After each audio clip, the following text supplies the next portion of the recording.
for the new world order? Are you ready for the new world order? World Economic Forum 2023. Are you ready for the new world order? You will own nothing and be happy. Are you ready for the new world order? You have given all of your power to me. Are you ready for the new world order? Because you are too afraid to live free. This is Klaus Schwab and I'm here to say you must give more of your rights away. Your sacrifice is the only remedy for the real pandemic. We must prepare an angrier world. As Agenda 2030 is unfurled. You will eat the bugs, sing in the metaverse. You will comply and it will get worse. Are you ready for the new world order? No more human rights or borders. We own you. Your thumbs own your hearts when we find you. Order. Feeling your problems, then blame you. The darkness for everything we do. The fear of the year is coming soon. If you don't stop us, we're screwed. Vamos, we are here. The agenda is quite clear. They will make you live in fear. You are the puppets, when I'm the puppeteer. What's going on, everybody? I hope everyone's having a fantastic evening, fantastic afternoon, fantastic pre-noon, no matter where you are in the world. I'm Hasan Piker, and this is Hasanabi broadcast coming to you live from perhaps one of the most evil places that has ever existed in the history of mankind. It brings me no pleasure to report to you that I am live and alive from Washington, D.C., the nation's capital, one of the most violent, one of the most evil countries on the planet.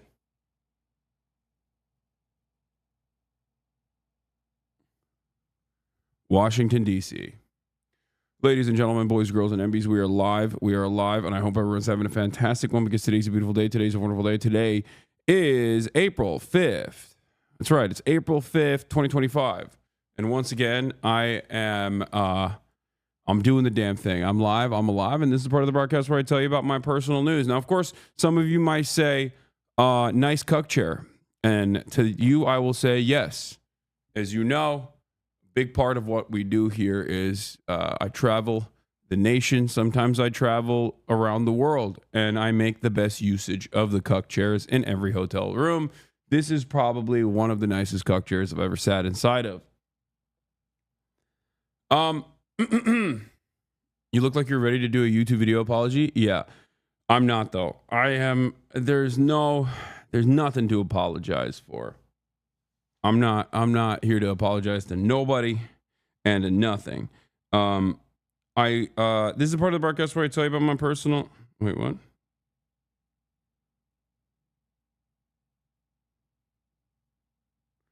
All right. This is part of the broadcast where I tell you about my personal news about what's going on in the world of Hasan Piker in between the time period where I press the stop streaming button and press the start streaming button. So help me God. And that's precisely what I'm going to do. So, yeah, I'm in DC. You guys are probably still going to ask, why are you in DC? Even though I said why I was going to be in DC for the past week. Also, my favorite will be the people that come into the chat today to go, hey, Hasan, why aren't you covering the DC rally? There's a massive pro-Palestinian rally that is at DC. Why aren't you covering it? And that'll be very funny to see in the chat while I'm literally at the rally. So, you know, very, very excited about all of that stupid foolishness. But yeah, yesterday I ended the broadcast and I spent some time with my dad trying to tell him what to do with Kaya in my absence. He basically was like, I'm not going to do any of that. He was like, there's just very little chance that I'm going to be able to do any of the things that you're requiring of me. So Kaya's training is probably going to get broken in the next 2 days that I'm away from home. So I hope, it's not beyond repair. But aside from that,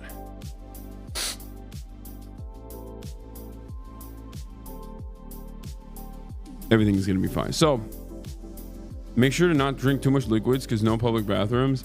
Yeah, I know. I already messed up on that front, so I'm already cooked. But yeah, so what was I saying? Okay, so we March and I got in an Uber. March came over to my place, and we got in an Uber to go to the airport yesterday. We got a plane out at 9, originally at 9:50 p.m. And I wanted to, as always, cut it close. And March was like, dude, let's not cut it close. You always do this, and then we always get into like some issues. Let's go early. And I was like, you know what? You're right. Let's go early. You're fine. We will do that. And we left like much earlier than I normally would. We left like 2 hours basically before the flight even starts boarding. And for the first time ever, and this has never happened to me in Los Angeles in like the decade plus that I've lived there, at least when I'm going to LAX, like, because obviously when you go to LAX, like there's gonna be issues, there's gonna be traffic when you go to LAX, and you account for that. But there was something a little bit different than that. There was something more than just traffic. It was complete gridlock. Now, because this is like what, 9 a.m. over there, 9:30 a.m. in Los Angeles right now, many of you are probably not even tuning in from Los Angeles. You're probably, these are my East Coast Hasanabi heads that are in the chat going, finally, we're in the same time zone. This is fantastic. For those of you who don't know, think about it like New York pre-congestion pricing, okay?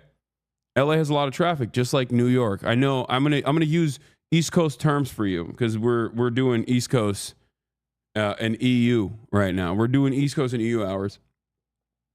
Midwest baddies rise up.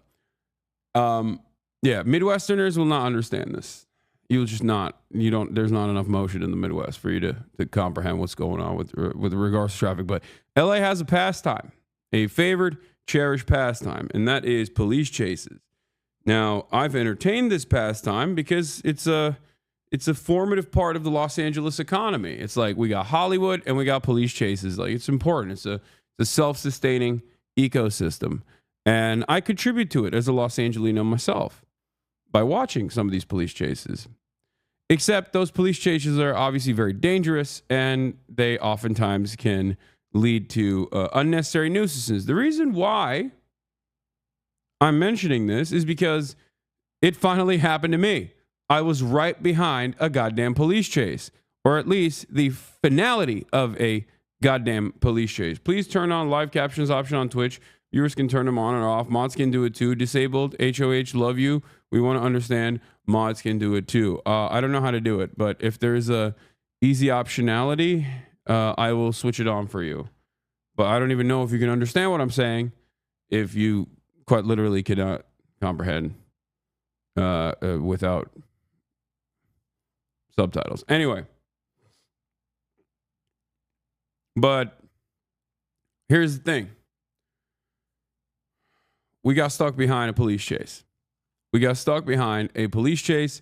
And it was one of the funniest places to get stuck into because it's right on, like, this is La Cienega Boulevard, like near LAX, and there's nowhere to go. Virtually, this is one of those like routes where if you get stuck there, there's literally nowhere you can walk, even with your bags, which we entertained. March called the Uber. The Uber also got stuck, right? So, some funny stuff that happened here. I mean, we were there for basically an hour and a half. And there was just no way we were making it to the flight. We had to call up Austin's and my management team's like flight guy, and he was apparently at a Armin van Buuren concert, and he was able to secure us new plane tickets. I was close to not going. I was like, dude, maybe it's kismet. Maybe we don't show up to this protest, and we just we scrap the DC wing of the trip, and we just go directly to New York City. And March was adamant. He was like, no, we got to do it. It's going to be great. And lo and behold, here we are.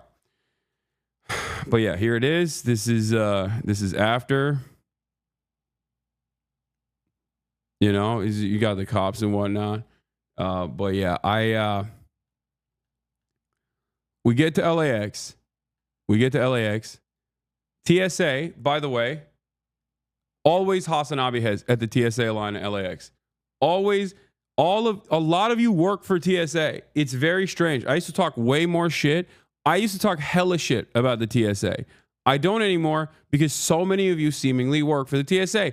I look over at March. He's getting his gooch checked in by a dude who recognizes me and says, "Oh, I used to work for Twitch Rivals. Now I work at TSA."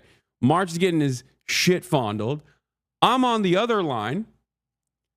Every single bag of mine is getting gunpowder swabbed. Every single one. Like I put like 4 buckets. Okay. I use up like 4 different buckets because I have like electronics. I have all this equipment and stuff, right? For live streaming. Every single one of them is getting powder swabbed. GSR for all of it.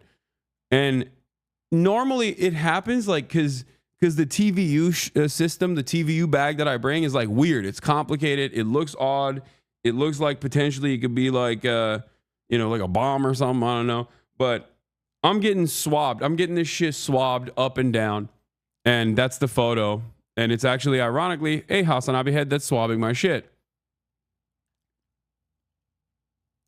So yeah, I just had to sit there and wait for them to go through all the stuff. Didn't matter. Luckily, I made it onto the flight. I was a big mess. Downed some ZQL to be able to make it onto the flight, or to be able to sleep on the flight, because it's a red eye. I'm in business class, but it's not lie flat, right? Because there's no lie flat flights going from Los Angeles to Dulles. So I at least have a little bit of leg room, which is fine, but I can't sleep. So I had to basically try and like trank myself to be able to go to sleep. And I don't think I got a lot of good sleep. Let's be real. Should have gone through IAD. Well, there weren't a lot of options. We had to literally get a new ticket last second, remember? But yeah. Luckily, the pilot is DEI, I suspect, because we landed and we're fine. Bro, Dulles, that's crazy to fly into. Dulles is so goddamn far from the city. Yeah. Well, Dulles is also, you know what I realized? Dulles is DEI. Is basically DEI in and of itself, because it's like Dulles International Airport, DIA. DEIA, just it doesn't have the E. But pretty much when you go into Dulles, you're locked in. You're doing DEI. You're not going to die. Okay? That's what I realized, at least in my mind. I'm doing this new thing where I'm basically doing numerology, but for liberalism, like for woke, where, after the fact, I'm doing post hoc rationalizations. I'm trying to figure out how gay the pilot is afterwards, when we land safely. So that's what I've been up to. That's what I've been doing. Anyway, I come in. Oh, the one funny thing was when we were stuck in traffic, I'm walking to get a better assessment of what's going on to see if we can, I got out of the car to see if I could find a different route to walk to. Got caught by a Hasanabi head in traffic. So shouts out to you, Girly Pop Nation, who was in her fucking car stuck behind us and goes, Hasan! A very funny moment. But yeah, I land. I'm really fucking tired, obviously. Get an Uber. Get to the hotel that I'm staying at. But we're not even staying at this hotel, really. We're basically not even really staying at this hotel. You have a guess? Who is it? Who is it? Who's here? Oh, no. Oh, no. It's my lawyer. How's it going? What's good? Alexander Lolo overruled everybody. Here. You guys know this is in Langley, Virginia. He's in Langley right now. Yeah, that's true. I am in Langley. I'm in a secret compound in Langley. It's a FEMA facility. We've been trapped in a bunker here. Real patriots rise up. Yeah, Alexander Lolo overruled is here. You guys will see a bunch of people. There's no other chairs. It's fine. No, you want to sit at the cuck chair? chair. Yeah, there's a second cuck chair here. This is the main cuck this is the OG cuck chair, but you want to sit in the cuck chair? You can. Come sit in the cuck chair. What is this jacket that you're wearing? What, is it? Oh my God, is it really? Yeah. Did I give this to you? Yeah, I stole it. Oh, you stole my jacket? Yeah. Wait, what brand is it? It's the one that you like. What's that brand called? Oh my God, it is my jacket. Yeah. Wait, it's MXDVS. Yeah. Oh my God, you stole my jacket? What the fuck? I didn't even this fucking guy, bro. That's crazy. I steal stuff from your house all the time. Yeah. Dude, this is wow. Wow. Yeah, you see this is what happens. You invite Jewish people to your home. Whoa. Look at what this is. I'm ready. I'm getting ready, dude. Cuck chair. Anyway, like a cuck okay, orb. to be fair, I stole something from you as well. What'd you steal? Where is it? Oh, The red keffiyeh. yeah. Yeah. No, that's my buddy's. But you left it at my house. Also, You been washing? do you know what this is? Yeah, it's The Saratoga water? yeah, it's the grind water. Yeah, it's the Sigma Grindset water. This is my For me? bro. We got to get at least 10,000. Looking at it, bro, we got to get at least 10,000. We're locked in. March and I, we're locked in. Alex, not locked in. Okay.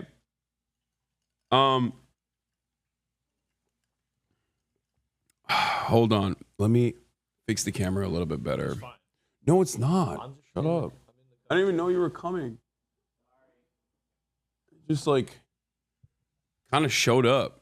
Really. You just kind of fucking showed up That's uninvited. That's fucking crazy. you just kind of showed up uninvited. Yeah, that's right. It's fine. It's okay. Why is the color so off? Yeah, why is it like that? No, I'm fixing it. I'm gonna fix it. Come on. I already moved everything around. I'm gonna take off the noise gate too. Just read the news. Hold on. But yeah, what was I saying? What was I talking about? You already fucked me up. Oh yeah, so I didn't get to sleep a lot. My brain is fried, and I am gonna be totally cooked today. I'm gonna be totally fried today, but it's gonna be all right. But you guys are gonna see a lot of friends of the show. Like a lot of them are out here. We have Noah Colwyn's here. We'll link up with him. Apparently Noah Sampson, I talked to him about like going to this, and last second he was like, I'm gonna show up. I'm gonna go to this. And I think he's here as well. You'll see a bunch of people. You'll see a bunch of people at this rally that we're gonna be going to. So fly out of BWI is better than Dulles. Yeah, okay, whatever.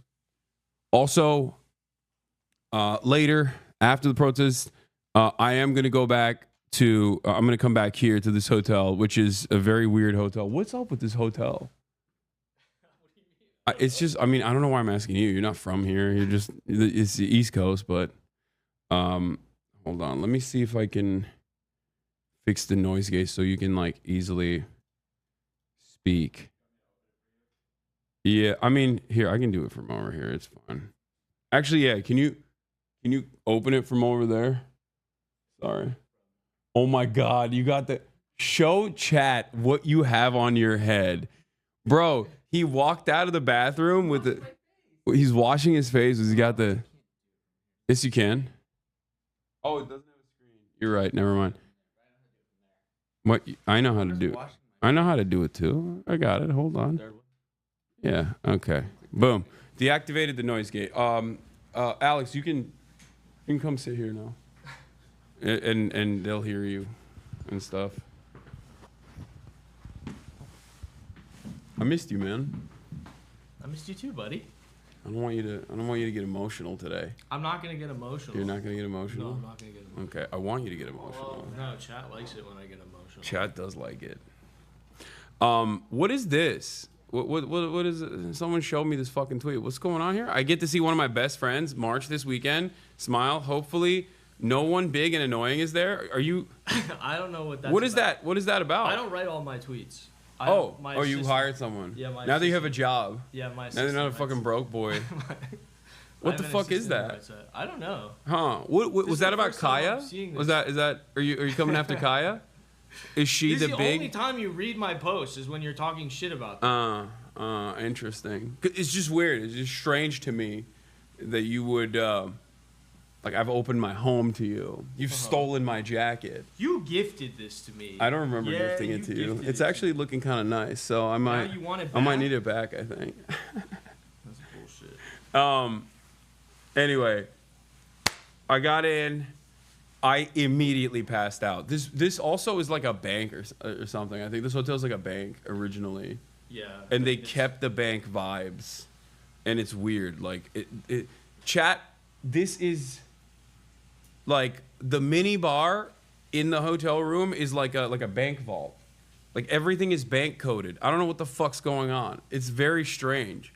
Like who would be like, oh, I can't wait to stay at the bank hotel. You feel safe here. No, I mean I just don't. I don't understand it. I don't understand why the aesthetic of this hotel is like a 70s bank. Because it's cool. It's weird. I think it's weird, but hey, maybe you like it. I don't know. Yeah, why? You think because why? Why do you think I like banks? Was it? Oh no, dude, that's 2 for 2. I'm trying to be as anti-Semitic as possible. I'm trying to get it out. I'm trying to get it out. Get it out now. Before so we go to I the saw they're protest. letting you speak. They asked me. What do you mean letting you? They asked me to speak. I feel like it's letting. I don't want to do it. You just heavy-ized the crown on your head. No, it's not even like that. I just, I wanted to just go to the protest and participate and film it and, give all of the people's information to the authorities right after. Absolutely. I'm working with Beitar. Have you heard of them? The bald guy. Yeah. I'm working with Beitar to make sure that, I film everyone's face. I saw him once at a protest. He filmed me, and he asked me if I wanted a first-class ticket to Gaza. Okay. You think he would follow? The main guy. Yeah, Ross Glick. Yeah, the pervert. Yeah. Yeah. Alleged. Alleged. Ross Glick, he did the Brian Kemp thing. It was a Brian Kemp. He was like, only charges, totally exonerated. Do you remember? Yeah. Do you know, on his website, on the Beitar website, there's this very funny note. There's this very, very funny legal note. And it's basically written like a schizophrenic guy wrote this long effort post about how he's like, not a pedophile. The authorities came after me claiming that I was a pedophile, but I want to make sure that you guys understand that I'm only a woman beater. Because I think he reduced some of the charges to misdemeanor harassment or something. Sure. Oh wait. Oh no, Brace read it out loud on Bad Hasbara. I love this. This is one of my favorite. Okay. So I want to say that this is one of my favorite legal notes I've ever seen on any website ever. Really, it's a fantastic legal note. No notes. This is legally. I think it's necessary to say this before we say anything else. Mm-hmm. Upon information and belief, false and defamatory statements against Ross Glick have been. Also I got to blast off too. Do you want a cold brew? I got multiple here. A what? A cold brew? No, thank you. Are you sure? You want a fancy water? I'm okay. Yeah. Okay. All right.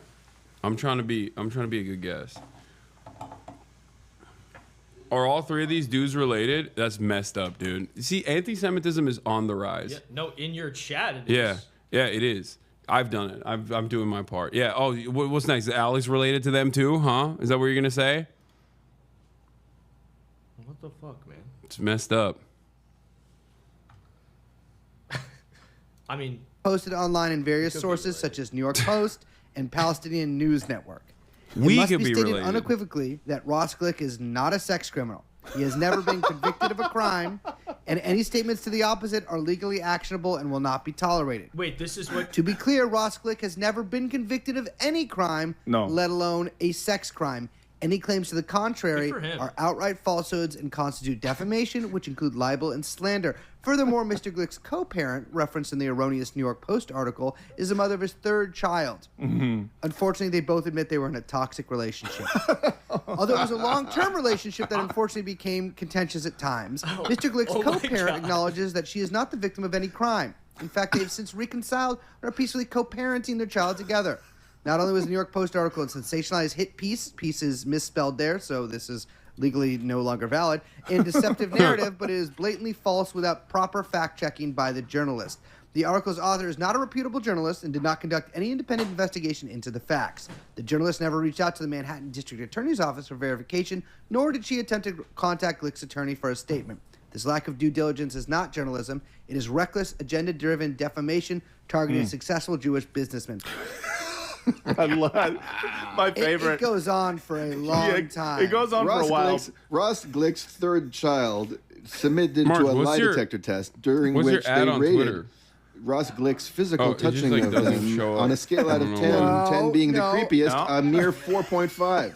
So I got it. Daniel is doing a Slander. joke there. Yes. It's in a non-actual. Parody. It's parody.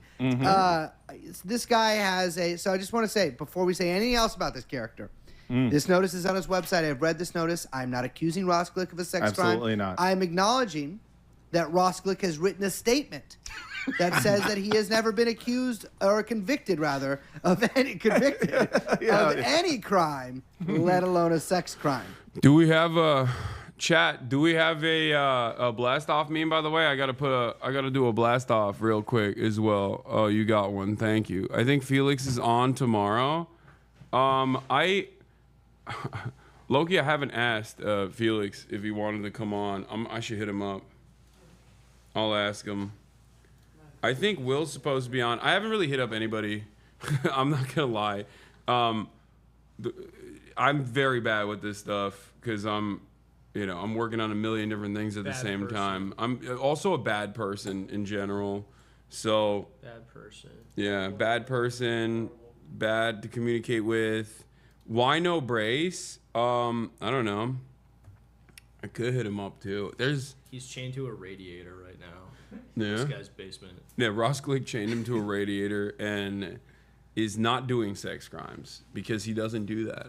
As his legal,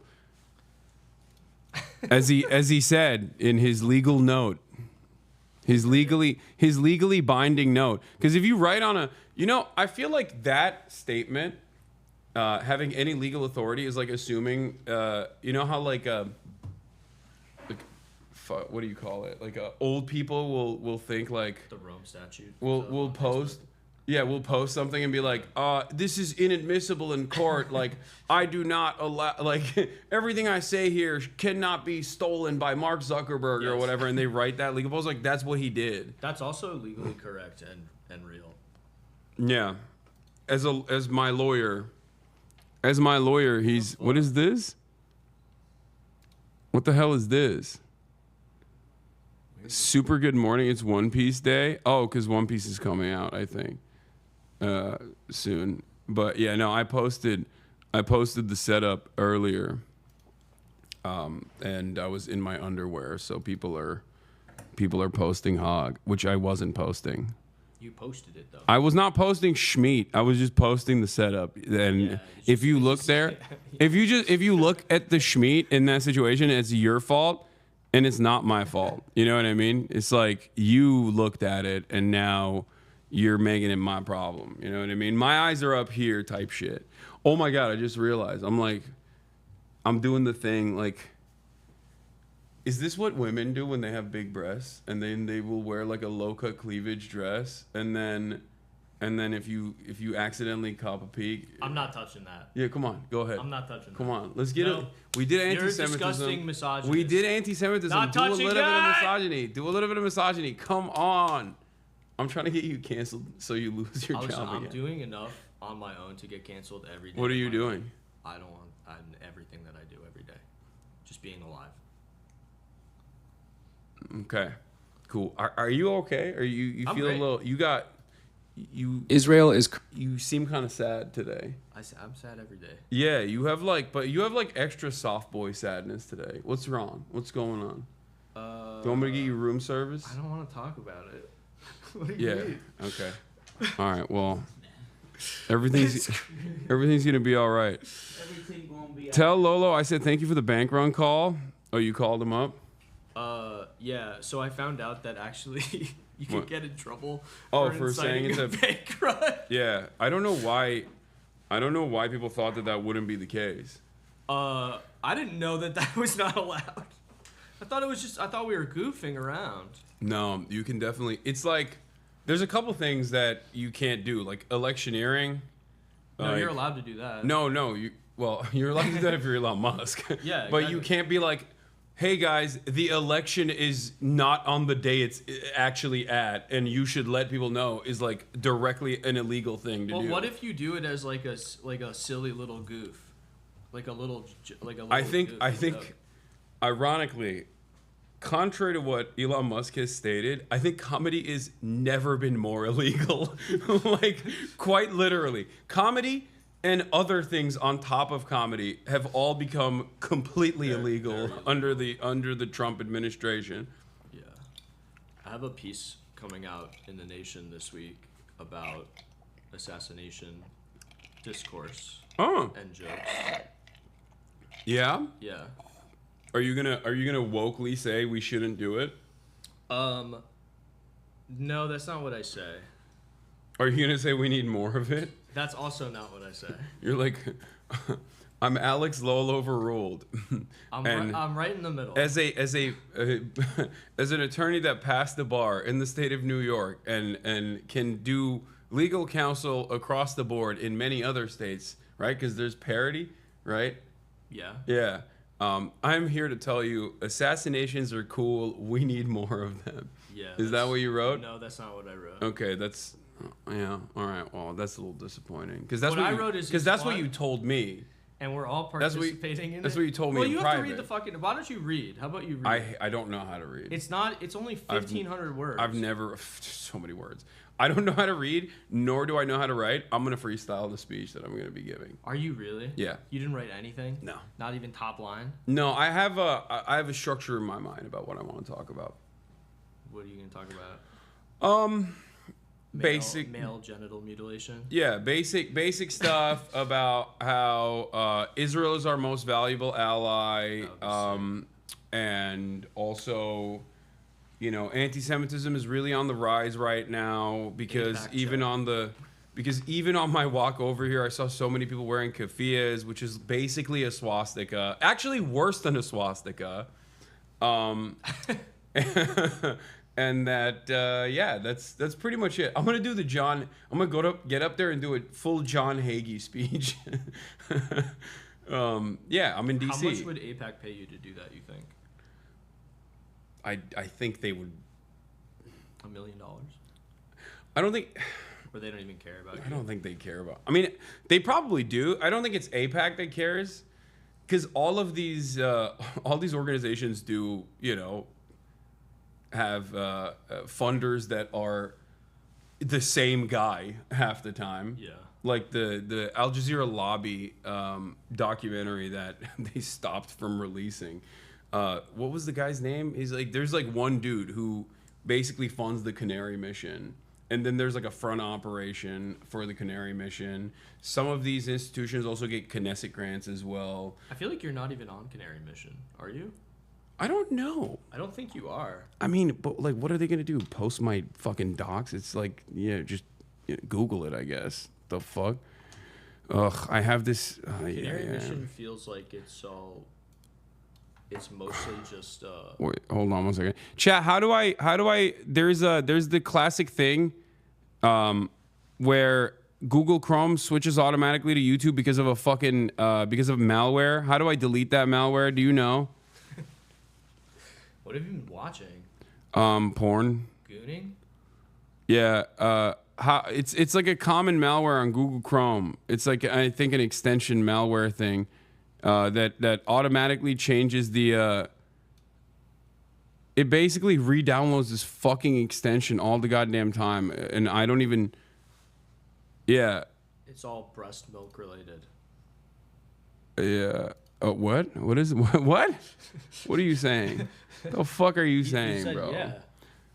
Read aloud, text to speech. Maybe that's the malware that's like fucked up. I don't know. All extensions: BTTV, Google Docs offline, uBlock, Origin Lite. Yeah, I know. Himbo Derek guy is using my merch to dunk on people. I know. Getting malware in 2025. Download Mozilla Firefox. Never mind. I'm not gonna say anything. I can't delete a malware extension that keeps changing my browser to Yahoo. There's a program called Digital Activity that hijacks my Chrome on a daily basis and changes my search engine to Yahoo. I used to be able to turn it off and delete the program and manually This is switch. such a good stream. This is fucking sick. The guys at the Best Buy like Genius Squad are gonna love this shit. They do. Chat does unironically love that shit. Chat is all over this garbage. This is their favorite type of garbage shit to do. It's not even a joke. They're all telling you to download Firefox. Yeah, they're fucking annoying. That's their favorite thing to do. Their favorite thing to do is basically come in here and annoy me endlessly. Are you ready for the new world order? This is stuck in my head. How have the tariffs been for you? Are you? They've been great. Are you enjoying the revitalization of the American economy? Are you feeling liberated? Dip. I've been buying the dip. Yeah, have you been feeling liberated? I've been investing in microchips and bananas. Uh-huh. It's been huge. Yeah. It's gonna be a big year for me. Yeah, it's a big guy year. Like me, it doesn't really matter. You know what I mean? Because like, my net worth is just constantly $0. Yeah. At all times, my net worth is $0. So Yeah. Line goes up, line goes down. My life stays pretty much the same. I mean, things get more expensive, so. That's what I was saying. I feel like there is like weirdly enough. Look, I don't do any fucking anything on the stock market either, so it's like, oh man. You put your money. It's all in Pokemon cards or something. Yeah. Logan Paul style. Yeah, I put all of it in Pokemon cards. You have a lot of Funko Pops. Yeah. No, I just usually I spend it on my family, and then what remains. Why don't you spend it on your good old and then pal and then me? a 401k is basically what it is. But I don't even check that shit because I don't give a fuck. What am I gonna do? You know. But for me,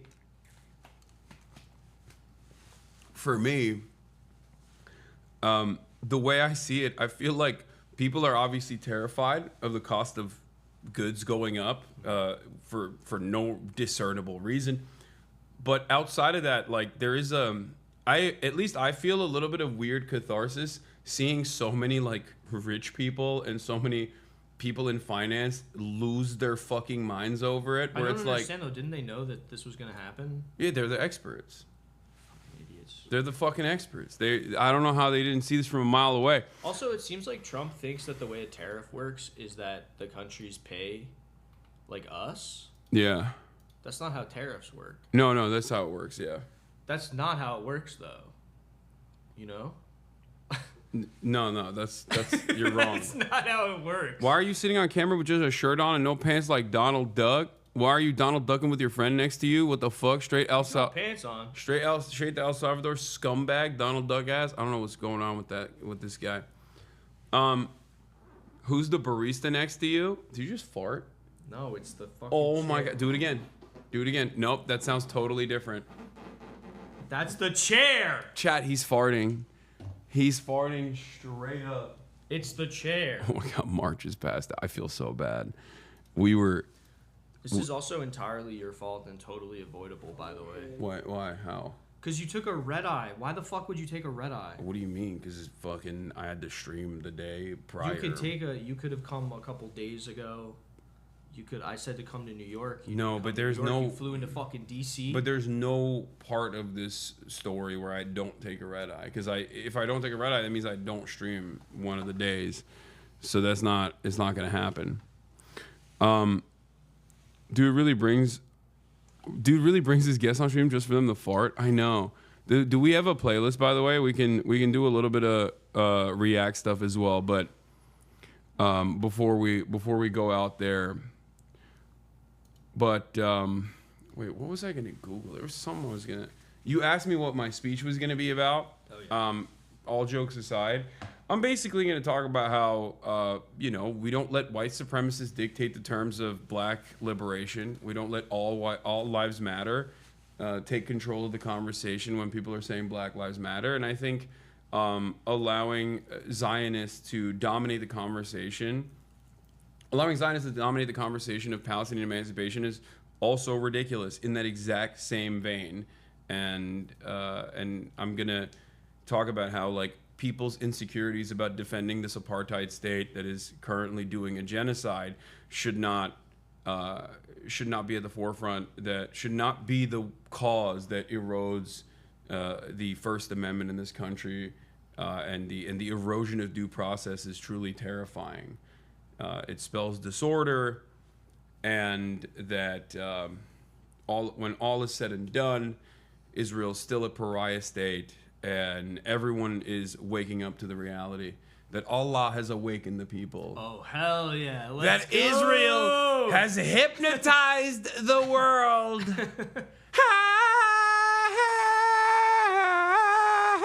That's what I'm going to do. Click my user card. Click this. Oh, thank you. So yeah, the protest is not actually starting at 1, and also we're not going to go directly at 1. It's technically supposed to start right now, but we're not going right now. But yeah, we're going to be there in a little bit. I don't know. I'm just going to go up there and say, I'm going to go up there and say, I love what everybody's doing. I didn't prepare anything, and But you're preparing right now, so you're a liar, actually. but I'm not preparing. I'm just I'm just gonna fucking freestyle. But I think it's gonna be maybe not so great. My speech, It'll be great. but yeah. You should just do the Gettysburg Address. Israel is currently Okay. Well, sure. I'm scared of protest because my wife's a green card holder and we traveled to visit family. Yeah, they're not gonna. It's fine to be scared for your wife, but you're not. If you're an American citizen, you're fine. Okay. Also, don't make sure you don't show anything because the camera's like super. Just making sure. I wasn't doing anything. Okay, I'm just letting you know. Use AI to make your speech. Yeah, I'm gonna get up there and say. I'm gonna get up there and sing "Red Sun in the Sky." currently enacting its final solution on the Palestinian people in Gaza. After numerous ceasefire violations on March 18th, Israel finally this guy? unilaterally ended it with a record-breaking I have to call him. Yeah. I feel bad. I linked them up. I linked my lawyer up with Noah. child-killing massacre. Since then, Israel has killed over 1,000 Palestinian people. In trouble. I don't think what he's in it could be considered trouble. No, he's just scared. The irony of everything is that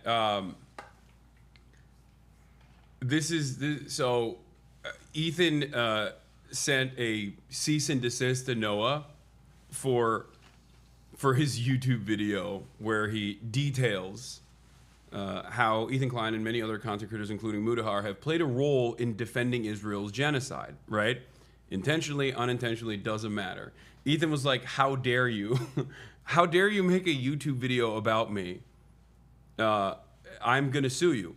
But he didn't actually do that. He just fucking sent him a cease and desist because I think he also understands that there's not, I mean, this is like a ridiculous, this is ridiculous to do. I mean, a cease and desist is a scare tactic. It always is. Yeah. It doesn't mean that there can't be further like legal process beyond that. Obviously, we live in the most litigious nation probably in the world. Yeah.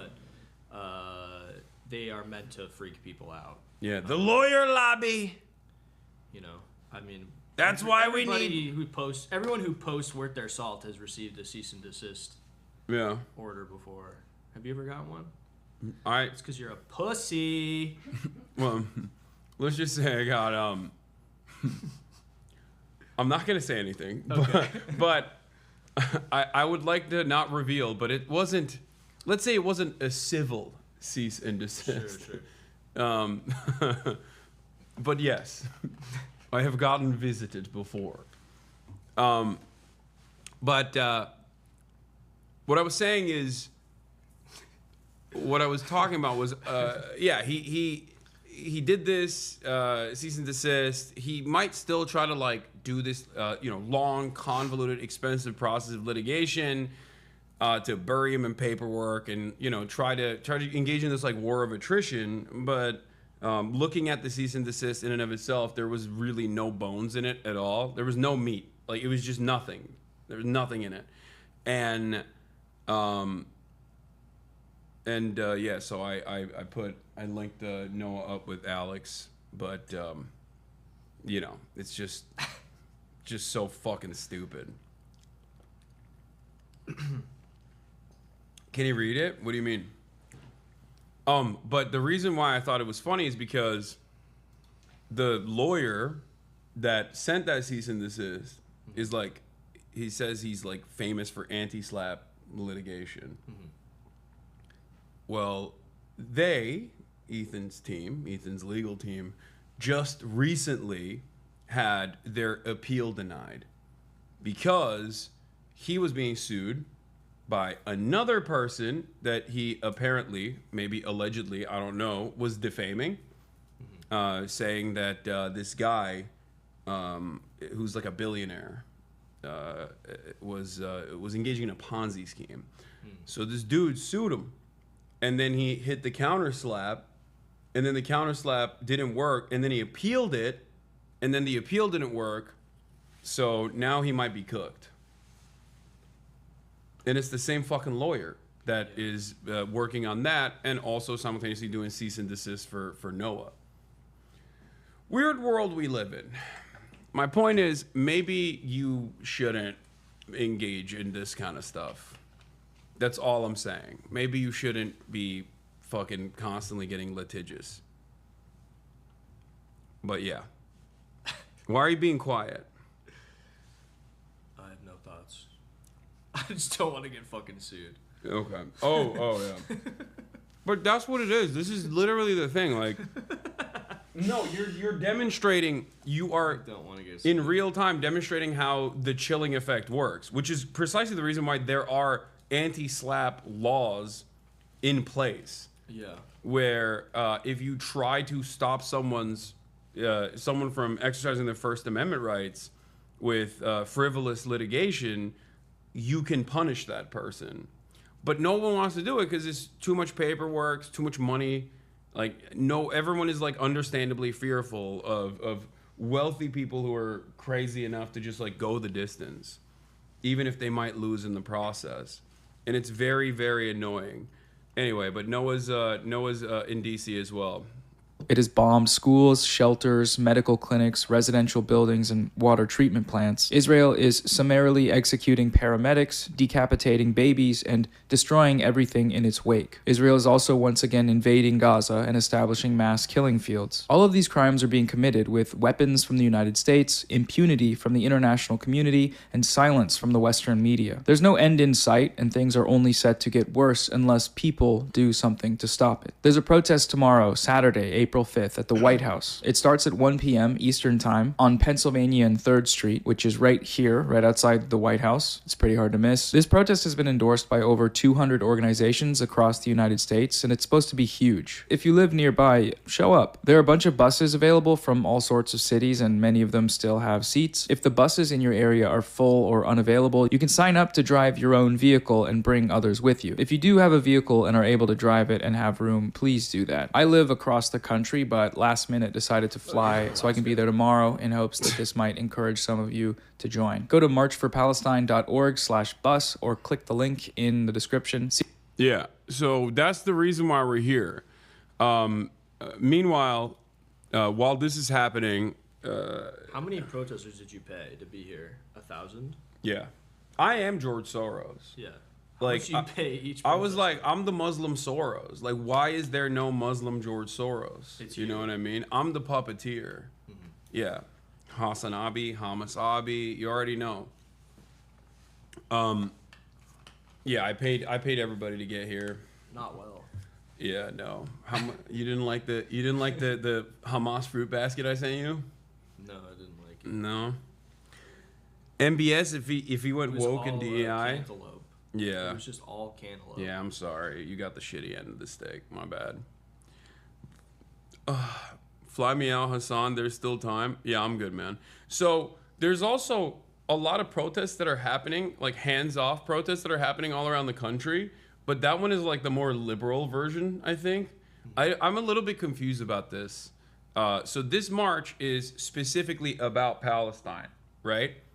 And whatever anxieties and anger you have towards the Trump administration, certainly, but definitely heavily featuring the pro-Palestinian movement and messaging, whereas the hands-off rallies, from what I understand, that are happening all around the country right now, are hands-off my Medicare, but also hands-off NATO. Apparently, Hell yeah! like libs are fucking go. libs are doing hands off my NATO. I love NATO. Yeah, me too. I love my NATO.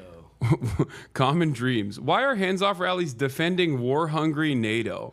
Many people believe that NATO is a peace-loving, defensive alliance, but the opposite is true. Please look at the poster. Hands off NATO. Big protests aren't really my thing anymore. Although I think they're good, fine, but it's so funny that today's hands off NATO, but not hands off Gaza. What the fuck? Medicaid, Medicare, Social Security, our jobs, our wallets, our bodies, fair elections, personal data, Immigrants. public lands, veteran services, cancer research, NATO. Hands off NATO. We must stop Trump and must illegal billionaire power grab. We must stop them from undermining and dismantling America's protection racket. That ironically, literally, More. hands off more. You know what's really funny when you say hands off NATO while simultaneously saying hands off for Medicare, Medicaid? It's like, dude, that program in and of itself is a direct lifeline to the military-industrial complex, which is where all of our expenditure goes towards, instead of the other things that you're worried about. Half the reason why they got these fucking programs is because they want to melt the poor, so they can become more loyal subjects, more vulnerable servants that will then become property of the state, the Defense Department. But the other thing is, they gut those programs, and then they spend all the money instead on fucking R&D for weapons and like new ways of figuring out baby murder machines. And then we have to send those weapons somewhere. Someone has to purchase those weapons. How do we create that endless appetite for death and destruction? How do we create that endless appetite from all of our valuable allies? Well, we have NATO. That's how it works. And it's so goddamn stupid that these guys don't understand it. It's very, very frustrating. This right here is directly at odds with half of the other things on here. Hands off our libraries. I think they all are beautiful, and I love all of them.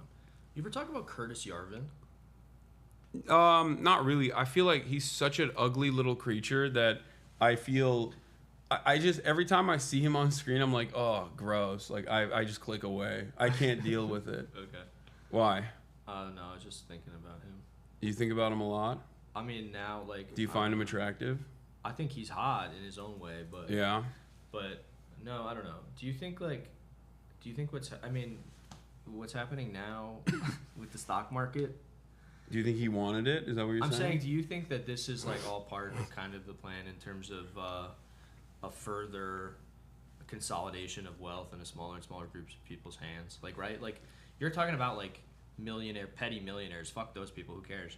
Like, the super, super rich, the billionaires and everything. Like, oh, yeah. You're like people with control, people right? with actual wealth to be able to consolidate more wealth when at a much more reasonable price point is what you're saying. Yeah. Like undermining the stock market deliberately so that the super, super wealthy can go in simultaneously with tax cuts on Yeah. rich people, so that they have more money to buy up. Yeah, all I this mean, shit. I see that as a constant under capitalism. I don't think that it's like, I see that as like something that's going to happen regardless. But So I don't know if it's a deliberate attempt to do a fire sale on assets for But I feel like billionaires. we're in I think it's something new that's happening right now. Like I think. Oh, yeah. I think this is the new stage, right? Like some people call it like techno feudalism. Yeah. Whatever. Shouts out the Giannis. Yes. He is. That's a great book.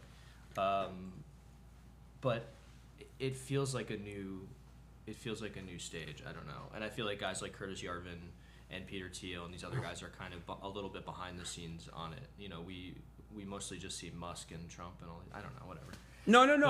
I know you're not wrong. Curtis Yarvin has a well-defined worldview and a method in which he wants to bring about this like weird, almost monarchist structure. Right. And he is like the billionaires, like the Peter Thiels of the world, are very much on board with this. They think he's brilliant. Mm-hmm. They find his strategy to be brilliant, and they want to do that. And I think that they get to have a piece. They're not a senior partner in the coalition, mm-hmm. but they're definitely a junior partner in the coalition in the way that like Bernie was with Biden, right? Where maybe with a lot more influence because their goals align. Mm-hmm. So they're just making the most of the situation.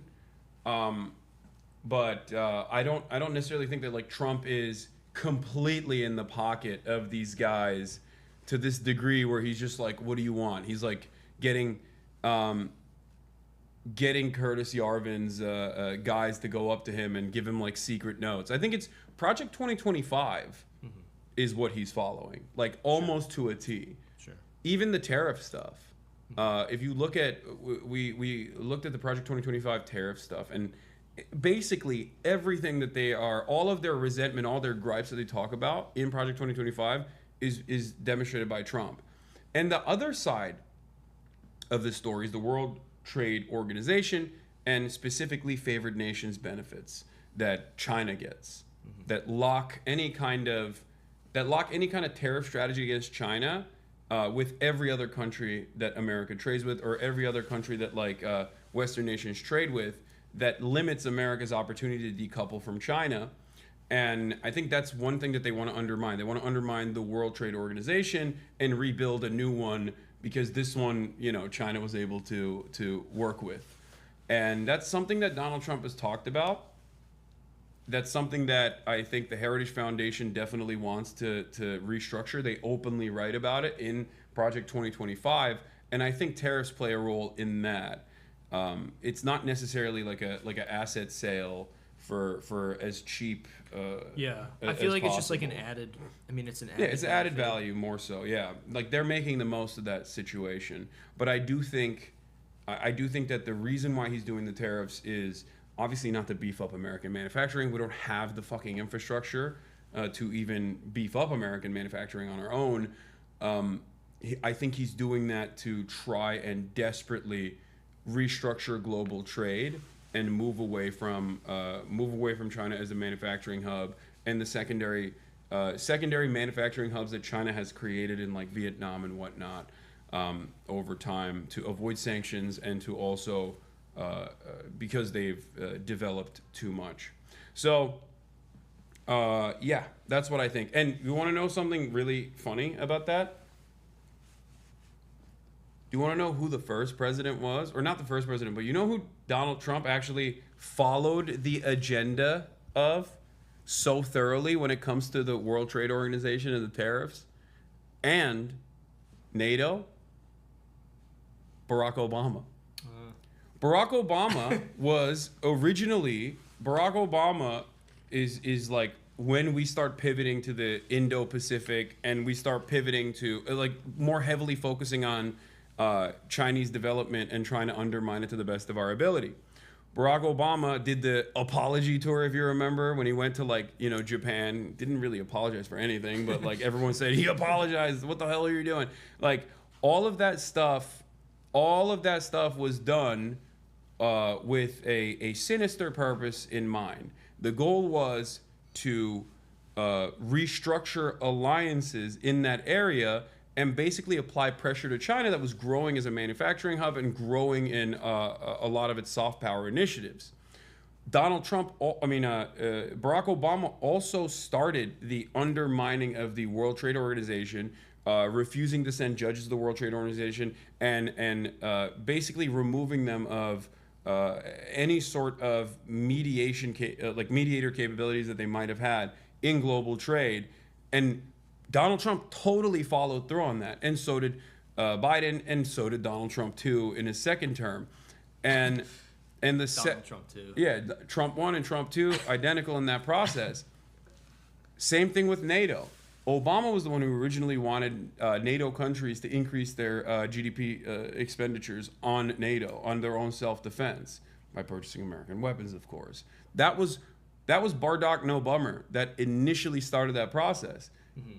So it was really funny when like liberal media would cover that, like, Trump doing that as a totally separate thing, because he kept saying, I'm going to undermine NATO, you need to pay more. Ironically enough, he was doing what Barack Obama wanted to implement initially. Did you see Obama's thing that he said recently?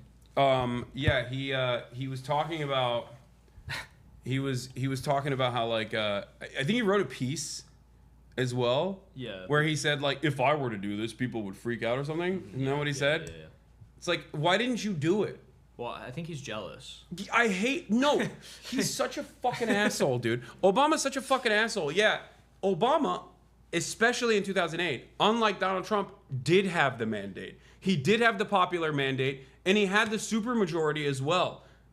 And he didn't do what Trump is doing, and he should have done what Trump is doing, especially because the economy was at its lowest point at that in that regard. He had the opportunity to greatly restructure the American economy and do everything he wanted to do, and he did not do it.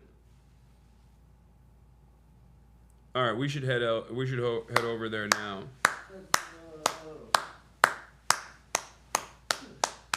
You feel rested, Marsh? I feel so bad for Marge. At least I got like 2 hours of shut eye when I first got it. Is it cold out? This is the best. No, it's gonna be warm. Yes, this is the best naps are only like 20, 30 minutes. Who says that? Science. The scientists. Marsh was also talking a big game about how Here, come up. he's Mr. Raver, so he doesn't even need this stuff. He doesn't need to. You worded that so poorly. He doesn't need this whole sleeping Mr. shit. Raver. Okay, let's do this. All right, we got mics. Oh yeah, you gotta set the shit up still. Here are the mics. Perfect. And then I will bring this bag as well. I guess we'll put some stuff in it. Yeah, there's a shotgun in there. Where's the shotgun? It's not in there. It's in my bag. All right.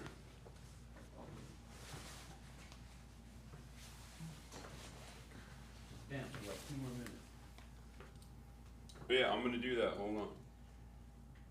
Fucking job. The fuck? What?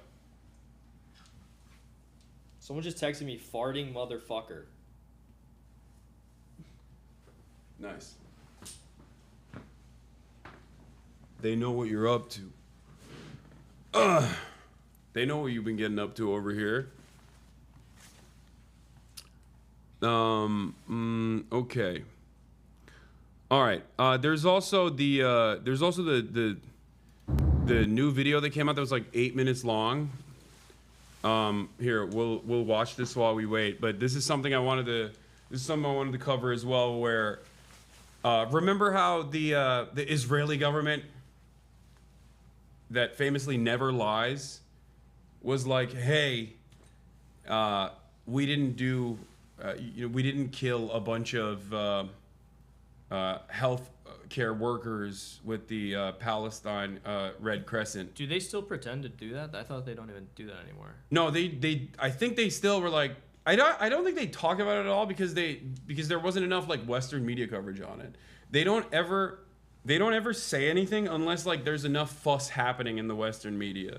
And it's crazy because like the New York Times coverage on the matter when the bodies were uncovered, 15 healthcare workers like first responders and healthcare workers, including 8 directly from the Palestine Red Crescent, which is the Red Cross in the MENA region. When they uncovered these buried ambulances and all the people that Israel had killed, the New York Times basically said, we can't confirm or deny if Israel did anything. We just couldn't reach out to either side to figure out who had done this, what had happened. And it's fucking insane. Because, like, obviously you have the number of people that work for the Palestine Red Crescent. Like, you're the New York Times, dude. Yeah. The thing is, this is getting a lot, like, they actually uncovered 8 minutes of footage from one of the healthcare workers. It's a harrowing story. It details exactly what they did. And now I think Israel might get into a little bit of trouble because... with who? I mean, not with America, of course. I mean, like... I meant, like, Israel might have to at least go, oopsie, we didn't mean to do this. Swap cameras. Okay. I can take that one off. Yeah. I already did. Okay. Wait, what the hell? Why is the laptop camera not working? Oh no. Oh, it is working now. Boom. Okay. Oh, it's a different one. Oh, it's a laptop. There's a laptop camera, too, Sick. that yeah. Why you say boomer? The fuck do you mean? All right, let's keep going. It is shortly before dawn on the 23rd of March. The first rays of sunlight can be seen as a convoy of Palestinian Red Crescent ambulances are travelling on a road to the north of Rafah, searching for missing colleagues. The Israeli military would later claim that they didn't have their emergency lights on. This video shows very clearly that in fact they did. The convoy spots the missing ambulance on the side of the road, so they pull over. The paramedics wearing their uniforms get out and start to move towards the vehicle. Israeli soldiers then open fire.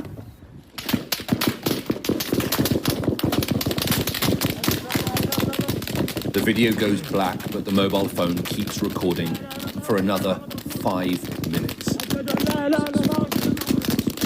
Much of which is almost constant gunfire.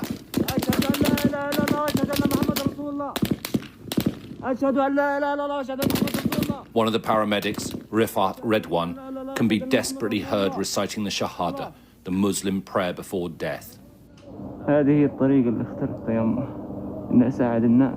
Forgive me, mother, he says. This is the path I chose to help people. He was later found with a bullet in his head and this mobile phone still on him. It was 5 days before the IDF gave permission to the United Nations to retrieve the 15 bodies. They were found in a mass grave and their vehicles crushed beside them. Straight up neo-Nazi bullshit. Nazi state doing Nazi shit. Anyone that refuses to recognize that is a Nazi apologist. That's it. That's all this is. There's nothing else. There's literally nothing else to say about it. What's this? Put that on you. Oh yeah, you gotta. Put that on you too. What I is can this? swap to shotgun too. It's a little magnet. Cool. You just take that off. Yeah. Oh, sick. All right. Oh, shit. I'll put it on the Kafia for now. Hopefully it'll have good audio, but please tell me you guys brought safety goggles that cover the sides of your eyes just in case it's tear gas. No, and I don't think there will be. I mean, I don't plan on. I don't think that there will be. Hasan always carries a lot of like a half gallon of breast milk with him, so he can just put the breast milk in his eyes. Yeah, that's what I'm gonna do. The Israeli military has claimed that 8 of the dead were Hamas. They have not yet provided any evidence of that. They always, I mean, this is what they do. They're just like, oh yeah, babies, Hamas.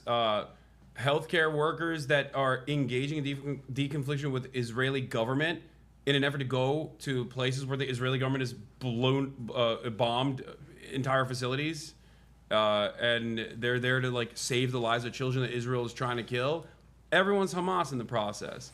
That's their number one defense. They don't even need to be good. They don't even need to be good at lying at this point, because you don't need to craft an expert lie if no one is going to hold you to account, and they're just going to avoid it.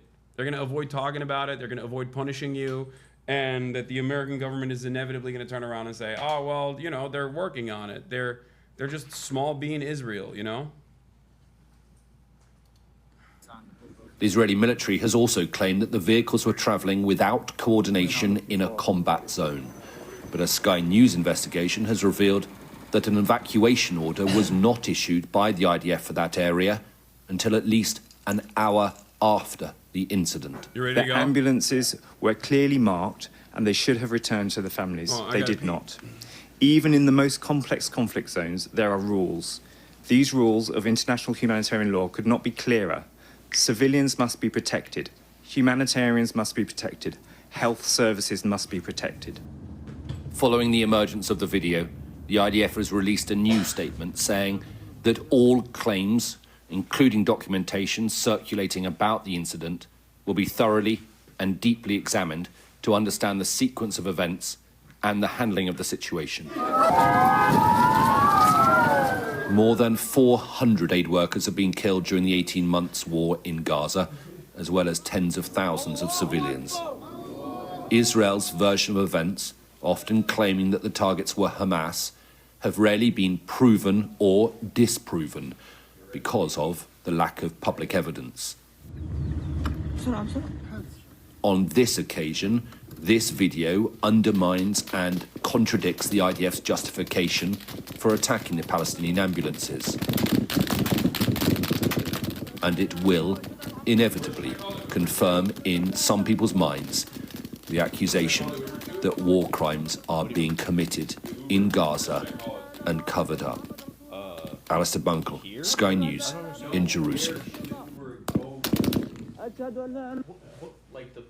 Yeah, the protest. Where should I call? The news that we've all heard so much about, President Trump's sweeping tariffs taking effect, businesses and consumers bracing for the impact with that massive plunge on Wall Street. ABC's Jay O'Brien leads us off with the very latest from Washington. Good morning, Jay. Janae, good morning. President Trump doubling down on these tariffs overnight, arguing they will grow U.S. manufacturing and supercharge the economy, even as stocks plunge and fears of higher prices set in. Overnight, the start of President Trump's 10% tariffs on most goods entering the U.S.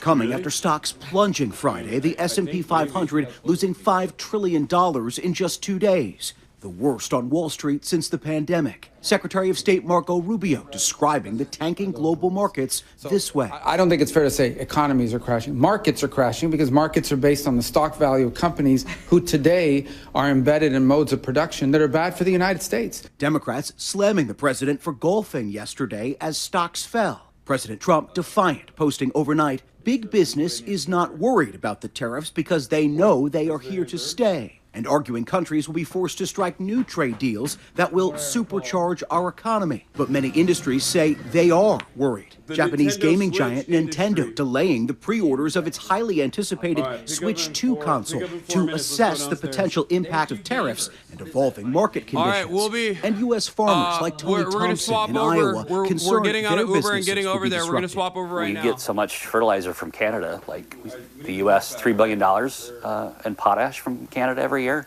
And so putting tariffs on that, like when margins are already tight, we're increasing the stress on us as growers. And now days away from the start of steeper individualized tariffs on more than 50 countries from China to Vietnam to the European Union, the opening salvos of a trade war. China hitting back with their own 34% tariffs on all U.S. imports. Most economists warning Americans to brace for higher prices on everything from furniture to cars to alcohol. It's frightening to consider. Restaurants don't have big margins of profit. So this is going to be difficult for a lot of us. Now, a handful of Senate Republicans partnering with Democrats on legislation to rein in Trump's authority to issue tariffs. Senate Minority Leader Chuck Schumer telling me, to show you how bad Trump's tariffs are, you now have Republicans who have been so loath to break with him, even when they've known he's wrong, are now breaking with him. It's going to hurt the whole economy. It is done Thanks for so nothing, poorly. Chuck. On fucking asshole. All right. I'm swapping it right now. I'm swapping Doxing him. Yeah. All right, it's swapped. It's on you. It's on me? Oh no. It's on you guys. Is it on? Is my mic on? Can you back the fuck up? This is again, I forgot. Don't put the doors. I know, I'm a professional. You can put doxing me. All right, let's do it. Let's go, baby. We're 20 floors below. Yeah, we're 20 floors underground. This place is scary. Do you like banks? Don't. He's sensitive. Don't make jokes. He's gonna say you're being anti-Semitic. I heard you like banks. Yeah. Why? Oh, where did you hear that from? Oh shit! I forgot my bag. I guess like, when time do you think you're gonna be here? We're gonna go to the protest for a little bit, and then we're gonna come back here and stream. Okay. So you can come back. All right. Yeah. Where did you hear about how he likes banks? The international Jew. Is that where you read that? He's a big bank guy. I love banks. And banking. I'm into it. It's like natural for me. It feels good. Okay, J.K. Rowling. Gringos.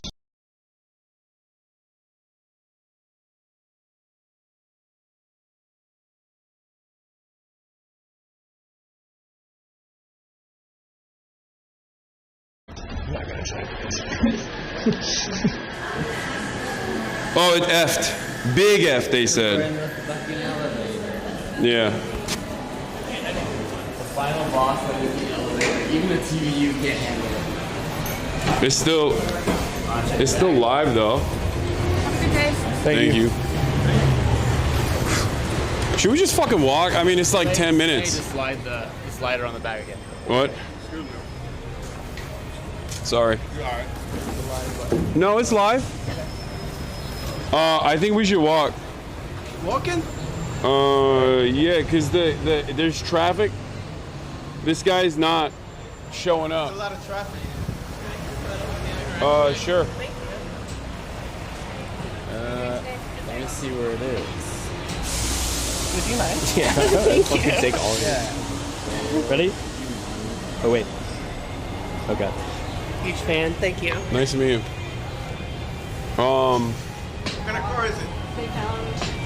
It's a SUV. Yes. But I mean, it's about to be here. We'll get in the car. Okay, let's get Yeah. Oh, I wish we got one of those. Sorry for the bad camera. Yeah. How far is the White House from here? The walk there? 17 minutes. Oh, so we're not stuck. Easy to get like 15 minutes. It's 17 minutes, but And it's just straight down. But the car will still be faster, right? No. Depends on traffic. Let's walk. I mean, it's almost here. Let's see. Hold on. We made some space for him to pull up. It already matter. Wait a minute. Space for them to pull up. It's fine. It don't matter. I mean, it's 9 minutes by car and 15 minutes by walking, I guess. 17 minutes by walking, 9 minutes by car. All right, we'll take the car. Because the reason why I want to take the car instead of walking is because we're gonna get stopped, non-fucking stop if we walk there. Because of me. Yeah, Alex is here. Chat, can you guys hear us well, by the way? Are we good? Everybody wants a picture with Lolo. I don't know why I'm big Trump. I don't know. I don't usually. Yes, we can hear. Excellent. All right, perfect. It's not one that I pull out often. I'm cool now. What's up? You talking to me? I missed you too. We're gonna get tattoos. Big crunchy but audible AF. What? We're getting tattoos. Oh, nice. Me and my friend That actually hangs Your out. best friend. that we actually hang out. Yeah. You and your bestie. For Is real. that it? Hold on, let me see. Guys? Nope, that's not it. Oh, that's it. That's the one. Hold up. Let's go.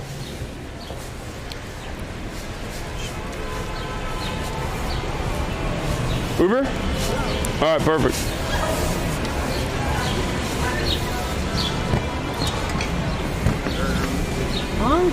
You want to get in the back? Yeah. It's the right one. What? What do you want to do? You want to get in the back or you want to be in the front? Okay.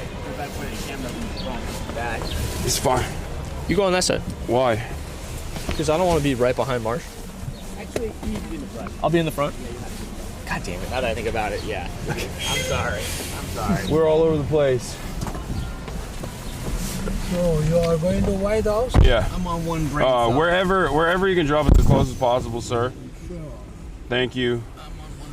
I like Dude. your dress in the back behind me. She likes you. How did you get your dress? What dress? What do you have it on now? Oh, the keffiyeh? Yeah. Oh, yeah. We He stole that I from stole me, it actually. From him, actually. It's not your size. Don't tell that. Yeah. Where are you from, sir? I don't know. You tell me first my question and I answer your question after that. Okay. How did you get that? How did I get the keffiyeh? Yeah. I got it from him, but I mean I have mine as well. Where did you buy that? You gotta ask him. He bought it. Where did you get it? Pali Roots. Do you know Pali Roots? No. It's an organization that's based out of Palestine. Oh, that's what. I have. Because we have, yeah. Go ahead. He got his. We got his in Australia. We were at a pro-Palestinian rally in Australia, and that's where he got his. No, I But thought maybe you get from my country. from where? So, What's your country? I am from 3 different countries. 35 years America, 15 years Germany, before 20 years in Iraq. Oh, in Iraq. Iran. Oh, okay. Persia. In Yeah. Persia and south of Iran, everybody dressing like that. Yeah. That's why I asked you. Yeah. Probably Palestine or other organizations. Yeah, it's these are pro-Palestine organizations. Yeah. They are doing the same. That's what we're going to right now. We're going to a pro-Palestinian rally right now. Yeah. Yeah. So, what do you want to do for protest? What do you want it?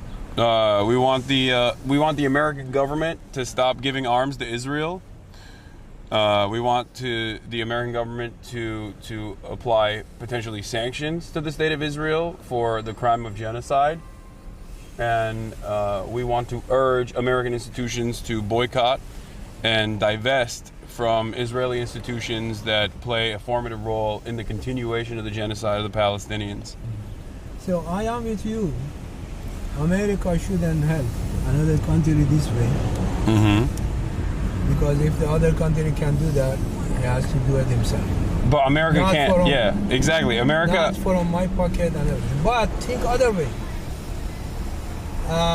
Do you like my country, Iran, is spending whole money for nuclear facility? They say we don't want to build nuclear bomb, but they can change over the night to nuclear bomb, and they say we want to destroy the Israel. So if Israel doesn't get the help from America, it cannot stay together. They are going to be much more people killed since last 1.5 years that they killed in Hamas. They killed the Hamas and Israel together. Too many kids, women, men, there was a lot of people killed. If they get involved in America, if the America involved in that and doesn't listen to you and us, do not give the weapon to Israel, then it's going to be big mess. Is it? Maybe it's going to be Third World War. I don't know. Do you know? Do you know some guy called Nostradamus? Nostradamus? Nostradamus. I'm familiar. You tell me what you want to say something else. No. You tell me. You're talking about Nostradamus. What's up with Now I'm Nostradamus? interested. Okay, now you're interested. Oh, yeah. As I was a student in Germany, I wrote his book. You know, he could see the future, right? Allegedly, yeah. Yeah, Do you that's the know- claim. Do you know what was the last things that he could see that? He wrote the book about that. What was it? The people asking them after the Second World War, do we have any more war? Nostradamus predicted the Second World War? No. He predicted after the Second World War. Because after that, what do we have any war after that? Uh-huh. And he said it will be fought in sticks and stones. Concentrate. He answered them later on because he says I have to concentrate to see it if I see something. And he said that, go ahead and read. He said that is a Third World War. There's 3. Huh? There's another one. That is the war. Yes. Third World War coming. Okay. And at that time, Israel was not existed. They say between Jewish and Persia. Uh-huh. And he named it Jewish and Persia, Third World War. He says everything in this war get destroyed. And after that, I don't see thousands of years, no more war. So, we are getting close to this Nostradamus things that he mentioned. So right now, I am with you. America shouldn't help Israel. Who do you got in the Third World War, though? Are you siding with Israel or are you siding with Iran? Iran, are you American? Am I American? He's Turkish. Maybe. Turkish. I am Turkish. In American history, do you know what do they call Iran in the Second World War? What do they call Iran in the Second World War in American history? Bridge to freedom in Second World War. The what? Do you have a device, phone? Do you have a phone? Yeah, I have a phone. Just go type Bridge to freedom in Second World War. Oh, Bridge to Freedom. Yes. Yeah. Iran in every war in the past 2,583 years old, he got a white, because we have a green, white, red in my flag. Green, that's mean peace. Mm-hmm. And everything. Mm-hmm. So, no, white, that's mean peace. White means peace. Green means what? Green, Money.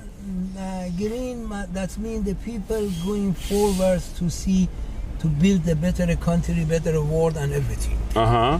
Like green movement. What does the red mean? Blood? Red, that means if they come a war, they are going to answer very Uh-huh. bad. Whoa. So it seems like you're siding with Iran against Israel. No. Based. No. No? No.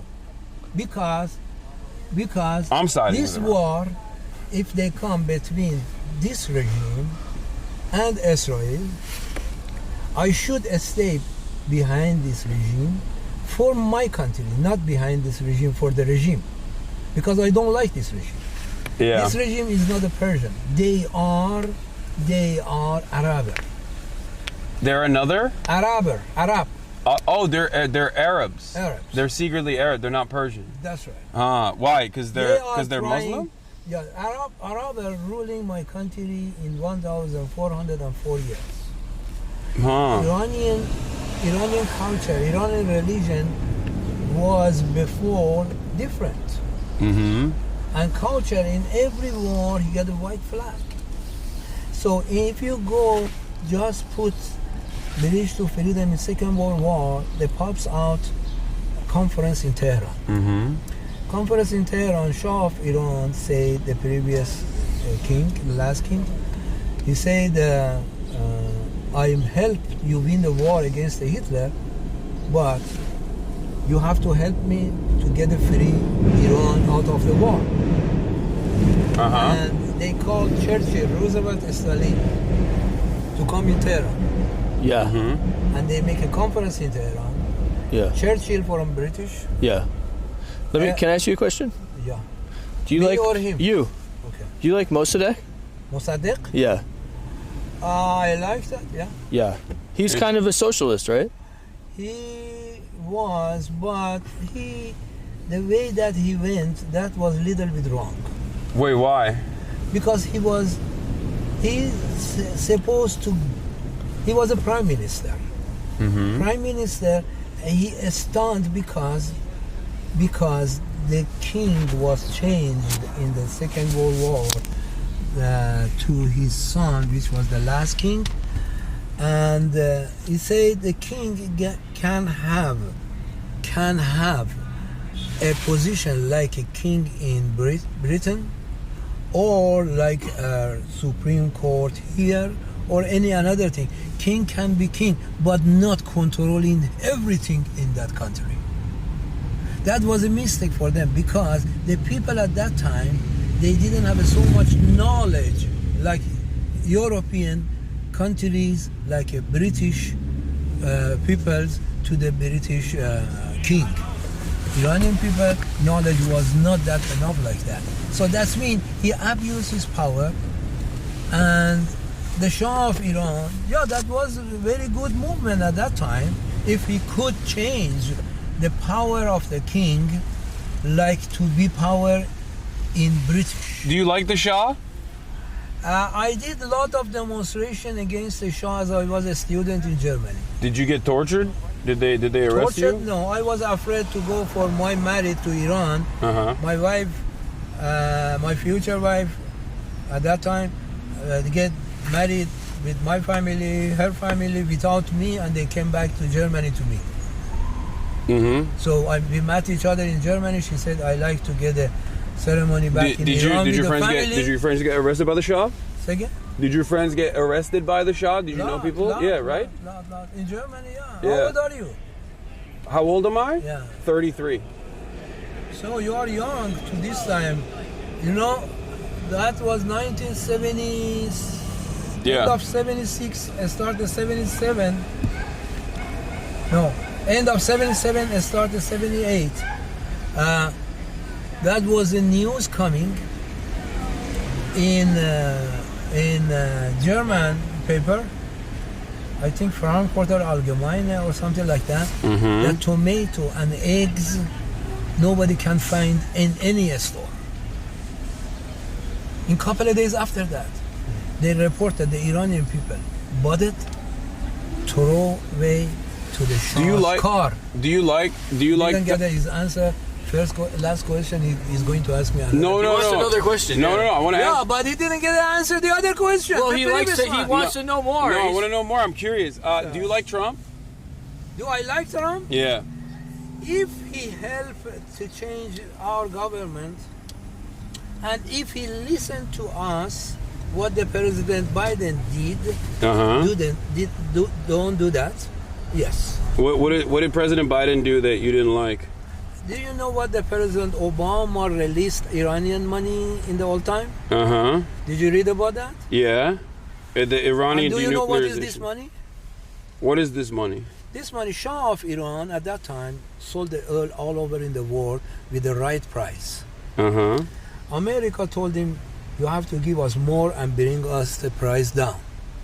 America didn't like them, and they changed the 5 countries. They changed the Shah to this Khomeini.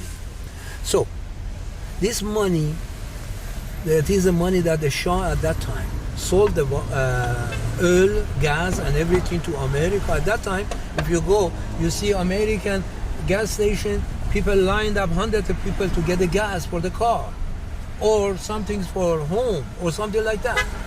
So they sold it, and they didn't pay him at that time, and they changed him. The government changed, and they took over American embassy in Iran, and this money is stuck here. And with the interest is half a money. So now we told President Obama, don't release, because this Iranian regime, when they get the money, they give it to the Hamas, to Lebanon and everything, and these people attacking Israel. The all money doesn't go to the people. I also changed the new. President Biden released $60 billion 1.5 years ago to Iranian government. I updated the drop off, by the way. Sorry. Right, okay. But it's like right near. Okay, all right. So he changed. Wait, what? that. Why does it say 29 minutes? Okay, we'll walk. We'll walk the rest of it. Actually. Are you sure? Look at it. That is that far. How far is that? Oh, that is 2 miles. You want a lot? You want? Let me when the green light, because you have to go this way. You cannot go through the White House. Yeah. What the hell? Wait, why did that happen? So, yeah. The traffic. It says 29 minutes because it's closed. The road is closed. Road is closed? Yeah. Which one?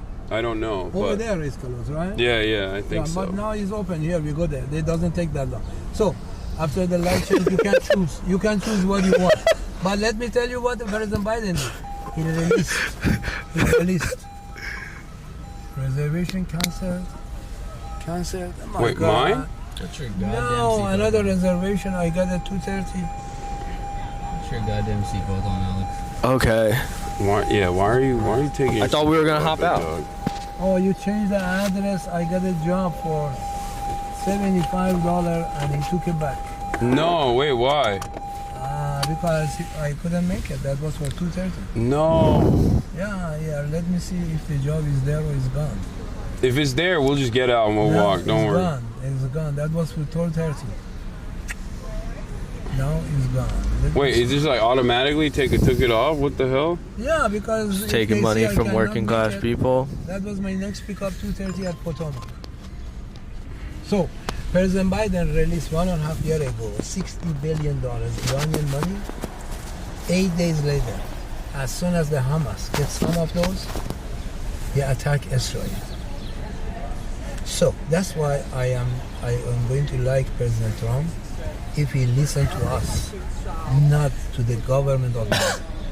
I don't think that's working out, man. But you are probably what you are protecting, your people protecting Iranian government. But Iranian folks are not happy with that. Because Iranian government is spending the all money for that, 30%, 40%, another 50-60% goes to his kids out of the country. Doesn't go to Iran. Now Iranian people suffering from hunger. Do you ever go back to Iran? I was last summer there. You want to report me? Go. No, I don't want to report you. Wait, what? No, I'm joking. So, no, I mean, Lebanon has a right. What else did Nostradamus say? Did he do any like lotto numbers or stuff like that? He was talking about President Kennedy. What do you mean? Wow. He says new man in new country get die, and they catch the wrong person. That's like so that could apply to so many guys. He says new man in new country. New man in new country. New land. New man in new land. Yeah. The people saying it means the President Kennedy. Don't open the door. Car is coming. Okay? I'm not gonna open it. He was gonna open the door. I'm glad you called him out on it. I was gonna open it. Okay, so Nostradamus. Oh, the thing I was gonna say is, so Joe Biden did that too. He released a lot of the Iranian oil money that Iran, $6 billion. But I think, remember the number. But I think you said you like Mossadegh, right? Yeah. And Mossadegh wanted to do what? He wanted to nationalize the Iranian oil, and he wanted the idea was like that. The people of Iran should be able to have control over their own natural reserves. Yeah. The people of Iran should be able to see the benefits of their own natural reserves. It's your oil. It shouldn't be British Petroleum that takes all the money. So I think America should not have a say in what Iran gets to do with its own oil, and America freezing the assets that another American ally, South Korea, was supposed to pay to Iran was already ridiculous to begin with. That's what I think. I think that other countries, regardless of their... What pay to Iran? What? Money for what? South Korea bought Iranian oil. South Korea bought Iranian oil. $6 billion worth. And then the American government said, you can't pay Iran that money, and they froze it. So the money was just in a bank account. Yeah. They just froze that money. Added to the previous money that Iran gathered. Yeah, it was supposed to go to Iran. America stopped it from happening. Yeah. Which is two different countries trading with one another. Why does America get to have a say in that? Ridiculous. No. Look at it. You, as a superpower country, you have a right to control the people. I don't think not so. Making war. I don't think so. No, look at it. I mean, I disagree with you. Disagree. So then what do you say about the Russia invading the Ukraine? You think it's right or not? Russia invading Ukraine? Yeah. No, it's wrong. You No, say Ukraine invading Russia? no, Russia invading Ukraine is wrong. Why? It's not. What do you mean why? Why It's is wrong? Because they're killing people. That's right. That's right. It's wrong. But you think, is that right what he did? Who? Russia invaded Ukraine? No. Was a good job or not? No, it was not right. That is what I'm saying. As a control the world, you have to avoid too many wars to kill the people. Okay, but the And difference. right now, for Iran, because Iranian people tell them, if you release this money, they come more kill and away. Don't release it. But the bad things, I am with you. The bad things is, shouldn't give him the money. They should give him medication that Iranian people needed. Yeah. They should give him food that the Iranian people needed. Wait, they But- shouldn't? Huh? You're saying America shouldn't let Iran get food and medication? No, they should get instant cash Okay. from America to get the medication. We Okay. are suffering. The people in Iran suffering right now, not having medication. So that's violent, right? That's That like is it's violent. hurting So, Iran. So that's America is why- hurting Iran. That's why I am with you that America shouldn't give the money to this government. He has to listen to the people like me inside and outside Iran. He should listen to people like you. You're right. Trump should. We did 1.5 year, like you doing demonstration here, after the lady was killed in Iran, Mahsa Amini, Yeah. and before last 46 years, especially last 1.5 year, here, demonstration, forum, Lincoln Memorial, to the White House to the Congress. Do not, like these people that demonstrating, do not release Look how money, old the people Iranian are. money to these people, because Show the these people people getting in war, and they didn't listen to us. Yeah. I am with you. They shouldn't choose to give a money yes or no, but they can choose. If you don't want to give a money, see what the people need, what the folks need in Iran. Yeah. Give them. Let's just huff it, best dude. thing, best thing is We food should and walk drug. it. I think so. All right. I think we're gonna have to walk it, sir, because we have to. We don't want to trap you in this situation. I am finishing the. Okay. Thank you. Thank you so much. Thank you. You put me in the crazy position. All right. All right. Sorry about that. No. It was a wonderful conversation. It was lovely meeting you. All right. I love that. Wait today. All right. Which way do we go? I have no idea. This way. So, one thing I noticed, if you notice, so I think there's like multiple different protests happening in DC right now, and some of the protests are directly the hands-off protests that are happening all around the country, and the one that we are going to is, oh damn, they have the Khalistan flags on the convoy. That's crazy. What's up, man? Hi, Hasan. Nice Nice to meet you. Welcome to my city. I'm a student here at GW. Hell yeah. I almost saw you, went there. I saw you rocking down the street, and I was like, holy crap. Yeah. This is dope. Where are you guys going to be giving your speech? I don't know. We're about to Pennsylvania 3rd is where we're going right now. You guys are on the wrong side of town. I know. Genuinely. Is that why this happened? Yeah. How the fuck did we get there? This guy's a fucking idiot. Who? You. Me? I am an idiot. Yes. Well, I thought it was at the White House. I was listening to the guy. I was listening to the stream, and that guy. You was, told oh me. my God. You told me it He was took at the you guys White in the House. complete wrong. We told you Pennsylvania 3rd. No, Pennsylvania 3rd. Pennsylvania 3rd is what you told me afterwards, after we got in the car, and I didn't Just really realize it trying was so not much to take further away from the actual This point is that so we're at. fucking crazy. Genuinely, you want to get to the mall and then just cut straight down. That's probably Okay. your best bet. That's what we're gonna do. Yeah. I don't want to follow you because that's All fucking right. weird. Speed up. All right. What's Can up, I- man? Once we cross, How far are we? can I grab a picture? Yeah, here. It's kind of cringe. All right, let's do it. Can I get Marge in it too? Yeah. Of course. Like, for real. Marge. Honestly, Very sweet. Thank you. fan of the show. All right. What do you? Why are you giving it to us? I don't know. Oh, What's Take happening? a selfie. Oh, I take it. Oh, I take it. No, just take a selfie. Yeah, Just take a get it. selfie. It's fine. Thanks, man. Appreciate you. Never mind. I hate you guys. All right. Thanks, All right. guys. Yeah. Hey, be So safe. nice Be to safe, meet you, guys. man. Be safe. This is gonna be me all fucking day. Yeah. I mean, you want a cam off? I'll let you cam off. No, they get mad when I can. They do get mad when I can. What's going on? Watching Rolo show. We're getting tattoos. I'm just a huge fan. Oh, nice to meet you. Yeah. And then it's like me at like half volume. Oh, what's up? Hi, chat. All right, well, come. We got to keep walking though, because we're late. This is actually exactly what was going to happen. If you want to do it right now, we got to keep walking. He's just gonna get mobbed. Just like walking public. All right. Oh, you got a Polaroid. Okay. Really? Hell yeah. All right. Oh my god. All right, let's stop for 1 second. He's getting Polaroided.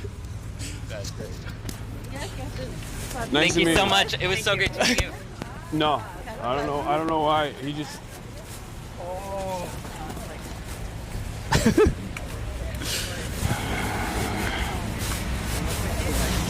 Nice to meet you. Sure. He has to stop for every photo. All right, walk faster. 35 minutes walking? You take a scooter. I was listening to incredible theories, and you guys got us out of that car. We had to go. We weren't moving. Yeah, you're right. My cogwheels were moving though in my mind. He was expanding my brain in ways that I previously thought were impossible. I do want to hear more of the Nostradamus stuff. Yeah. God, I love Iranians, dude. They're so funny. Persian unks. Persian unks are the best.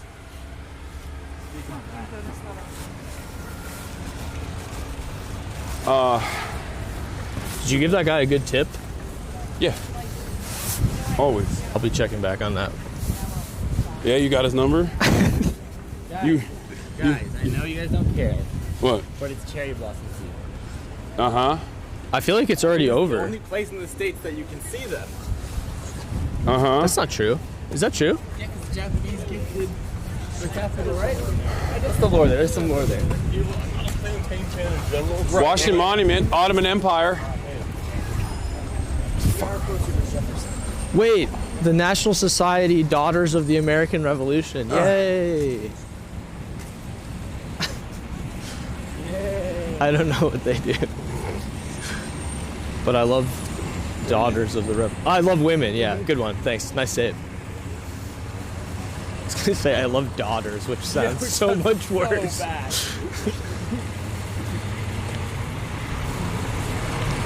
You still kind of said it. No, I didn't say it. Are we going the right way? Dude. Do you have any idea? Seems like everybody's walking. We are going the right way, yeah. I mean, there's another protest, right?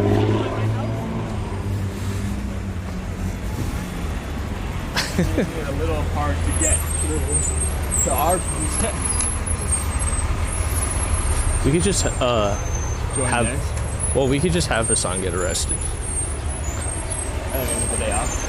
Yeah, that would be sick. We can go look at the cherry blossoms. We could go. Yeah, we could go look at the cherry blossoms. We could get a hot dog. I don't know what they do down here. What do they eat in DC? Is that a cherry? That's cherry blossom, no? Is it not? Yeah, it is.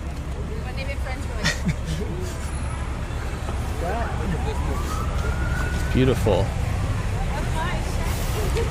It might be. I think it is. Only girls. Only girls. But yeah, if you notice the, oh shit, yeah, look at snipers on top of the building. I don't like that at all. I mean, we're in DC. Oh yeah. Look. They know that you're giving out free PS5s. Hasan is giving out free PS5s on the National Mall. Oh, please don't say that. Can you take a picture? Yeah, yeah, for sure. Hello. Nice to meet you guys. Nice to meet you. Have a good one. You too. Marsh, look at the. If you look at the Washington demographic Monument. makeup of a lot of the Elon Musk, like Doge protesters, they're like a lot older. And I suspect we'll see a very different crowd at the Palestinian rally.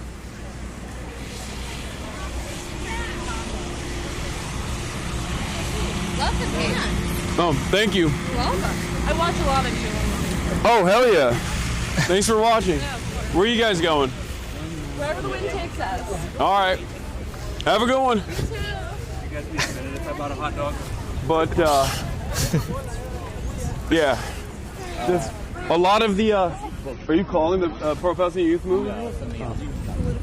Something I forgot? No, I'm dealing with my other podcast right now. Oh, shit. But Jesus Christ. Keep going. Okay. I'm not mic'd up. So. Okay. So, one of the things I've noticed is that, like, a lot of the pro-democracy, we don't want no tyrants, we don't want no autocrats messaging, anti-Doge messaging, anti-Elon Musk messaging is coming from older generation Democratic Party loyalists. And I think a lot of the younger generation, which is still very critical of all that stuff as well, is more focused on America's involvement with Israel and things of that nature. But it's clear to me, considering how many people are walking around and protesting in every direction here in Washington, D.C. on this beautiful day, people are experiencing a lot of discontent, to say the least, about the current administration and the way things are going. I've yet to see any 401k related protest signs, but you know, the conversation that I had with the State Herndon of the New York Times remains true. A lot of the base of the Democratic Party, the heart of the Democratic Party, want the Democrats clearly to fight back, but they are especially upset, especially disturbed about Elon Musk and his involvement with Doge, undermining, if not altogether dismantling, the federal administrative body. Here we have the Washington Monument on the right. There are a lot of people over there. What the hell? Is that where we're going? Nope. That's a different protest. It's just a lot. There's just a lot of shit happening today. He still doesn't know where we're going. Well, he doesn't even know where he is. I don't know where I'm at. It's a straight shot. We're going straight. It's just a straight I thought shot we like were 30 in I thought we were going to Washington. Hi. Can I just take a picture with you? Okay.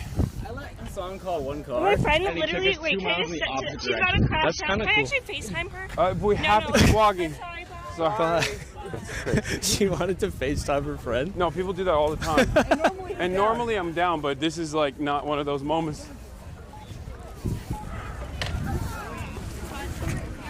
Really big. That was another level for me. What? I've never been to DC. National Institute of Health saves lives. RFK makes measles great again. It's funny. There's like a bajillion of Thanks for that. All right. The camera doesn't really do it justice how big it is. What is? That's what I always say. Fucking the obelisk. Yeah. It's really big when you see it in person. It's so, guys, it's really big in person. Yeah. Okay? It's really impressive. It's also not the size that matters, it's the motion of the ocean, honestly. I think Like, we're it's having got- different conversations. It's got great motion.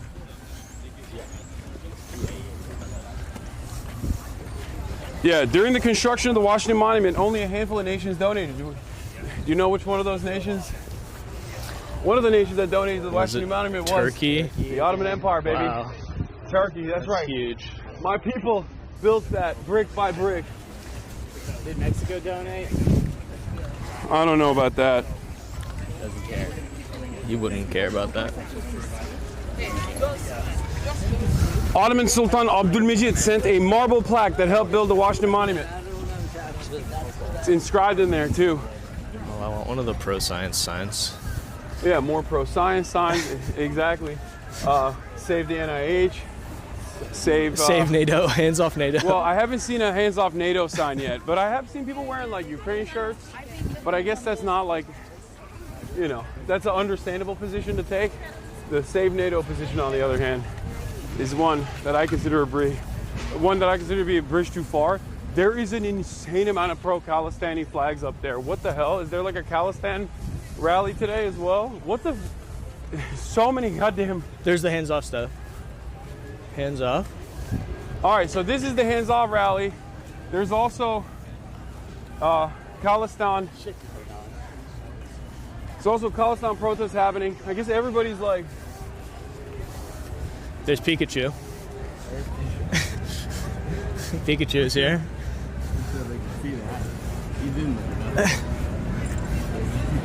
You guys see Pikachu? Pikachu walking with Peter, Mine just making sure he's in attendance. Pikachu has a long history of standing with Palestine. Are they selling? Oh, there's MAGA merch here. Can I take a picture with you? Yeah, quick. Let's do it. Dude, thank you. Nice to meet you guys. Have a good one. What? All right, do you know which way you go from here? It's just straight. Okay, so I kind of want to see. We should cross. We should go over there and see what they're about. Okay. Wow. Because we do have a lot So many people walking. so much, guys. We don't, Can you hear me? We should go through that side at least, so we can get a better understanding of what this other hands-off protest looks like as well. It's actually fun because I have like a secret microphone to chat, so I can just tell them that I have really bad anxiety right now.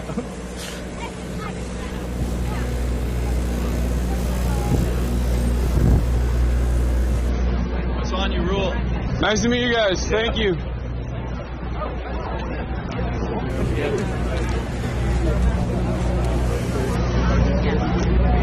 Wow. It's like people in wheelchairs. Thanks, Donald. Oh, hell yeah, they got crystals. Listen. Industry is alive and well out here. What's up, guys? There's some pro-Luigi messaging. Deny, defend, depose. Okay, maybe I made a mistake by going through here, but... Oh, this is a great museum. So, I guess this is a National Sikh Day Parade. That's why there's Palestine banners everywhere. Nothing, I think it's great. Love that. Making sure you're included. Thank you. Refuse fascism.org.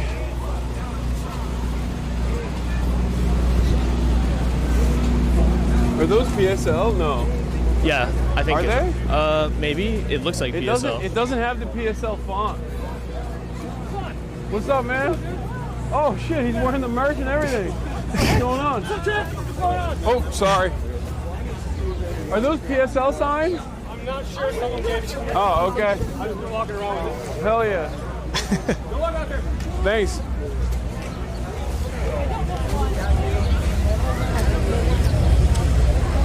It looks like it has the PSL color scheme, but not necessarily the PSL font. What is this?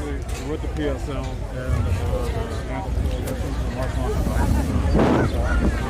Person from PSL talking to Hasan right now. If you guys can't hear. Yeah, this is where I'm going to right now. Yeah. Yeah, I'm gonna be speaking at it. What's up, man? Oh, nice to meet you. Can I take a picture with you? Yeah, sure. Quick though, real quick. I know you're busy. Yeah, it's crazy. I was actually just watching your stream, bro. That's crazy as hell.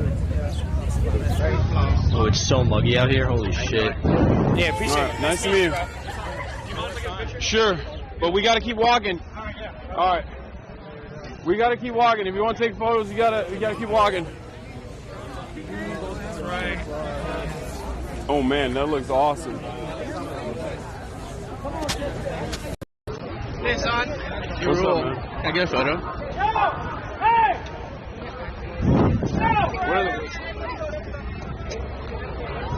Are they actually blocking this off like right now?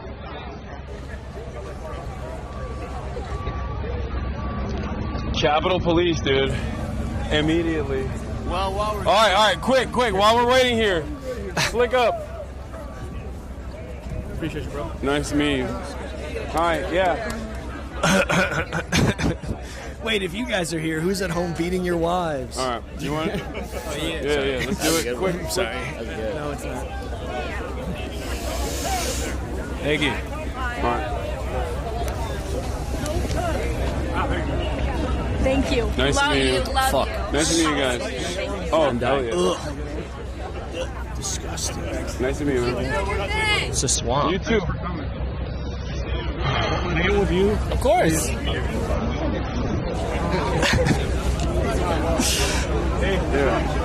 What's up? I'm a big fan. What's up, man? Nice to meet you. Can I Yeah, sure. All right, I'm on the phone. My buddy's house now. Yeah. All right, we got to keep walking. Too warm.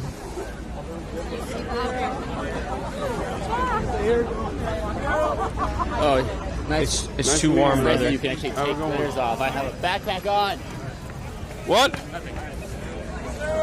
We are 21 minutes away still. Wow. Holy crap! Wowzers. Oops, sorry.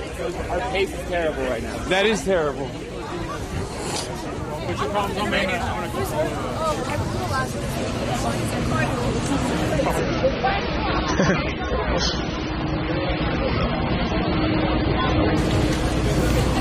They're playing the fuck Donald Trump song.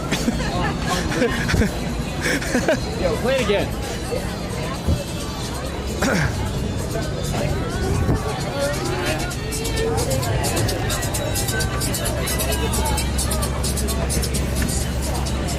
I mean, it's nice to see people out, even if it's like half, you know, fuck Donald Trump, like Sure. lived out crowd. It's cool.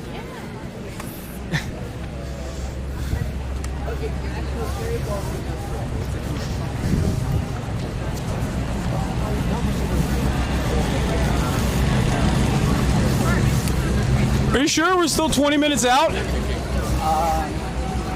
Yeah. Yes, I am.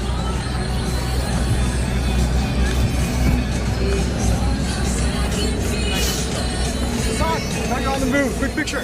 Yeah. Sorry. I'll walk with you. Awesome. Nice to meet you, man. Awesome. Thanks for being here. 305. What's up? So, not a 305. Chatter. Yeah.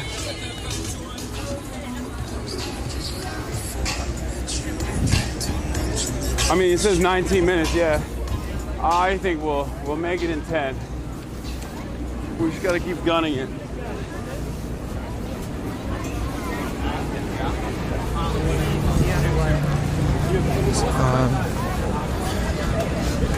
Oh my god, dude.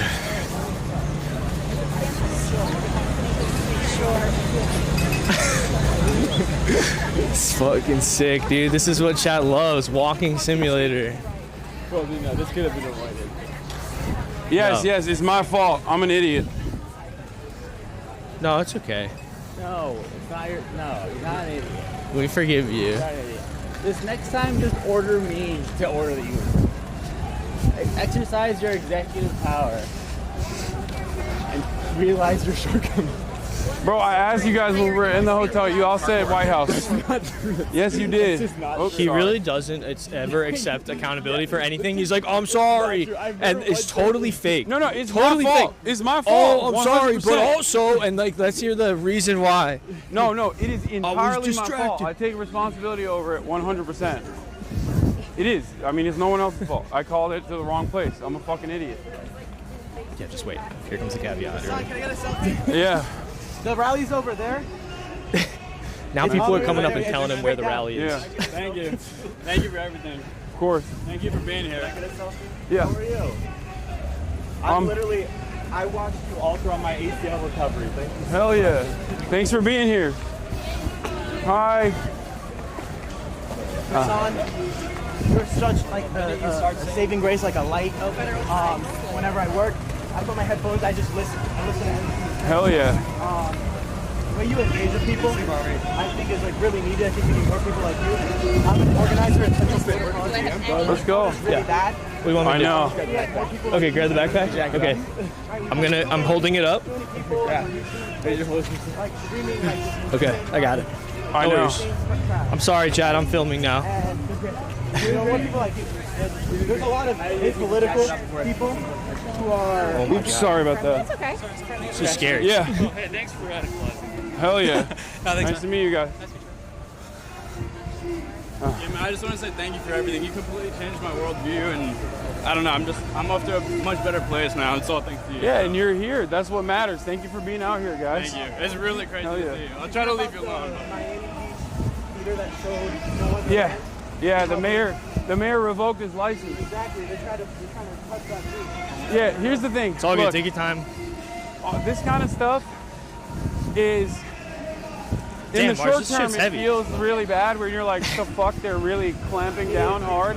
But I think the reason why they're doing that is because the pros really movement is at its weakest point that it's ever been in American history.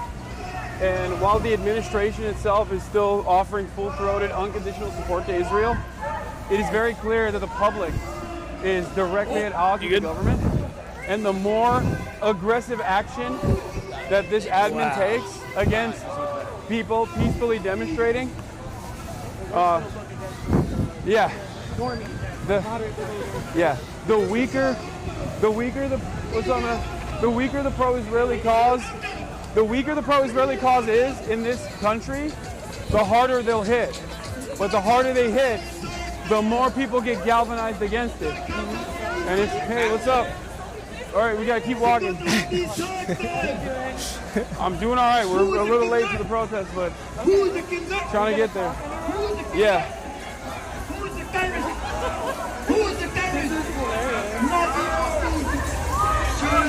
Nazi Modi! Killer Modi! Thank you. Hitler Modi! Hell yeah. India Erdogan! Go check this shit out. India Erdogan! Solidified that the people want this. Yeah, we're all trying That's to a long play ass a line. role in Holy this. shit. Thank you for your work. All right, have a good one.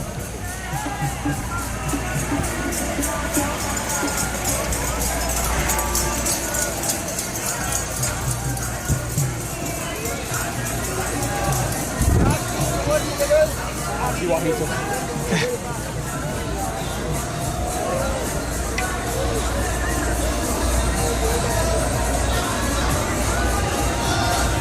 How you feeling? Good. Well, sweaty. You want to take that jacket off? No. I'm chilling. Maybe it's the LA boy in me, but this weather is perfect. This is not perfect, dude. It's a fucking swamp. It's a little bit, he's a little humid, but. Chad, it's so gross. Yeah. It's so bad. Really? You're hot too? It's balmy. Huh. I'm recalling that one chatter who said, Hasan, don't drink too many liquids. You're gonna have to pee and poop, and you're not gonna have public spaces to go out and do that. And that chatter was absolutely correct. He was 100% correct. You were correct, chatter. You are vindicated. I do, as a matter of fact, indeed, need to piss. The poop part is fine. I can hold it, but the piss part is going to be a more difficult endeavor. All right, 10 minutes out, 10 minutes out.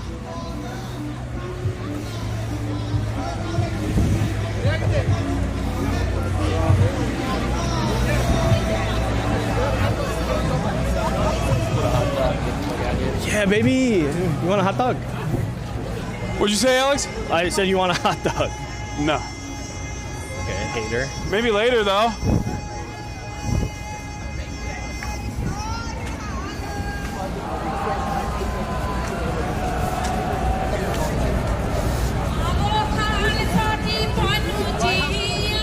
This is sick.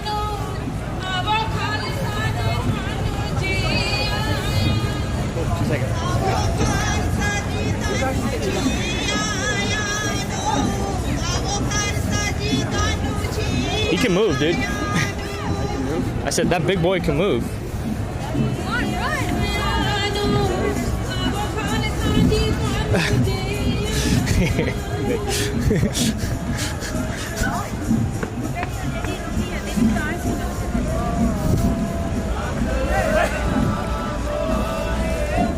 Okay, this is sick. Get it? Double entendre? What's up, man? Not much. I have a gift for you. Okay, what do you got? Oh my God! I'm I'm gonna get in fucking. I'm gonna get in trouble. Nice to meet you, man. You too. All right, Take have care. a good one. Dude, there's the PFLP banner on his head. Wild.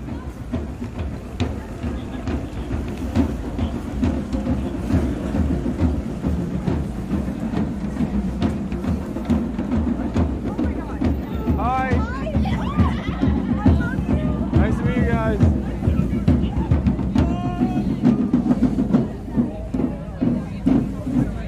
right. I've been watching yours for like 5 years now. Hell yeah. Keep up the good work. Thank you. Nice to meet you, man. Thanks for being here.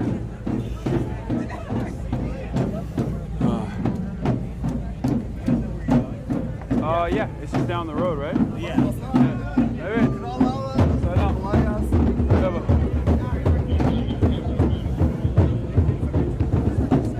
Wait, they're not gonna. They can let us cross at this junction, right? All right. Yes. What time are you speaking at? I don't know. Whenever I get there. No. When we get there, Yeah. Hey, Hasan. What's up, man? Thought if I get a selfie? Yeah. Thank you. Look at the doggy. Appreciate it. Oh my God, what a cute dog. Hell yeah. Nice to meet you guys. Haven't had up your time. What's up? We're live streaming right now. Oh, well, Yeah. it was an organizing thing, actually. Okay. Well, I don't know if I can do that right now. We gotta keep booking because I gotta speak at the rally. Okay. And we're late. See you later if I see you. Sure. Okay. All right. Nice to meet you. What's your name? Jack. Nice to meet you, Jack. Yeah, What's trust up? me. Or Julie. It's been the whole time. Okay. Oh, thank you very Nice to much. meet you. Yeah, sorry, I'm going the same way as you. Okay. What's up, man? Thank you. You're doing like. Hell yeah, man. Thank I you. just wanted to say that you're making a great place. Sanford Bros. Like, I love you so much. Hell yeah. Thank you. Thank you for being here, brother. Free Palestine. Thanks, brother. Hey, big man. Hey, nice shirt, man. Thank you. Yeah, that guy was sick. What's up? That was the coolest guy who Hell came yeah. up to us. Because he knew who I was. So that's why he was You cool. also knew who I was. Cool. Yeah, Well, yeah. thank you for being out here. The unsung heroes of the Hasanabi broadcast. The load bearing members. So many loads. So many loads. We're there. Oh my God. Yeah. So many. It's great. It really emboldens It's the ones spirit, off I camera think. that are really When things bad. feel very hopeless, when things feel horrible, I think going out to rallies like this and seeing other like-minded individuals who are unafraid to demonstrate, even as the government escalates the stakes, elevates the stakes, I think is liberating, and it gives people the courage to do more, and it also makes you feel good. So I think this is it, right?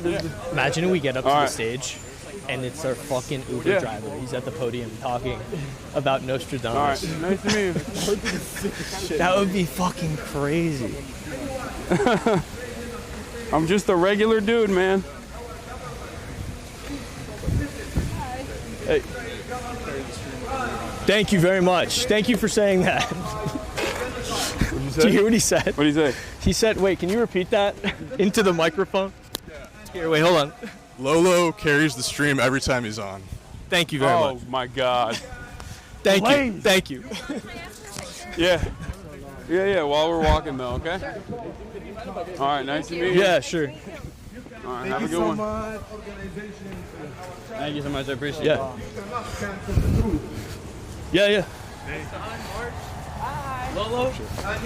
What's up, guys? Thank you so much. Nice to meet you. Yo. And the number is growing here and around the world. It's What's happening? obvious. Nice to meet you. Nice to meet you. I didn't know if I was going to do a handshake or a bump. It's all good. Dude. What's happening? Nice to meet you, man. Nice to meet you guys. Can I get a quick picture? Yeah. Innocent people. with Thank you, bro. Nice to meet you. Thank you so much. Yeah. Thank you so much. Yeah. Critical mass. Don't worry, me too. Sorry. Yeah. I'm a huge fan. What's up? If I take a picture? All right. Sorry. No, we gotta go. We gotta go. I'm sorry. Yeah, it's nice to meet you. Yeah. Nice to meet you. Wait, what's up? Keep walking. If you want to take it while we're walking, you can do it, but we gotta go. Hey. All right, nice to meet you. That you're on too. Awesome. Thank you. Thank you. It's all good. Brothers and sisters, Sure. Thank you so much. ladies and gentlemen, Mind telling me like what exactly? this is my final. My job now? Yeah. Yeah. I mean, I'm in the Bronx doing civil legal services. Hell yeah. I don't like to say where because I get doxxed all the time. But in the Bronx, like civil side now, not criminal. Sure. Mutual aid fundraiser. Hello. What's happening? I just wanted to say hello. I was introduced to you by an Irish friend while I was organizing for BLM in Japan. Hell yeah. And I've been watching you ever since. Is it alright if I get a picture with you? Quick, we gotta go. Okay, cool. Hi. Hey, how are you? Good. How are you? Good. One more. Thank you. All right, no problem. Yeah. Okay, what's your two, bro? Can we do an interview with you? Later, Sure. I gotta go Yeah, speak. hit me up later. Yeah. Terete, my people. Sure, I'm. Okay. Hi. What's up? Oh, hi. Sure. Oh, sorry. Yeah. Oh, shit. Kaya's not here. Nice to meet you. Escorter, Kalia appreciates you for radicalizing her during the genocide. She was a Jewish Zionist in high school. The Discord is a great place for her. I appreciate what you do. God bless. Thank you. Thank you for being here. Thank you for being here. Free Palestine. Oh, salam. All people of background are welcome. Just making sure you're here. We must march on the Congress. I got scared. I thought we lost you. Truth in their faces. Because we are not a friend. We are the conscience of this country. We are the conscience of humanity. Why say timer? Okay, thank you. And we will not stop until the Congress is free and until Palestine is free. Sorry, I'm so short, so I couldn't get. Hey. It's all good. It's very nice to meet you. Thank you. Sorry? I really appreciate you writing. Thank you so much. I mean so much. Thank you. Thank you. All right. The closer we get to the Palestinian demonstration, the crazier, the more hectic it's getting. Sorry. We gotta keep walking. I'm sorry. All right.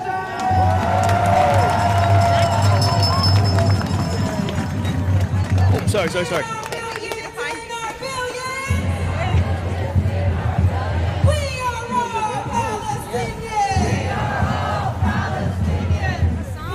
Hi. I have to go. We have to. Oh my God, dude. I met him at the DNC.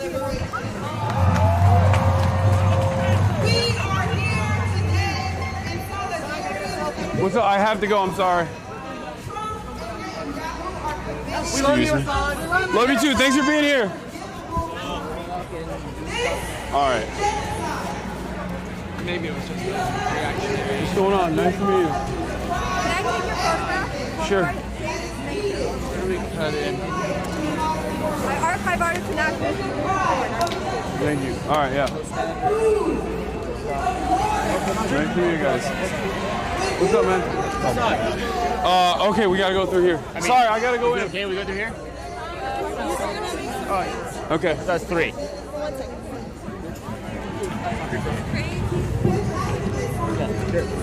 Here, getting quick. Thank you so much. How are you doing? Alaikum salam. How are you? I'm good. How are you? Man, it changed a lot, man. It helped me so much. Let's not be quick before you get scored. Okay, can we go inside? Sure. All right, thank you. Thank you. What's up, guys? Oh yeah, sure. What's happening? Wait, hold on. I gotta. I'm so sorry. I have to pee so bad. Wait, where's Lolo? All right. Should we switch to shotgun? What do you think? No. Okay. Because I have this on and I'm gonna be speaking. Okay, and then after we can swap it. Yeah.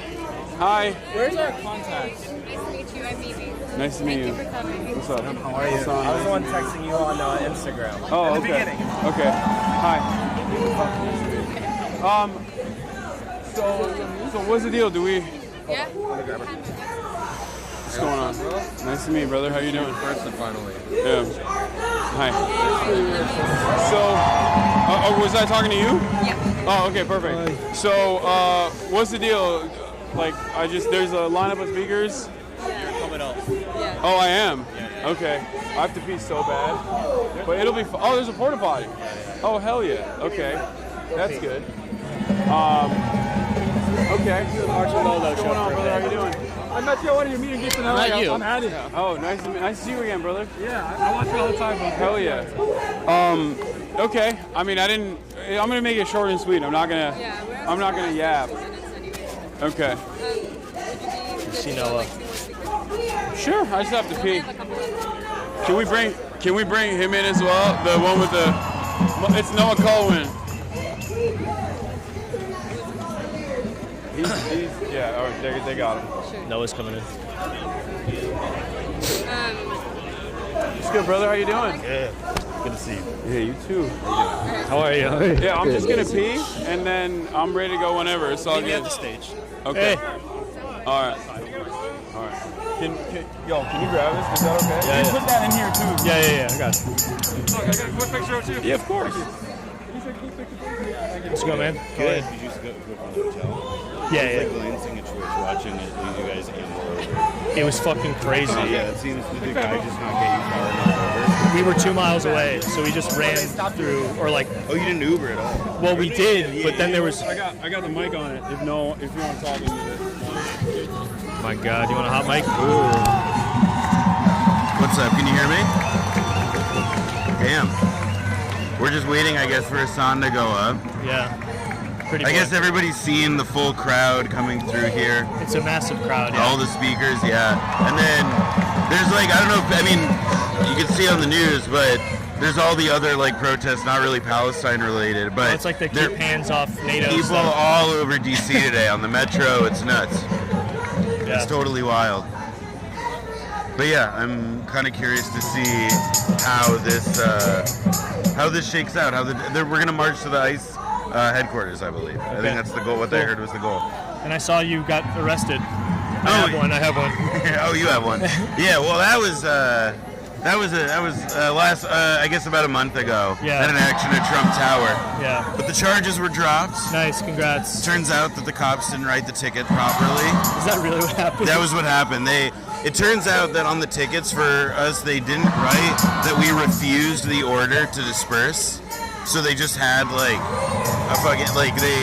had just said, oh yeah, we told them to leave, and they were making noise, and we arrested them. How many people did they arrest? Like 100. Oh shit. And I'm pretty sure it was entirely dismissed. I think your No? mic is upside down. Oh, upside down? Oh, this way. I bet it's better now. But my dulcet tones are coming through. But yeah, it was easy. I mean, it was like, it worked out. And I think I wouldn't be surprised if there are more actions like it coming up. Was it JVP? Yeah, it was JVP. Okay, cool. Yeah, they have a well-oiled machine in New York City. But now it's too close. Let's go right here.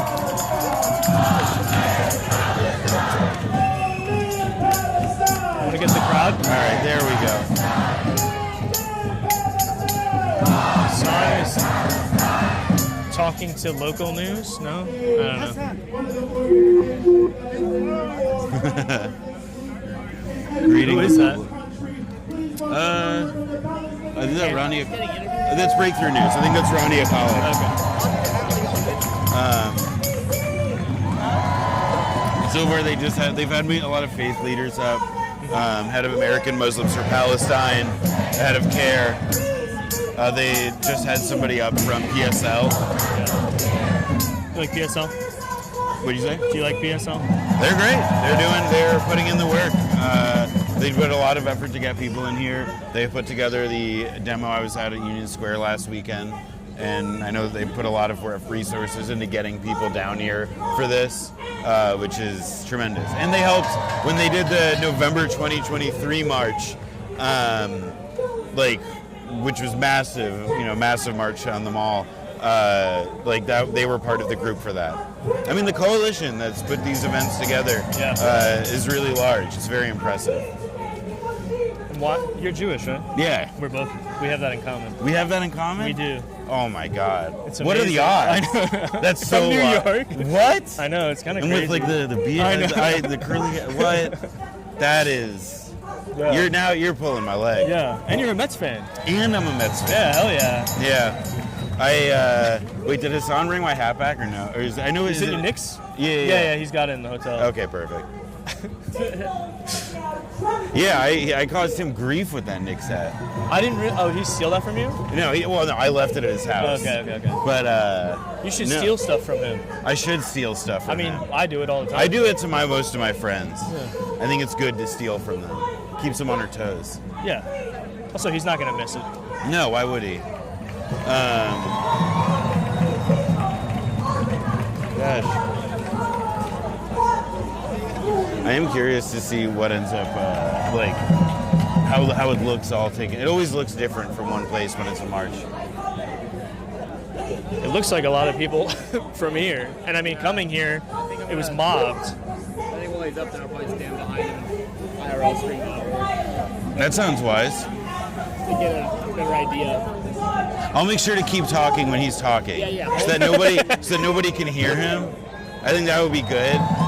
I could just chew into the microphone. Yeah. We'll get a hot dog really quick. Yeah, excuse me, some peanuts. Like it's a ball game.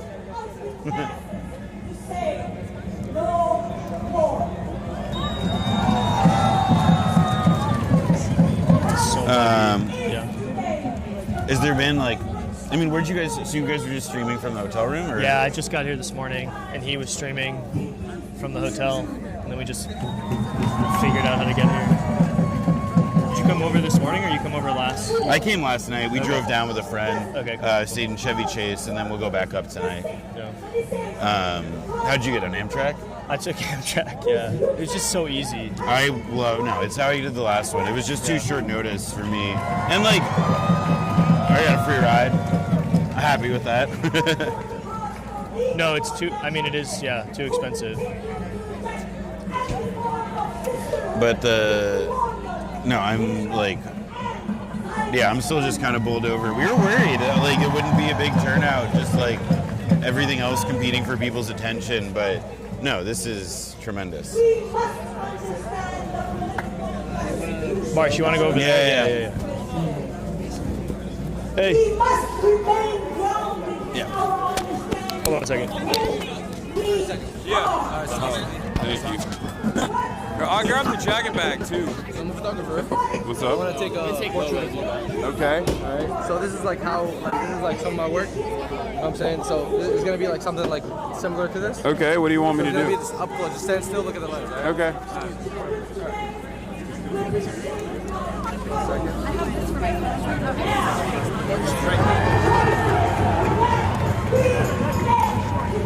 Give me one last shot.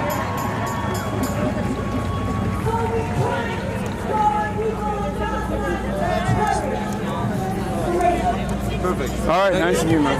Thank you. What's up? I gotta go speak. I'm sorry. Oh, hell yeah. Sure. Look at that. I'm good, thank you. I have nowhere to put. Nice. Oh, we gotta go. I got you. Okay. Yeah. I gotta go. I'll be back though. We'll get you in a second.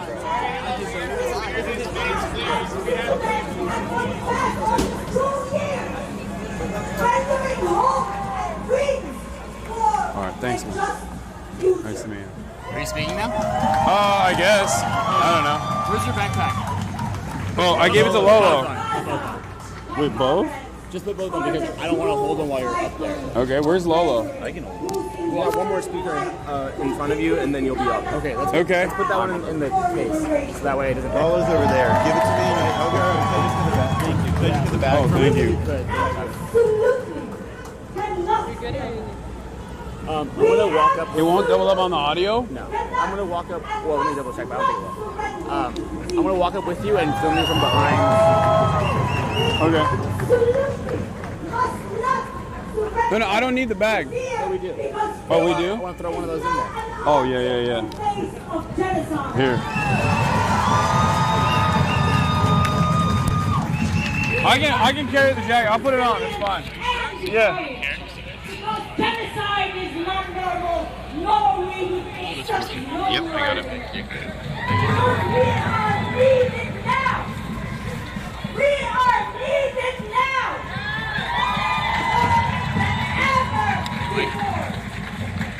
We must have it because being in this cause is a remarkable thing.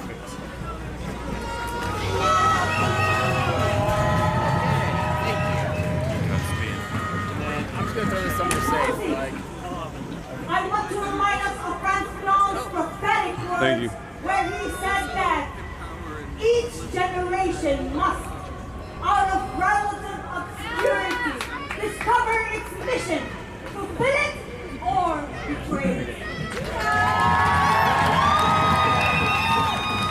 Palestine is our mission! Ending the genocide is our mission! We are the ones we have been waiting Standing over by the front with Dylan Sabo. How's the walk over? What? How was the walk over? It's fine. We got a little mob, but it's okay. Yeah, got a little recognition. Yeah. I mean, it's normal. Certainly the crowd for it. Yeah. It's funny though to see the disparity, and it's ever present here, especially the disparity between like older folks out there doing like Protect the NIH versus like a lot younger and a much more diverse crowd here speaking out on the atrocities in Gaza. Oh, it's been interesting. I caught the hotel I stayed at last night, I caught a couple of hands off Ukraine, hands off NATO. Hands off NATO? I have yet to find that's like a rare Pokemon for me. I've been looking for a hands off NATO trust guy. me, it is a holographic Charizard as far as I'm concerned. I love that. Hands off NATO.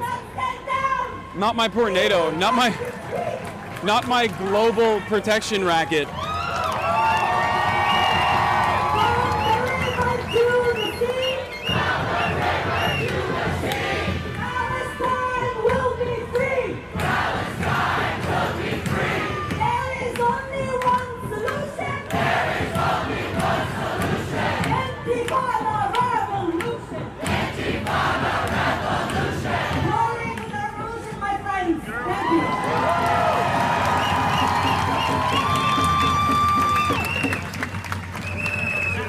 Free Palestine! Free Palestine! We've got just a couple more speakers before we march on ice. I hope you are ready. Oh, we're marching on ice?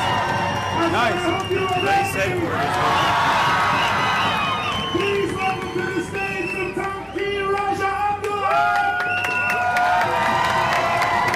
After him? All right. I'm going up after the speaker. Assalamu alaikum. Brothers and sisters, while it's great that we have the energy to march after 500 days Oh, hey, what's up? How are you doing? we have the energy to stand with the people of Gaza. It's very painful to recognize What's up, man? that the genocide is still happening. Sorry. Nice to meet you in person. Hi, Hasan. Nice to meet you. To stop the genocide from day one. How's the rigs? How's the what? How was the rigs? The rigs? The rigs, the hotel. Oh, it's weird. It's a weird ass hotel. It's like a bank. Yeah, that's what all the big hotels around here are like. Yeah. I don't know who's like, oh, I would love to stay at a bank. Who the fuck says that? Well, they made the post office into a Trump hotel. Yeah. The U.S. being a partner in this genocide. This is not about What's up? it being a colonial, imperialist-led genocide by the U.S. Your parents must be really proud of you. Oh, I hope so. Nice to meet you. Your little ankle. There is no way for the world to normalize a genocide. I just wanted to say hi. Hi, nice to meet you. Thanks for being here. I've been watching for so long. Unless the people of Gaza, unless Muslims, Palestinians, Arabs, brown people, the global South is dehumanized, demonized. Heading up to New York tomorrow? What? You heading up to New York after this? Yeah. Cool, sick. Yeah, we're gonna link up with Zoran tomorrow. Will just pulled out last second. You want to come, right? You gonna do that? Okay. I'm around. Or wait, what time? 3. You can't do it? All right. I'm in Queens. I'm at a Mets game. Justify and celebrate the elimination of all Fake New Yorker. Fake New Yorker, because I'm going to see a New York baseball team. Okay. Yeah. Okay. I see how it is. Yeah, no, he's in the pocket of Andrew Cuomo. No, I'm in the pocket of Steve Cohen because I love my Mets. Yeah, I'm in the pocket of Eric Adams. That's what it is. It's an ambush interview against Zoran. It's an ambush interview against Zoran with Eric. Yeah, I'm on the behalf Turkish of Turkey. I'm the Turkish MIT agent sent to undermine his cause. Erdogan sends his regards. 500 days after the genocide. Well, I'll tell the Mets that you send yours. Stuck with the reality that we need to stop being obsessed with the idea of being the perfect victim. What's up? Oh, hell yeah. Thank you. The images and the footage of our children being shredded live on TV. If that's not enough for the world, I feel like I'm not going to be able to follow this energy. Victims, all of our PR campaign. What? Just bring it up. Bring up what? Just bring it up. Bring what up? Bring it up. Oh, elevate the energy. This is the moment that we understand and recognize that the genocide and the war in Gaza is a war against human dignity. Brothers and sisters, when so-called Columbus came to America, or in Turtle Land, in 1492, he was able to eliminate millions of the natives by degrading them to biological beings instead of human beings. And that is how you justify, that's how you legitimize genocide and ethnic cleansing. So today we have to recognize that our fight is not for a difference of opinion. There's no two sides of the story. There's nothing to campaign for. We're not campaigning for political change. We're not campaigning for people to see us as equal human beings. We are campaigning to end the war in human dignity.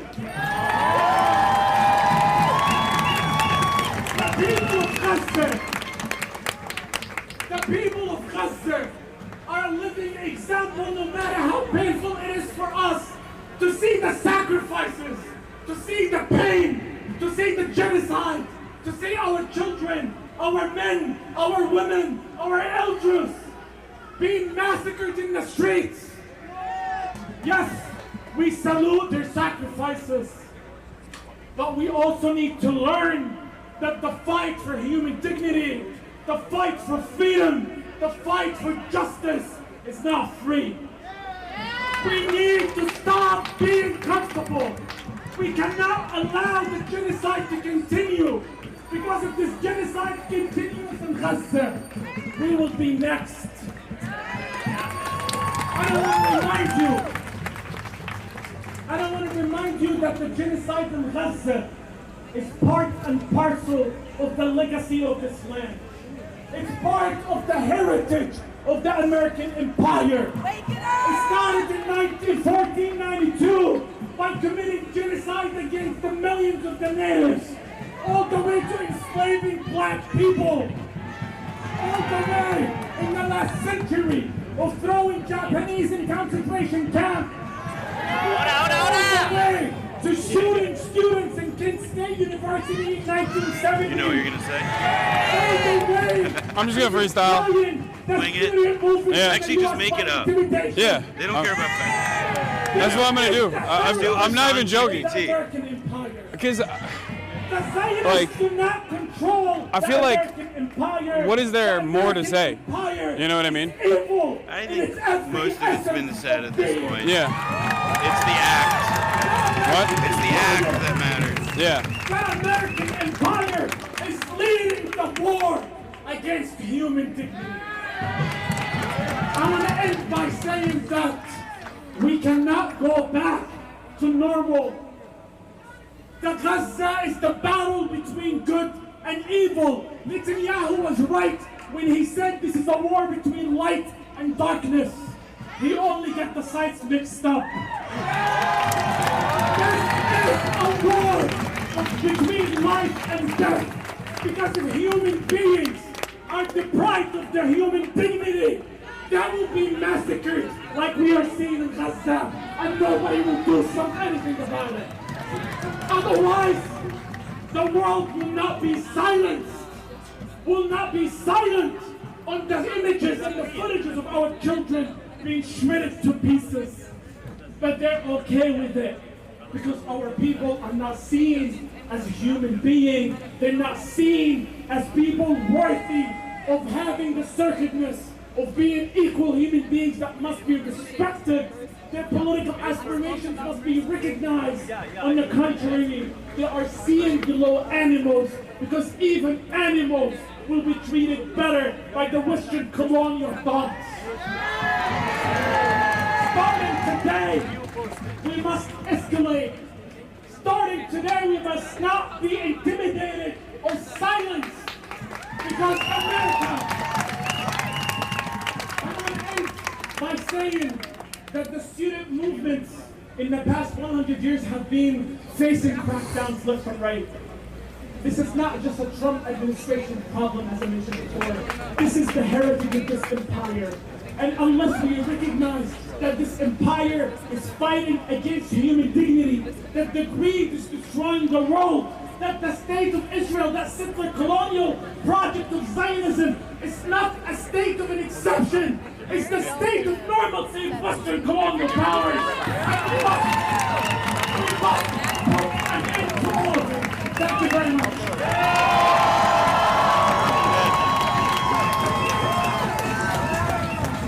Great speech, man. Thank you. I want you to welcome to the stage next Hasan, Piker!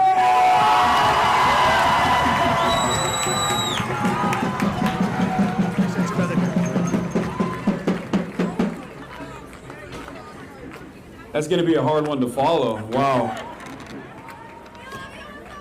Love you too. That's why I'm here today, to speak about love in some ways. I feel so emboldened and so galvanized seeing so many people out here demonstrating for a free Palestine.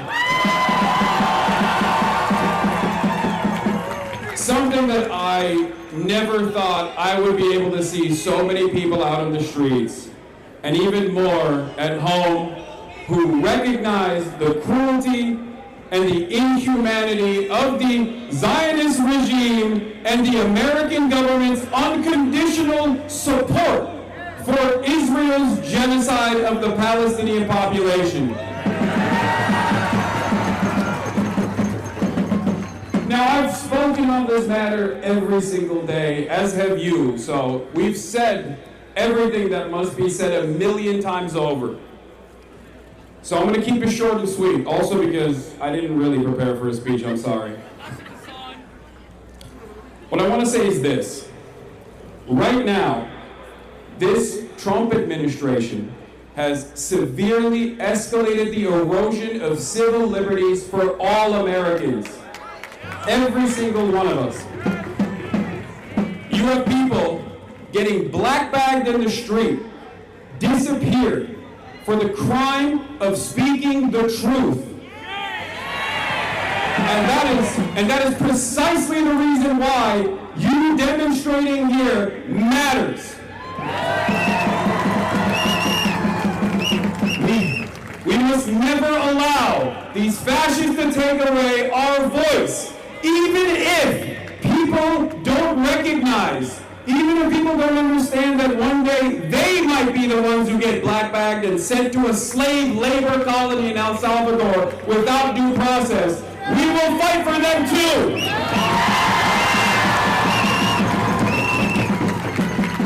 Because every single person here understands the fundamental truth. None of us are free until all of us are free. So I want to end with that and say, free Mahmoud, free Humeira, free all of the political prisoners, from the river to the sea, Palestine will be free. Your voices will not be silent.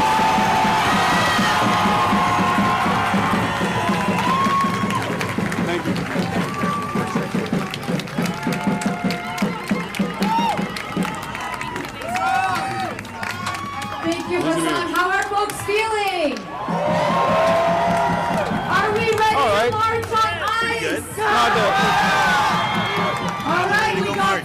Yeah. speakers, so I want y'all to hold tight. But What's chat before I thing? introduce our next speaker, I want to let you all know that we just received an appeal from the Palestinian General Federation of Trade Unions in Gaza, who have just shared on the eve of International Workers' Day to join and expand the campaign targeting Israeli companies and their supporters, including MERS and ZIM. Can you get Lolo too? You want to take a photo of this? Earlier, I mentioned Maersk's role in transporting military cargo to Israel. But I want to be abundantly clear. It is not Maersk alone. Can I get a photo with you guys? We cannot leave out the other complicit companies and entities, whether logistics or otherwise, that are shipping military cargo and weapons to Israel. We know that the United States is sending the majority of the weapons dropped on Gaza. And we've heard about the companies Lockheed Martin, Raytheon, Boeing, Northrop Grumman, General Dynamics, I just want to say Systems. I don't want people in America to forget about BLM. I don't want people to forget about black people. I don't want people to forget about the millions of black people who are incarcerated. 45% of black people in America are incarcerated. Free black people, free Palestine, free Sudan, free Elim, free Papua, free the Tamils, free everybody. Allah Akbar, الموت بالدم، الموت الصهيل، لبيك يا حسين، لبيك يا حسين. الله أكبر، الله أكبر، الله أكبر. اللعنة اليهود، اللعنة إسرائيل، لبيك اللهم لبيك. Name and shame every single company, logistics and otherwise, that is complicit in transporting military cargo and weapons to the genocidal state of Israel. Thank you. Sure, but we gotta go after. Our next speaker is Ismahan Abdullahi. We'll be at the march. We'll be at the march. Of Muslim Organizations. Please welcome Mr. Ismahan. We grab you for an interview for about 2 seconds. Yeah. Well, after we're gonna be at the march too. We're gonna put you in the box. That our hearts are broken. I know many of us feel as if we have failed Gaza because we couldn't stop this genocide and end the occupation. I know many are feeling afraid and overwhelmed. Tall as shit, man. Not right now. I gotta do an interview, but I'll be around. Is it on? All right. We're doing an interview. What is this for? This is for the PYM. Okay. All right. For the Palestinian Youth Movement.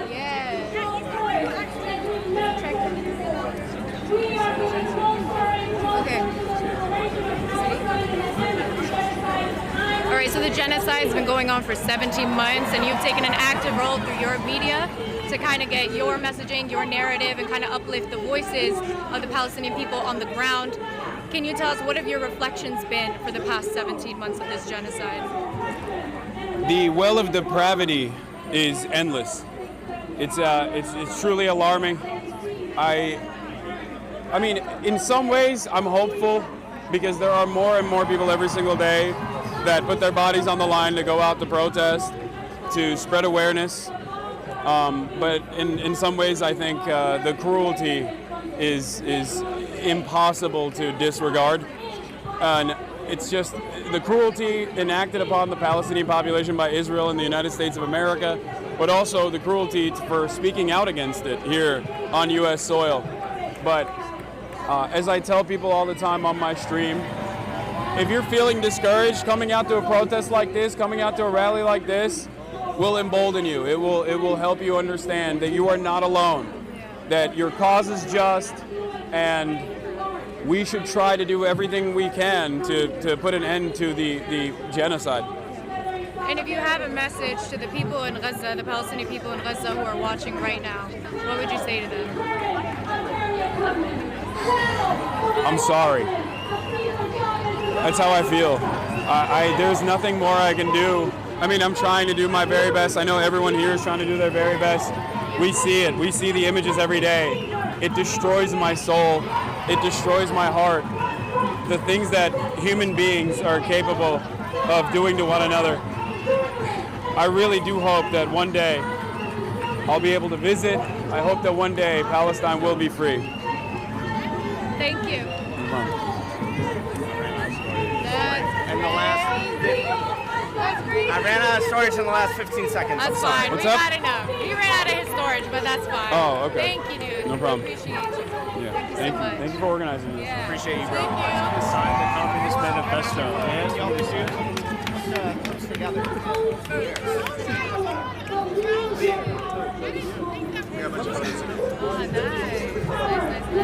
Also, can you check?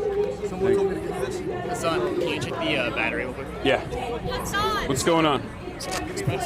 What's up? Is it 100%? Why is it still at 100%? Charging? Oh, did you flip it? It's still charging. It hasn't been that long, so. Okay. What's up? What? You saw my press pass. Oh, your press pass? Yeah.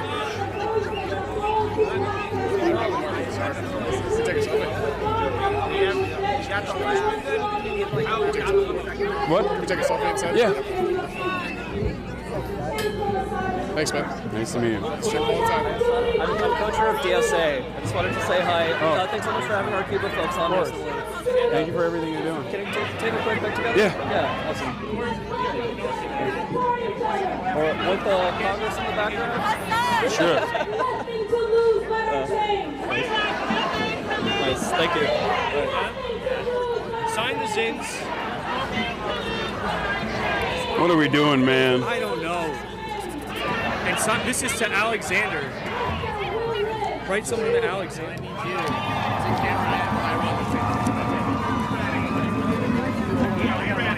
Alexander?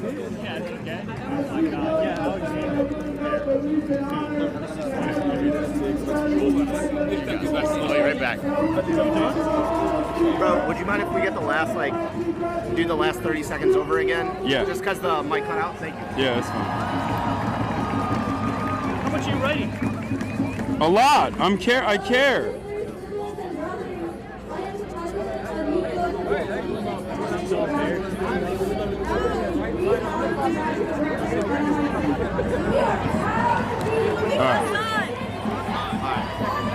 right. He said yes. I'll take that. Give me that. Wait, I'll hold it. Wait 1 second. Where did March go? Huh? What's that? All right, can you hold this for a second while I do this interview? Yeah, I got it. Sorry. No. All right. I'm sorry. Thank you. Okay, thank you. I'll take it. 1 second. Okay. All right. How are we doing? Are we good? Now we're good. We're just doing 10 seconds. That's Okay. it. All right. So you're just your message to the people in Palestine who are watching and the people of Gaza. I'm sorry. That's my message to the Palestinian people. I see endless cruelty enacted by my government, allowing the Israeli government to continue doing genocide. We are all morally culpable, and I hope that one day Palestine will be free. I hope that one day we'll put an end to this senseless cruelty, and that you deserve emancipation. And I hope more and more Americans, more and more Westerners are waking up to that reality. So I hope in all of this cruelty and all of this violence, there's at least a sliver of hope that emancipation is inevitable and it's closer than ever before. All right. Thank you, son. All right. Appreciate you again. Wait, okay. Yeah, I was gonna say, can I get a water? Speaking out against genocide. All right, what do you want to do for audio? I think this is fine. Okay. We don't need to shotgun it, do we? I think this is better.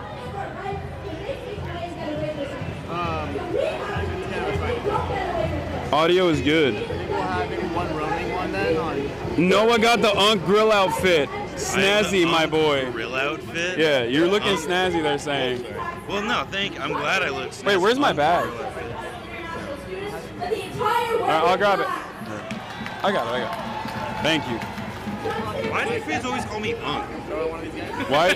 I swear to God. Because you're old. Yeah. And I'm old too. Yeah, I was about We're to say, old. what am I, fucking serious?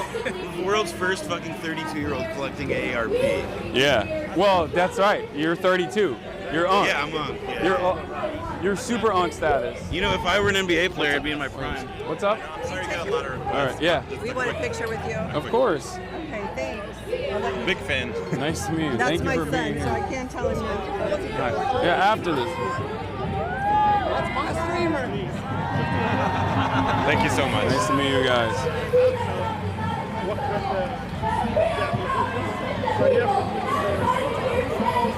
Thank you. Nice to meet you. Thank you for being here. Hi. Yeah, sure, but one second. I saw him small. It's a pleasure to meet you. Nice to meet you. So I can get a picture? Yeah.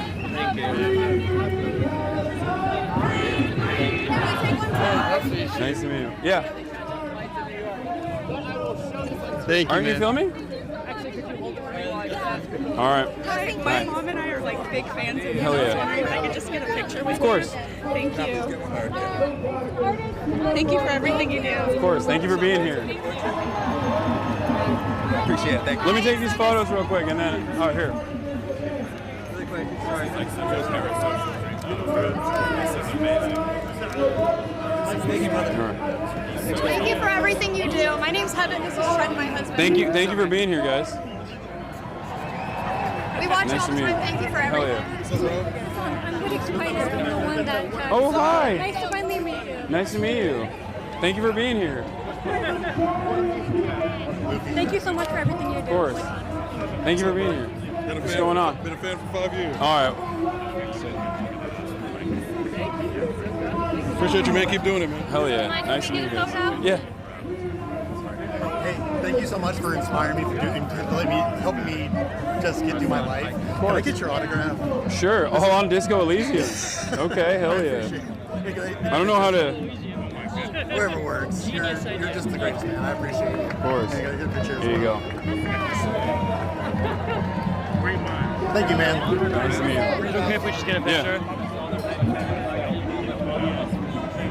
Thank you. I'm Dr. Mohsen Ansari. I'm the immediate president of ICNA, Islamic Circle of North America. We have our convention.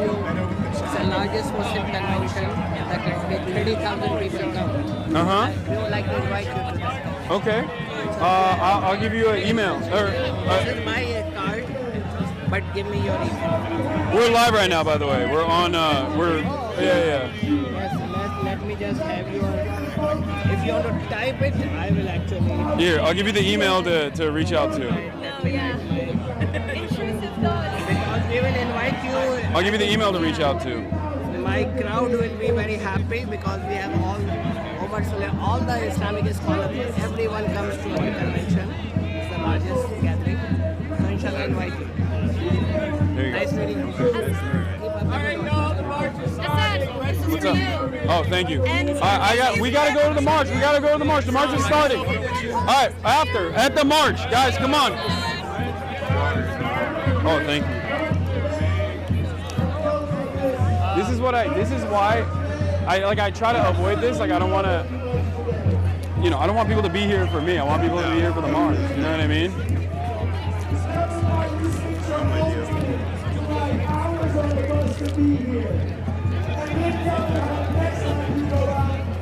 I got Dylan. Why? It's going to be Wait. I'm just waiting for people to move so that we can go out. Because I feel like it's going to be super hectic.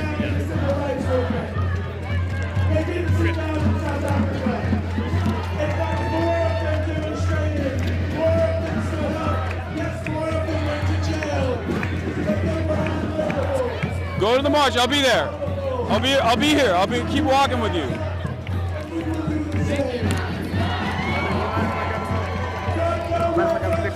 Sure. Appreciate you, bro. Someone passed this. You got one of these. You got one already? Excuse me, brother. I realized that you are taller than I anticipated you to be. Oh, I hear that sometimes. You're doing good work. On Twitch, you're killing it. Yeah, there's 40,000 people watching right now. They're watching you too. They're seeing you. Yeah. Appreciate everything you're Nice doing. to meet you. Thank you. What's up? I don't know. like hire a captioner for your videos on YouTube? Because, oh God, I don't want to be on the podcast. Because deaf and hard of hearing people, like I watch you with the auto captions on, and it's not enough for like. There's so many people that need access. On the live stream, we're working on it. We wanna make sure that the live stream has better captioning.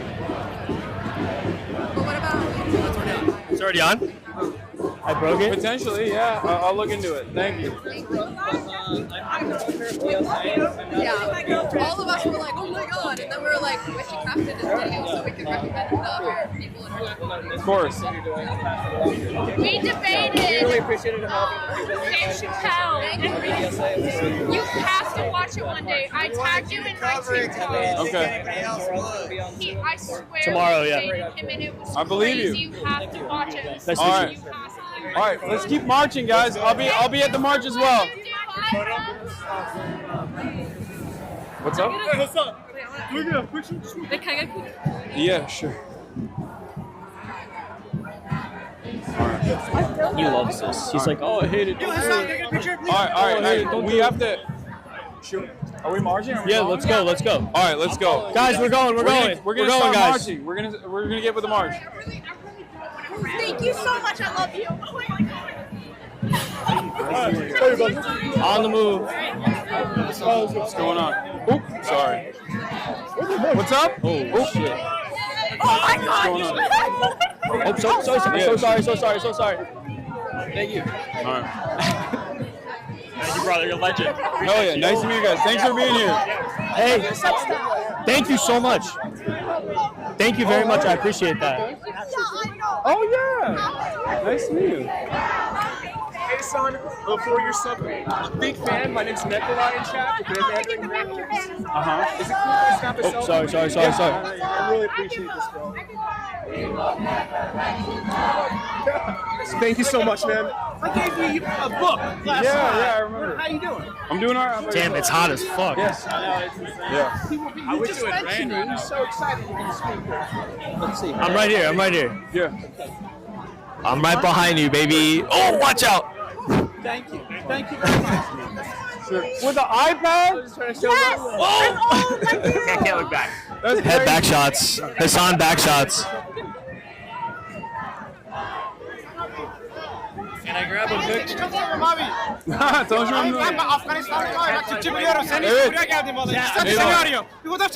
Evet. It's a very hectic situation. Marsh. 40-year-old dad listeners. Hell yeah. You rock, dude. Marsh. Thanks for being here. Marsh, you're getting hit. Marsh is getting hit on right now. Sure. What's up? What is that? I got the merch. I don't know if I can sign it right now. Look at. From who? There's a lot going on. Here. I mean, you gotta ask. Can I sign the back or the front? Or you want me to sign the front? I would say. Yeah. Okay, hold on. I'm What's sure he would going give you a hug if you said, "Give me a hug." Nice to meet you, Jack. Jack Silva Ponce. Oh, it's all good. Okay. Yeah, you're a commentator on the internet, right? Sometimes. Well, guess what? So am I. Nice to meet you. Yeah. Thank you. With just 68 subscribers. Hell yeah. Keep up the good work. I'm so sorry. You as well. Oh, sorry. You as well. Thank you.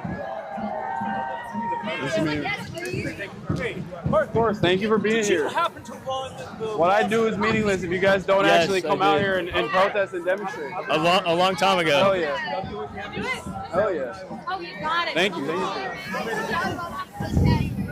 That's why I posted it. I can't describe how hot it is in here. Yeah. It's like standing in an armpit in the middle of this crowd.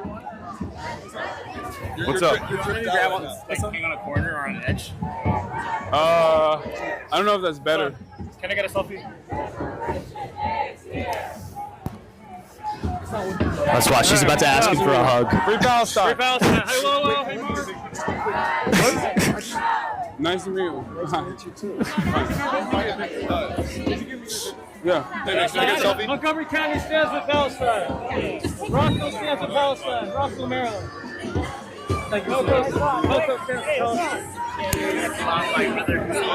Montgomery County stands with Palestine. Rockville, Maryland stands with Palestine. Cool. Thank you for clutching that up. You know? Yeah, of course.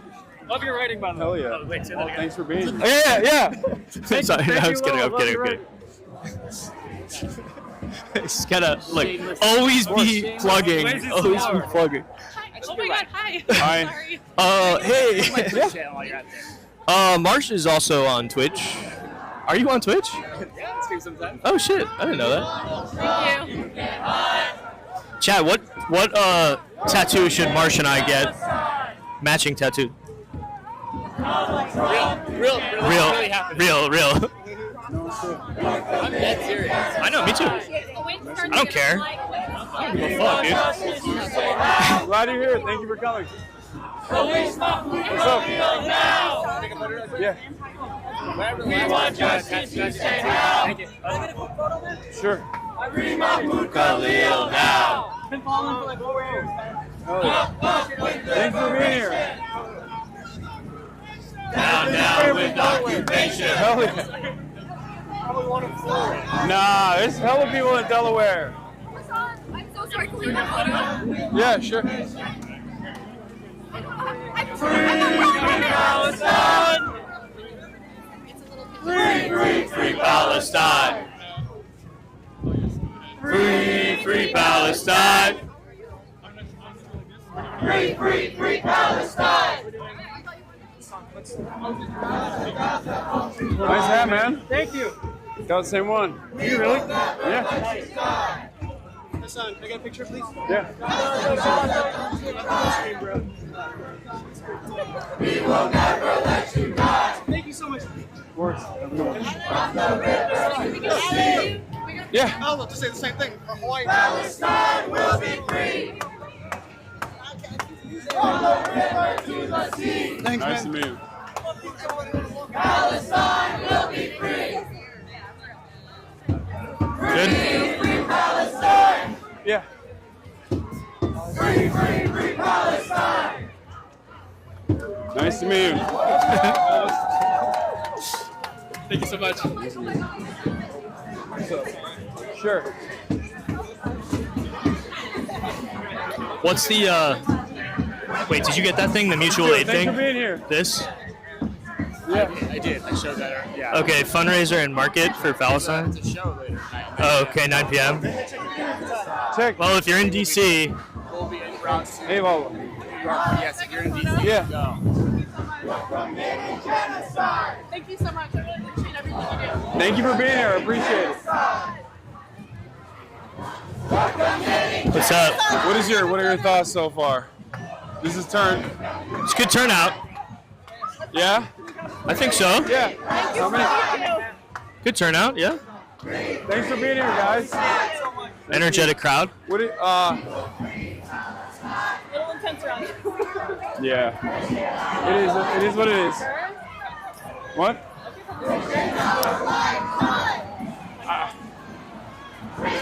Angry all the time?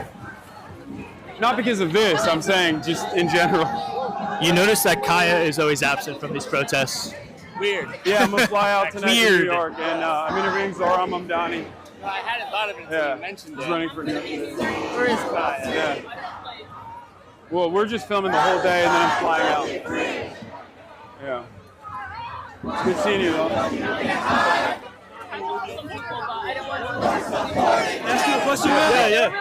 Seeing like the work you do with being a local commitment, like that's like it's made me interested in checking that out. And going to Oh, I know, that. but Do you have any best? wait, what time is it right now? Share like an essay. Oh wow, okay. By That's crazy. But do you have anything like any advice, words of advice or anything? Everyone was in New York.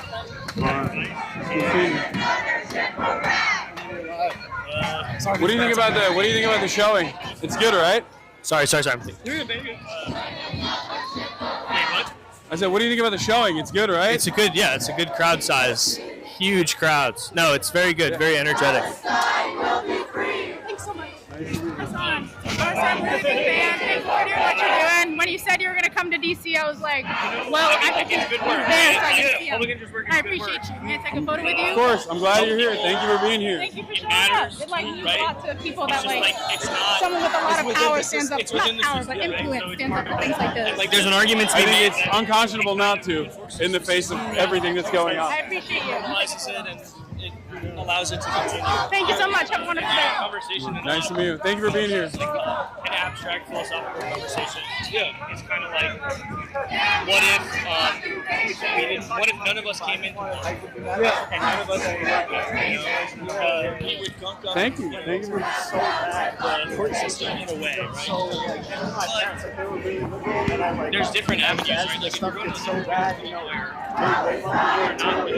Hell yeah. But there's work that lawyers do, generally speaking. What I do doesn't matter. What you do matters. So I'm happy that you're here. I'm glad that you're here. This is what it is. This is what it's all about. Thank you for being here. That's pretty much all. How much protein do you need a day? 230, 240 grams. What would you do? I'm probably. Oh hell yeah! Thank you for being here. Take a photo with you? Yeah. Because I think it's also good work. Dude, you inspired me so much. Thank you for being here. Yeah, he's back there. You'll still do good work. Yeah. But hi. You're just so cool. And I wanted to say hi. It was kind of Yeah. Oh, hell yeah. Nice to meet you. Thanks for being here. Oh, shit. Can I get a photo with you, man? Yeah, of course. Nice to meet you. Yeah. Abolish golf. Thanks so much, dude. Thank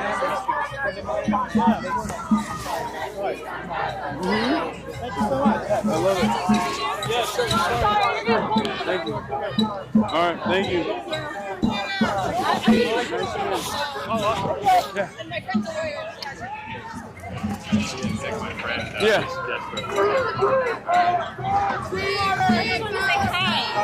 Nice to meet you. Thanks for being here. I wrote your article for Teen Vogue. Oh shit! Hey, how are you? I'm glad you guys are mobilized. No, you're good. Yeah. How are you doing? Yes. No, it's okay. I didn't bring my phone. Can I do a screen grab real quick? Sure. I don't know if we're cross. Free Palestine, love you, chat. I'm also speaking into the microphone right now in chat. Yeah. Is there anything you want to say? Hi, chat. Free I don't know. I have nothing else to say besides Free Palestine. Okay, that's good enough, I think. Well, it's good to see you again. Are you writing anywhere now? I do food writing primarily for people. My name is Hannah Paperno. I'm a Jew for Palestine, and I'm really excited. There's so many people here speaking up against our shithead government. Yeah. So I'm very excited to be here. And also, All right, well, it's good to see you. Oh, you do? Yeah, I do. All right, love Thanks it. for saying hey. Son, can I take a picture? Yeah.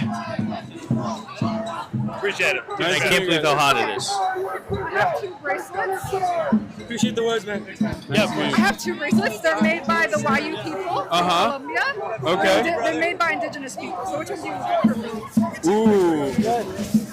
I don't know. Which one do you think is? They're both amazing. I can't fake. No. Oh, okay, this one. Okay, perfect. I almost wore it. Thank you. Enjoy. Thank you so much. Thank you for being here. Thank you for being here. I know. I'm sorry. They're amazing, bro. Thank you. Thank you. You're amazing. Yeah, Thank it you makes for me being feel here. better. Thank you. You have it going all right? Thank you for being here. No, thank you for being here. I'm from Maryland. I'm just one person. I know, but you're doing great things, and I just wish I could do what you do, because I love talking about shit, yapping like you do, but I work This is a hot mic. 40-hour job. What's up? I think this. What I do. You want to say anything? Is utterly Free Palestine. inconsequential. That's what everybody's saying. You don't. Like, hey, you want to say anything? So you guys are way more important than anything I could ever do. Well, yes. I mean, I get it. Yeah. Thank you for being here. Thank you. I can get a... Yeah. Thanks. Have a good one. Thank you for being here. Where's Lola?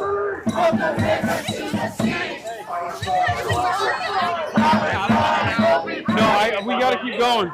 We're streaming right now. I can't talk to you about organizing stuff right now. Yeah, just email Hasan@night.co. Oh, thank you. Okay. All right. No problem. Thank you. Thank you for being here. Palestine will be free. I didn't know you guys were going, but I'm glad you did. Me too. You have a mic on. What? It's on? Yeah. Yeah, I know. I'm just letting you know. If you didn't know. How much further is the ICE headquarters? Hell yeah.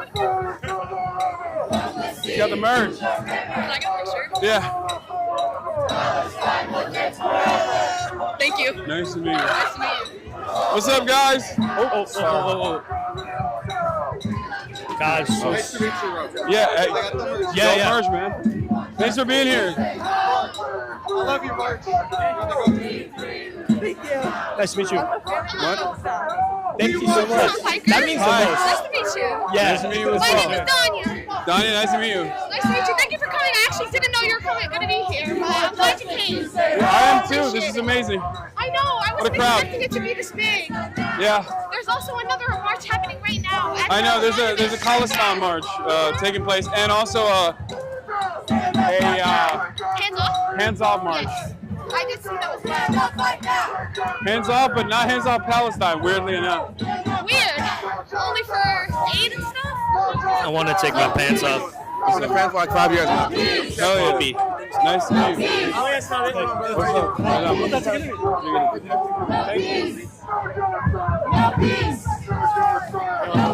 good. Saul. Yeah, it's not. All right. Thanks for all your hard work, dude. Appreciate it. Yeah, thanks for being here. How does this? Can I shake your hand? What's going on? Thank you for being here. Thank you. Thank you for all your work. Thank you for being here. So we just demonstrated outside the ICE facility. That's it. This is the most evil building I've.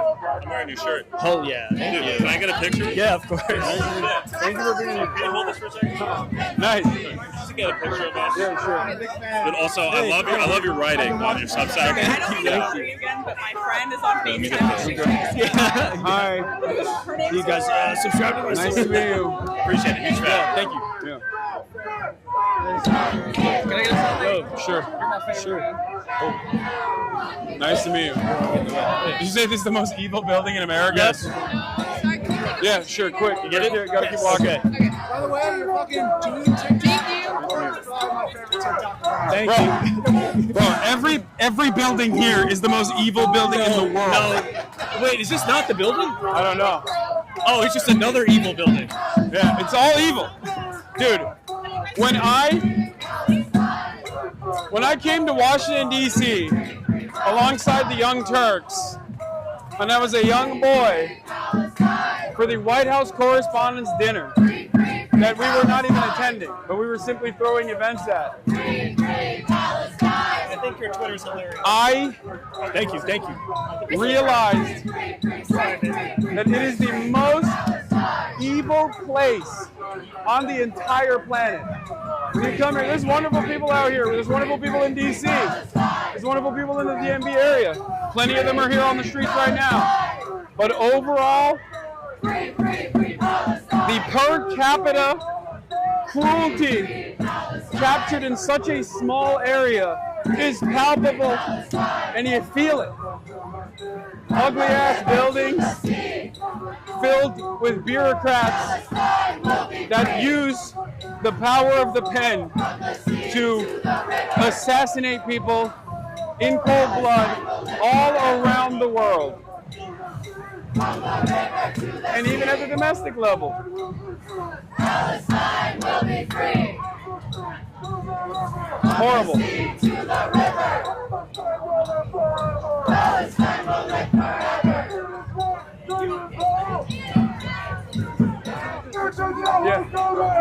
Netanyahu, go to hell. It is right to rebel. Oh, you're giving me this? Yeah. No way. Thank you. Sure. Thank you. Yeah, of course. Hell yeah. Nice to meet you. I love all I your love that shirt. Thank you. I didn't see you at the last one. Which? What do you mean? Oh, the last mobilization? Yeah. No, I lived here actually. I didn't make it to that one. What part? But thank you for being here. Thank you for the hat. I lived in Georgetown. Yeah, like 45 minutes on the metro. I didn't. It's worth it. Yeah, I lived in like with a friend. In Clover Park. Yeah, Louisville. That's the only part of DC you can't get to by metro because they don't. Sorry about that. Like, tracks all the Yeah, sure. So if you want to get some Georgetown nowadays, you gotta like pop off the metro. Yeah. And like, to get over there. It's really annoying. Thank you so much. So get a photo. Of course, I already hit you in the foot. That's fair. Thanks, Hasan. Yeah.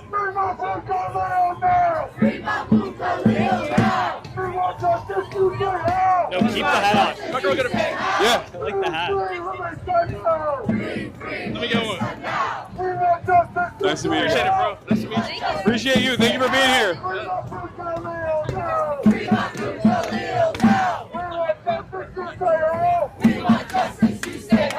Sorry, can I get a picture? Of course. Thank you. It is. The demographics of my audience are all over the place. We got moms, we got daughters, we got sons, uncles. We got uncles. Well, we're uncles.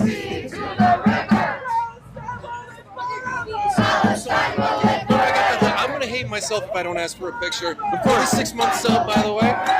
Oh my God, dude, this is huge. You have no idea because like you're so important, especially with the media literacy and all that shit. We're literally doing what I wanted to have this conversation so many times, but I get it. We're here. I don't want to. I feel like I'm embarrassing myself. No, not at all. You are so fucking important. Thank you. No, you are. You are. I was over with Food Not Bombs, but that's like, we're just handing out food to homeless people. You're doing the real work here. No, you're doing the real work. It's what I say is nothing. What I say is inconsequential that people don't actually go out and organize it if they don't mobilize, you know? So that's the whole problem. Otherwise, everything's going to be happening because as a millennial, I've seen this shit happen so many fucking times. And like, how do we get it to actually make an effect? I'm sorry. Yeah. Thank you so much. Well, nice to meet you. Yeah, Thank you. Keep up the good work. Thank you so much. Can I tell you something? What's up? You're the reason why I'm studying public policy in school. But unfortunately, I go to a UC, so it's like it doesn't. It's all good. You got to study somewhere. We try. Can I get a picture? Of course.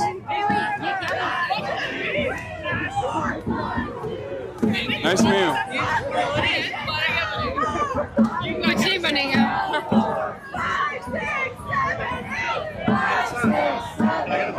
Yeah. Really appreciate the stream. Really appreciate the Thank you. Thank you for being here.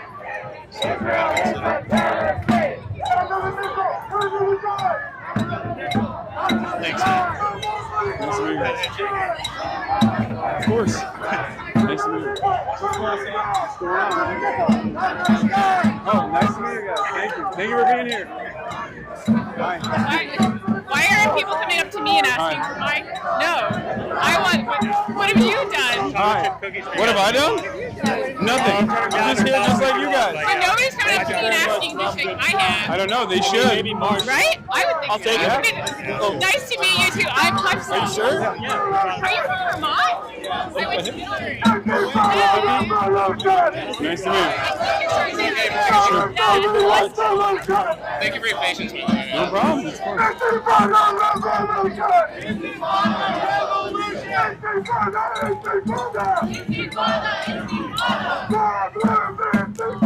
I know you're probably busy, and I have a friend who kind of would appreciate taking a picture. He's right there. Is that okay?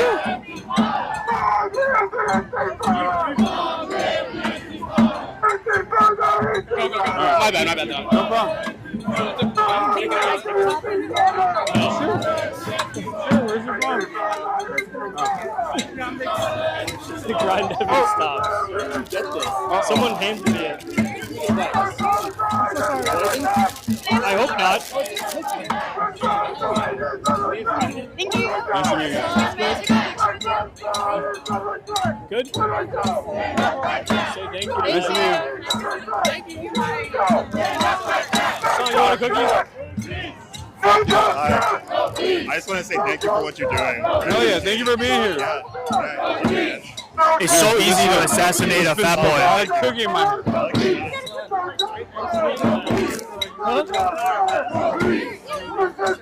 Who is this guy? Is he famous or something? Yeah. Oh, really? Yeah. I know you. You're Alex. Yeah. I'm a big fan of yours. Who is this guy, though? I don't know. He's washed, honestly. That's what I heard.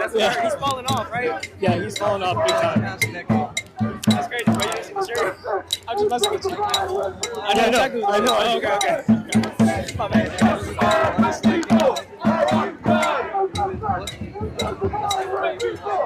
You're doing it. This is exactly the same thing. You're doing what I'm doing. Yeah.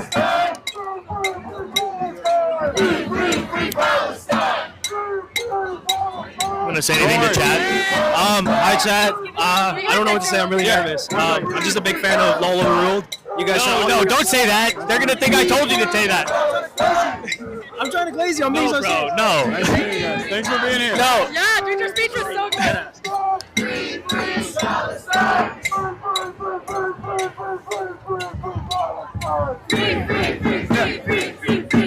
Free Palestine. Oh.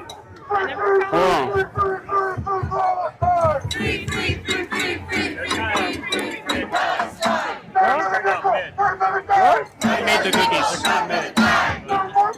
They made the cookies. They won't roll.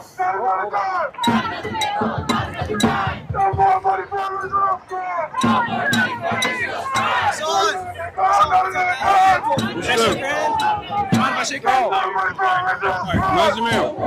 Thanks for all you do. What's up? You want a cookie? Thank you for being here. I'm trying to wash my finger, This is very good. It's delicious. With cinnamon espresso powder and Baileys. Oh my God. Thank you very much. A nice woman with a baby gave them to us. She has her nice baby here. Where is it from? It's a Japanese brand called Color with a K. Sure. There's another burger that looks sick.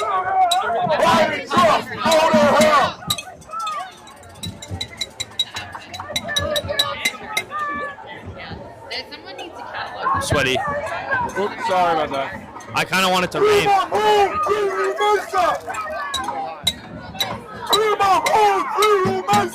I can do it.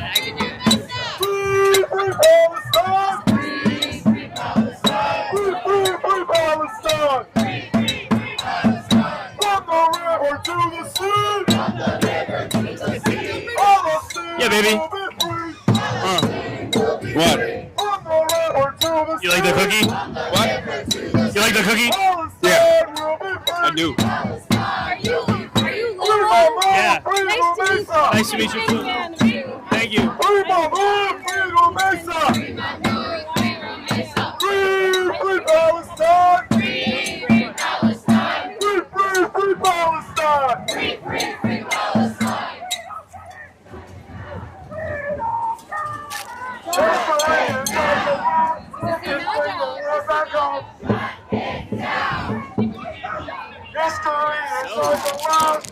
Nice, huh? I just stepped on her. You stepped on a lady. Marsh stepped on a lady, and he didn't say sorry. We both have. Look at mine. Look at mine.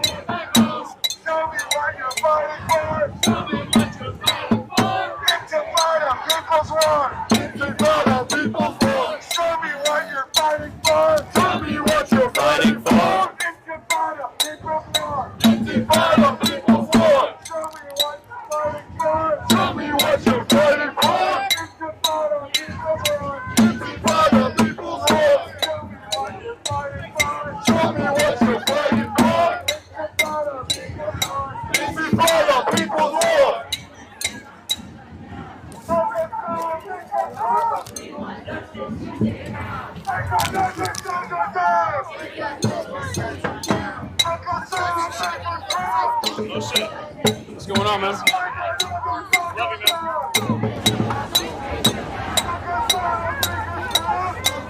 has my mic been off this whole time? Did I turn it off? I don't know, did you? No, It's on now, right? It's been on the whole time. Hi. I just wanted to say I'm a huge fan, and it's crazy that you're Get it out of here. I thought I would ever see you in person, but you like made me the political science student I am. And Huh? How chopped do I look right now? Hell yeah. How what? Chopped. Well, thank you for being here. How chopped do I look? Very chopped. Could I have you sign this? You want me to sign it? Yeah. No, not chopped. I don't have a pen. I don't have a pen. I think it was beautiful. And I will just get a picture with you if that's okay. That was a I have your shirt on. I know. I'm old. I don't know what chopped means. Thank you so much. You're fantastic. What is chopped? My name is Hannah. Like the show? Nice to meet you. Yeah, sure. Way too big. Stop holding it like that. Stop holding it like this? All right, fine. Nice to meet you. If you tell me to bark like this, scream a lot of people. What? I mean, Lolo's just ruining the screen.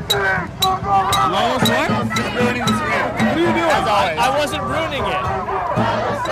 They said that I'm ruining it? Yeah, they said you're a chopped ass huh? Do you know how far the ice facility is? Sure. I'm not looking at the chat. How am I supposed to know that something's going wrong? How am I supposed to know that? Well, he didn't tell me.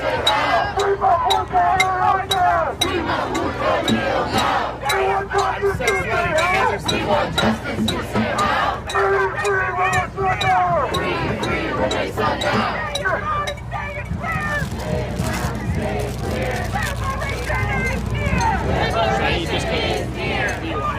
I'm scared. We got it from a stranger. I already ate one. I thought you died. I didn't eat one. I mean, it's a nice lady. She's probably not poisonous. Yeah, exactly. And honestly, if she is, she deserves it.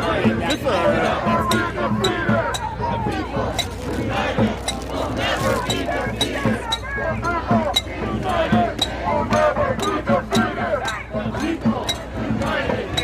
My girl with the skirt. Hey. So good. Thank you. Thank you. Thank you. Yeah. Go up to Noah. Are you Alex? Yeah. Oh, yeah, it's so sure. Love your stuff, man. Noah! Love your stuff, man. Thank you very much. Thank you. Oops, sorry. No, you're good.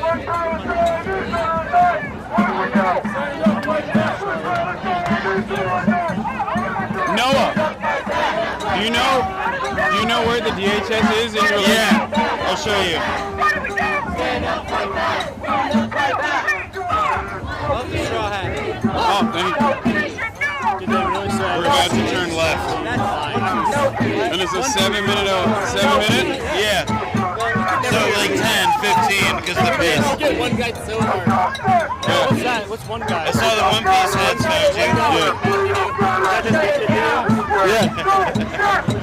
Someone gave me a PFLP banner on the way here.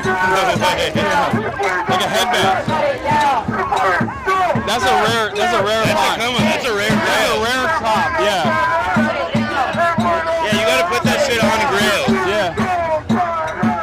Never. I wonder if you can get arrested for that. Yeah, I don't think so. Like, not just no. Considering that, like, It's my one of the fault. cops who testified against OJ, like they collect Nazi stuff. You can collect Nazi stuff. Or like, I didn't know that she was. And there's no equivalence. No. Yeah, there's no moral equivalence. No, but meaning like what? That was an accident. I'm sorry. Fucking. Yeah. No, I suspect that. Like, Bye.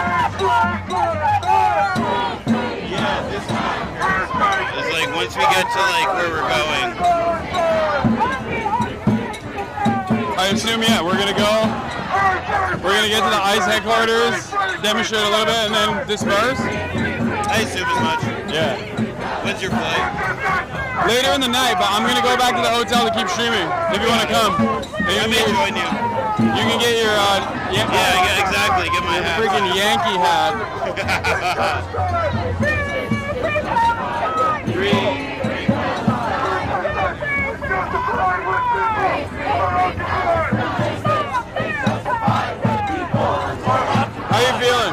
I don't want it. You want to put it? Oh, do you want a cookie? Yeah, sure. It's good. What is it? It's chocolate chip with espresso and cinnamon. Somebody just give it to you? What? A mom with her baby on her chest. The fan.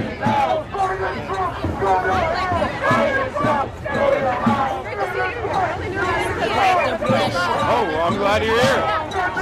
It's the Great Depression. I'm in the middle of that one. I feel bad. Thank you for being here. What's up?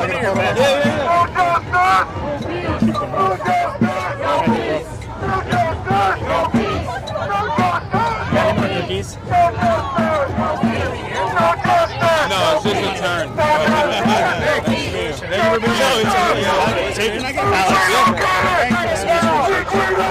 for being here. It's exciting. Thank you for being here. Shut it down! Shut it down! Shut it down!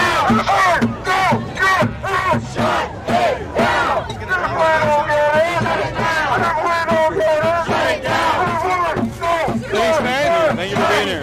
Dude, watching you since like 4 or 5 days. So hell yeah. It's really cool to see you here. Thank you. Thank you for being here. Thank you for watching. From the river to the sea! From the river to the sea!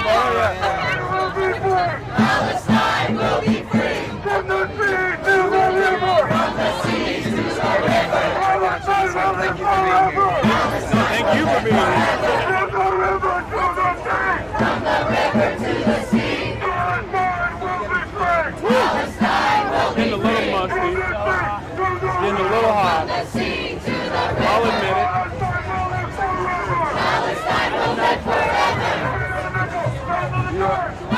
You had to put that shit on. I did. And that's what's important. I can't be out here looking at chopped heads. What? I can't be out here looking at chopped heads. Yeah. Wait, I think I meant Poe. Do you see the red triangle Star of David? Oh, that's sick. Isn't it? Yeah, look at that. Look at the banner. It says "Use Against Genocide." That's the best sign of the march. It's the red. It's the red logo. It's a red triangle inside of the Star of David. You saw that? Oh yeah, we are fans. Okay, let me start going. That's JVP. Yes, sir.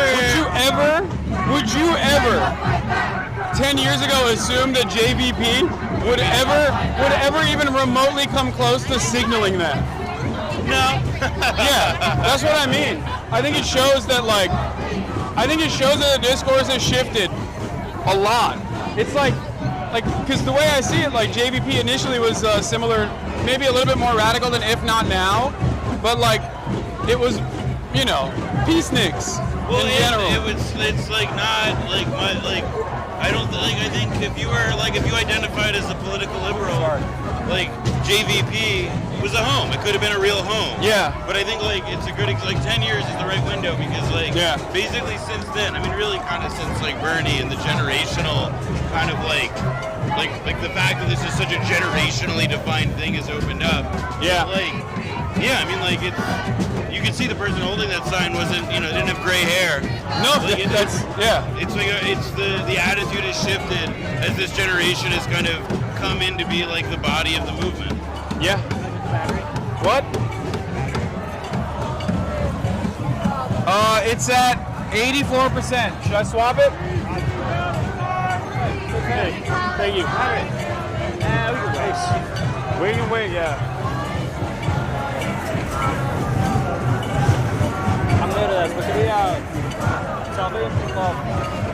Sure. That guy? Oh, you too. Sure, yeah. That's on. Yeah. Thank you so much. Thanks for being here.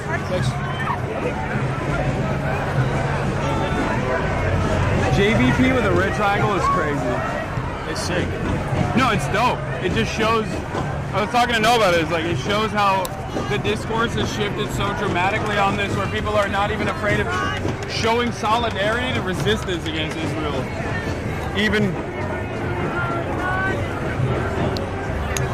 groups that were previously along with like liberalism in general.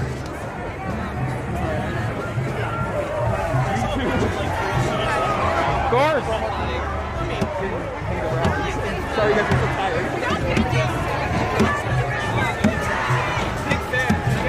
Yeah. Oh my. Steve, I think I had a better selfie with you because the one I took with Okay. Thank you for being here. Thank you so much. All right, have a good one.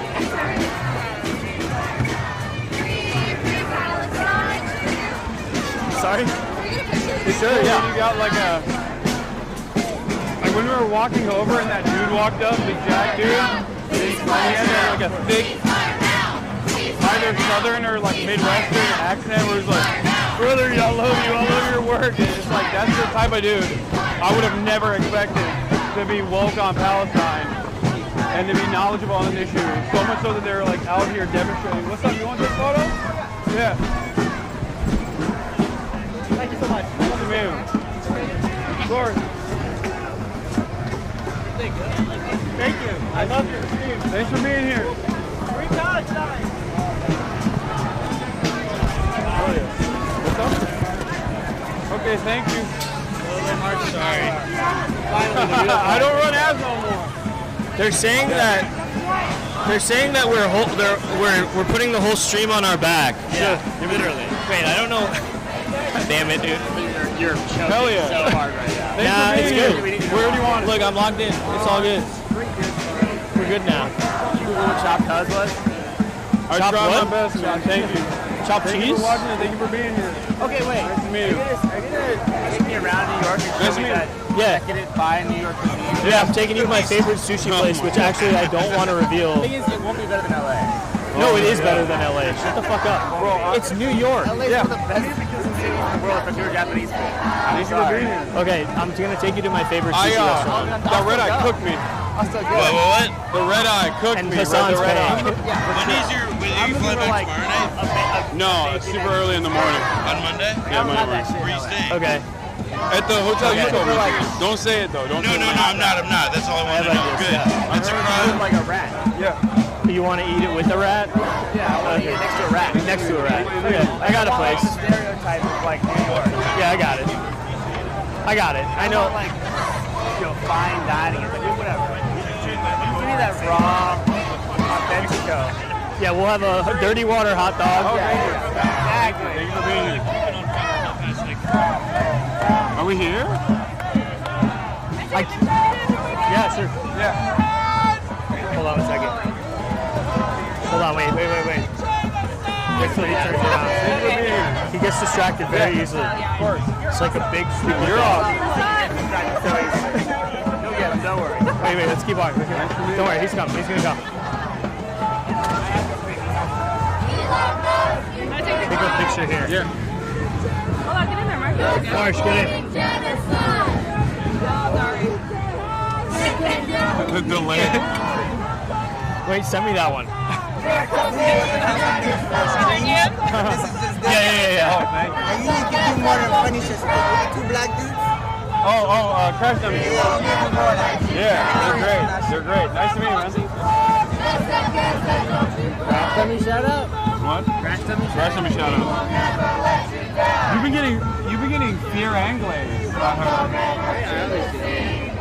It's time to go.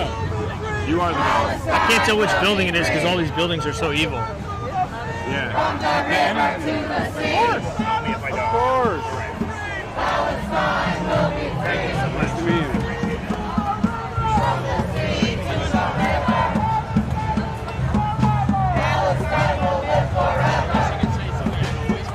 Bro, a pro-Israel rally would never have motion like this. Yeah, of course. Absolutely. Thanks for being here. Of course, thank you for being here. It's like... Great speech. I felt like you improv it. I did. It was great. I could tell from the stage it was improv, but it was fantastic. Yeah, I did improv. We could all tell you didn't prep. Yeah.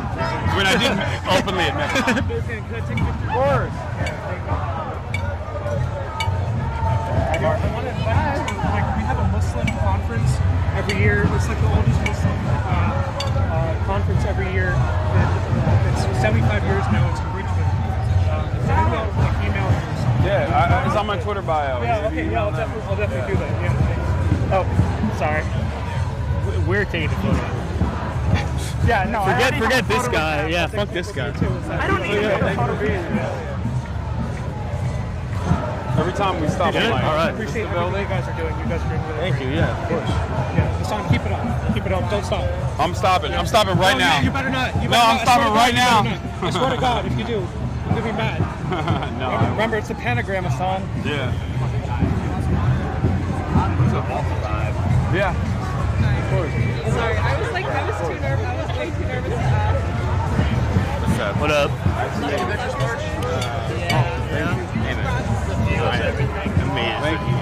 It's horrible. Can't get pictures. Of course. Thank you so much. I feel like, because I've had to do it like a dozen times today, and that's already too much. Yeah. Thank you, man. Nice to meet you. Thank you. Oh, he's patient. Seriously, man. More than I could. More than I could. Hell yeah. Hey. Good. I'm not gonna come to stream with you today just 'cause my ride is gonna go back up, but I'll see you tomorrow. Hit me when you're done with the thing. Alright. Because it's literally, my building is across from the building of where you're staying. Can I get a picture? Yeah. I don't want to interrupt you. No, you're not interrupting. I'm a 40-month subscriber. Hell yeah. Thank you for being the best Twitch streamer ever. I just want to give you this. Oh my God, thank you so much. Yeah, I love all that stuff, and I'm like, Literally. Yeah. Thank you for coming to DC. I'm sorry. Thank you for being here. no, it's good because it's really impactful. Yeah. Well, I hope you're happy. No, yeah. Okay, that's good. I do like environmental engineering. Oh, awesome. Great. Congrats. Well, I'm glad you dodged the bullet at law school. Kind of like watching you got me like more interested in like spring water and stuff and like understanding this technology. So I appreciate Cool. it. Thank you for participating. Thanks so much. Nice to meet you. Thank you. Nice to meet you.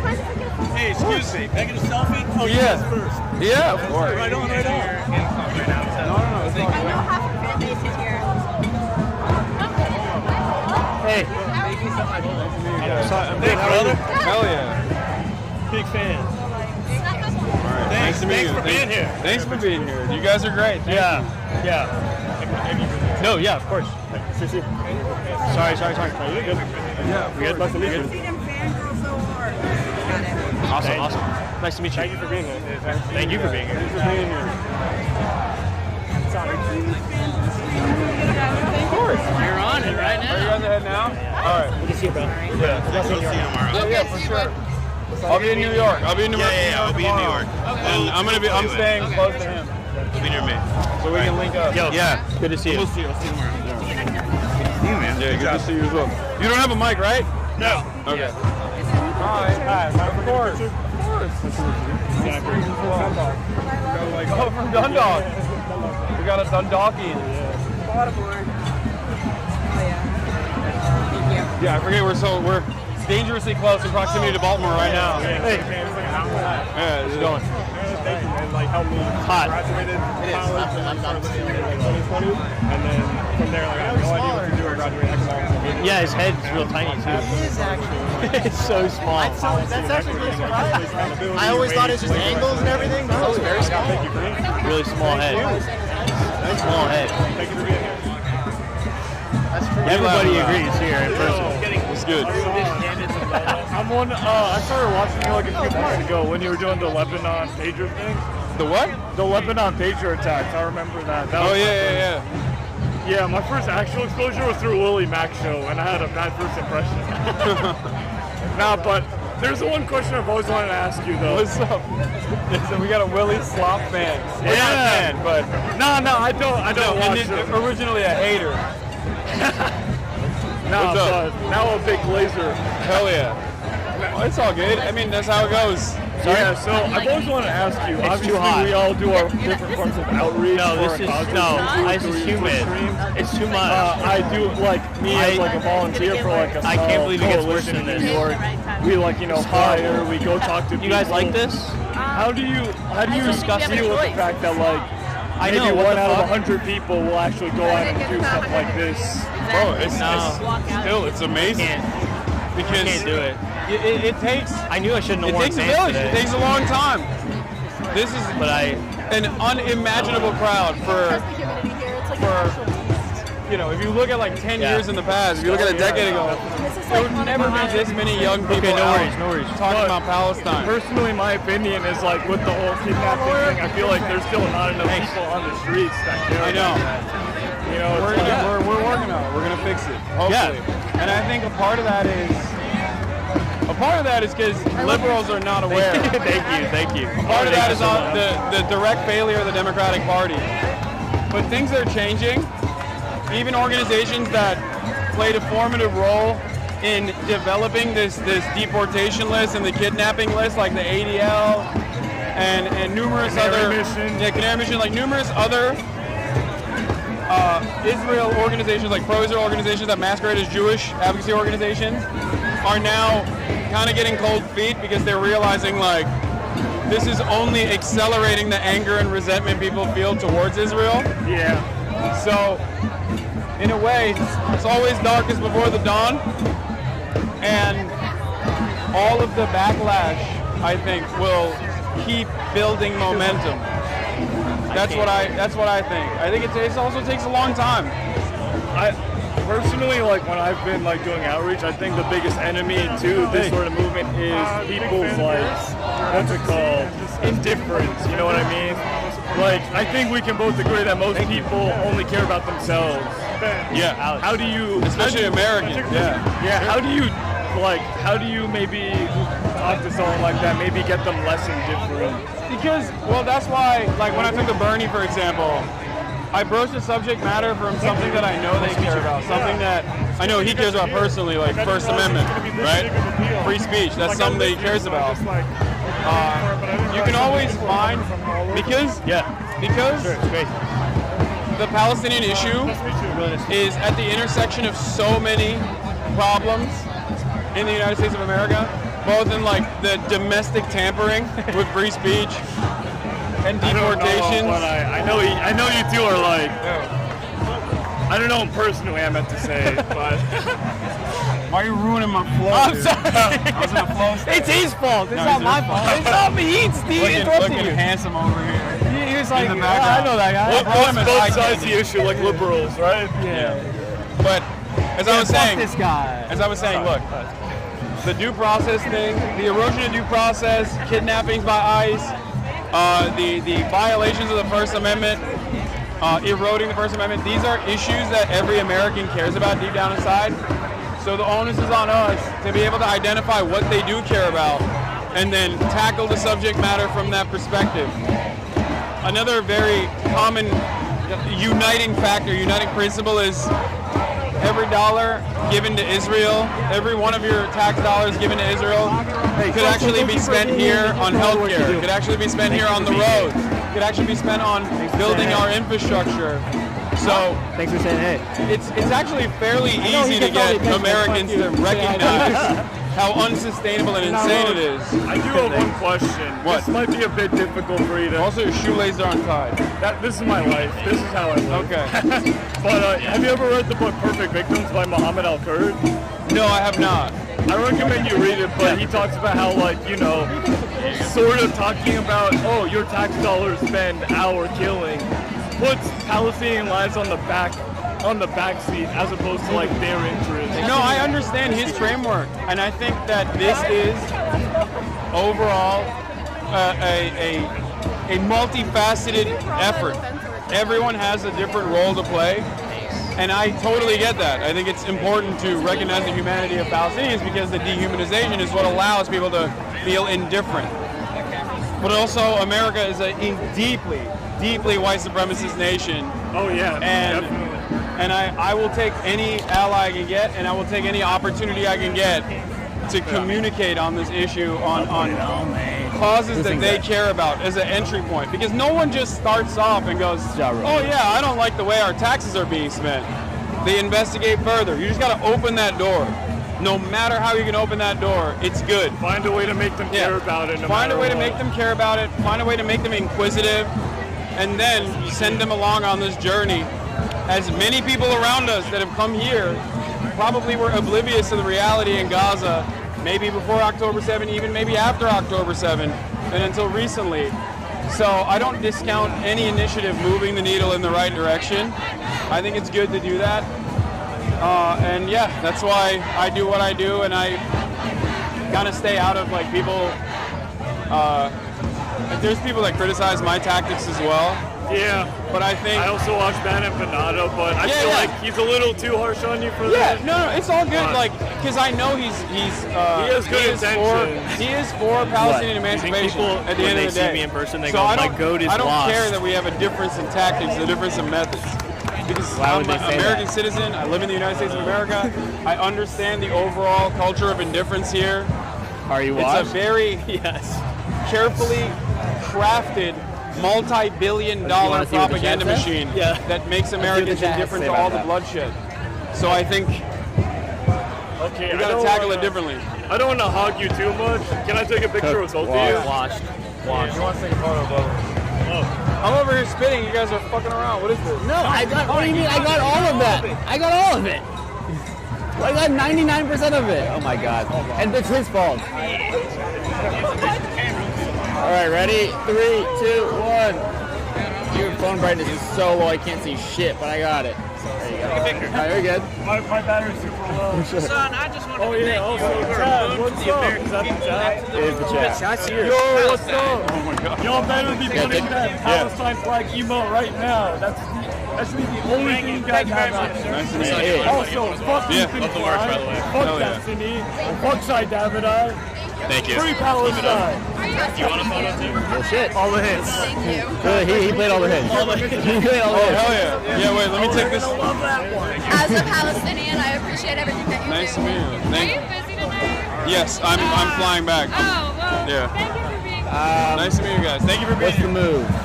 I think we just peel out of here and get on an Uber. Okay. Brother, how you doing? Sorry, you go first, I've been watching you since 2018, man. Nice to meet you. I'm gonna figure out Hell the yeah. best All path right. to do that. Want to take a so we don't photo? get stuck. Yeah, Of course. You want to? All right. Nice to meet you, brother. Thank you for all the work you're doing. Oh, thank you. Big trek to come from Dearborn. Oh, yeah. You got to make it out, man. Let's just do it, all right? All right. That way. Nice to meet you guys. I know that's That way. Nice to meet you. Thanks for being here. Nice to meet you. Do we have to like gnaw people's ankles to like, you know what I mean? Yeah. Everybody thanks you for your advocacy and your work. So you've heard that 1,000 times. What I want to thank you for is introducing me to minoxidil. Yeah, That shit was I'm thinned out. It was so thinned out lying. 5 months later. It's like it's back. So Yeah, you know, Hell yeah. so I bad, appreciate bro. that. It's good. And I don't need to take a picture. We can just put. I was in front of the stream real quick. In front of the stream real quick. We can just clip it later. Oh. There you go. Hey, thanks for coming. Good day. They want us to move up so we can just like yell out. What do you mean? Well, we want to file it. That's what like BYM people want. We're going. Yeah. We're going. I mean, we're gonna. Oh, you're gonna leave head right out? now. Okay. Yeah, we're gonna head out. This way. I see. All right. Bye, Sure. All right. Last one didn't take. Where's Lolo? Where's Lolo? He's behind you. He's behind you. Wait, guys, get a picture. I don't know if I can do that. Yeah, sure. I'm a Quick. huge fan. Let me get a picture. All right. Thanks so much. Nice to meet you Thank you so guys. much. Nice to meet you. All right, we gotta go. We gotta go. Okay, last one. I have to leave. Hello. Thank you so much. All right. What's up? Nice to see you guys. Merhaba. Can I get a picture? Sure, quick, but I have to leave. Quick. Okay. Uh-oh.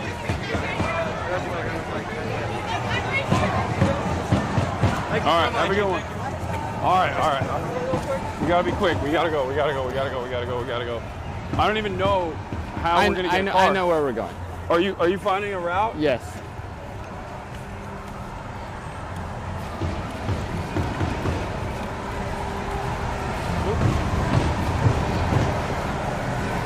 Dude, I am starving right now. Yeah. Yellow Deli. No, he has to go live still. No. I'm swapping the stream over to And then he's ordering room service, but we can go out and eat without him. Yeah. Also, yeah, I'm down. Do you? Can you change the camera or the What? battery so it doesn't die? Hold on. Oh fuck. So. What's up? Running for the crew. I just wanted to say hi. What? Hi, what's up? What's going on? Love the stream. I just stream sniped you a little bit. Okay. As soon as I got to the intersection, you were running. All right. Our car's at the end of this road. Nice to meet you guys. I really appreciate you. It was a jump scare. I didn't know you'd be here. And then you got on the stage, and I was like, holy crap.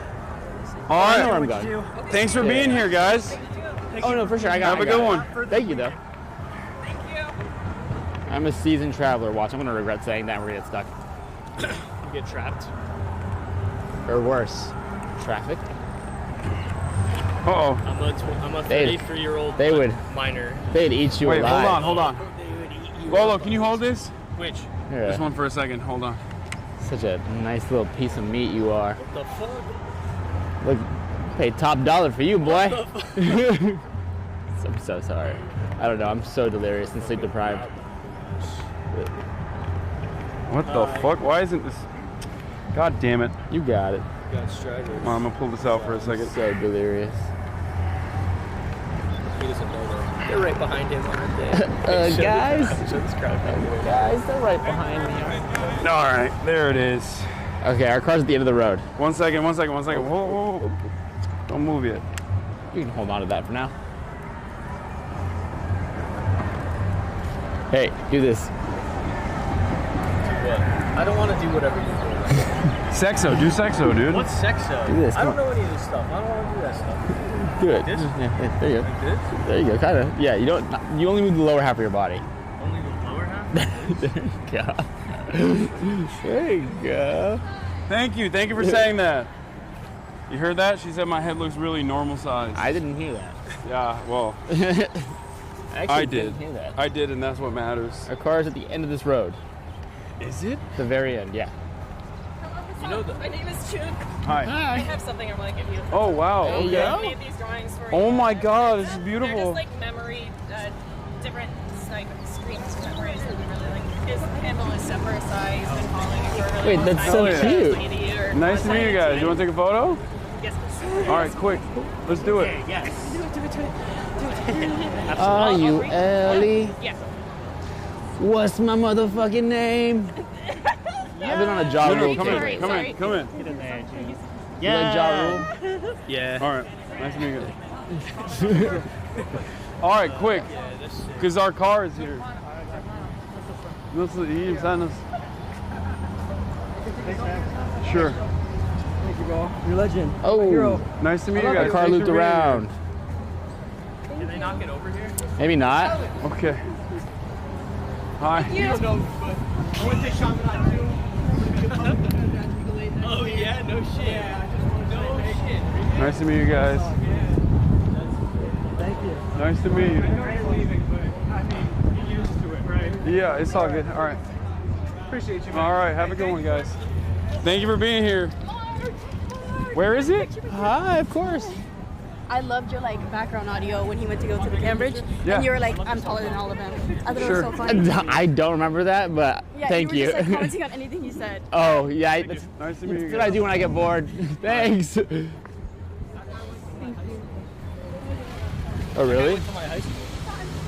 Thank you for what you do. Yeah, That's thank you for crazy. being here. Appreciate it. Nice to meet you. Once the only other guy who went to my high school became a public defender. That's insane, actually. Like literally. Okay, so our boy kind of got stuck, so we're gonna intercept him. Where? Straight. I'll guide us. Mr. Piker. Are you talking about the why are you Uber? doing that? Are you doing a Persian uncle What is voice? that? Because it was Never heard you make that pretty noise. good. Sorry, but I didn't mean to be like, crazy or anything like that. I'm just like really pissed off at everything going on in the world. I feel you, man. But also, I just want to say like, the war in Tigray that happened in 2021, 2022, it's starting up again.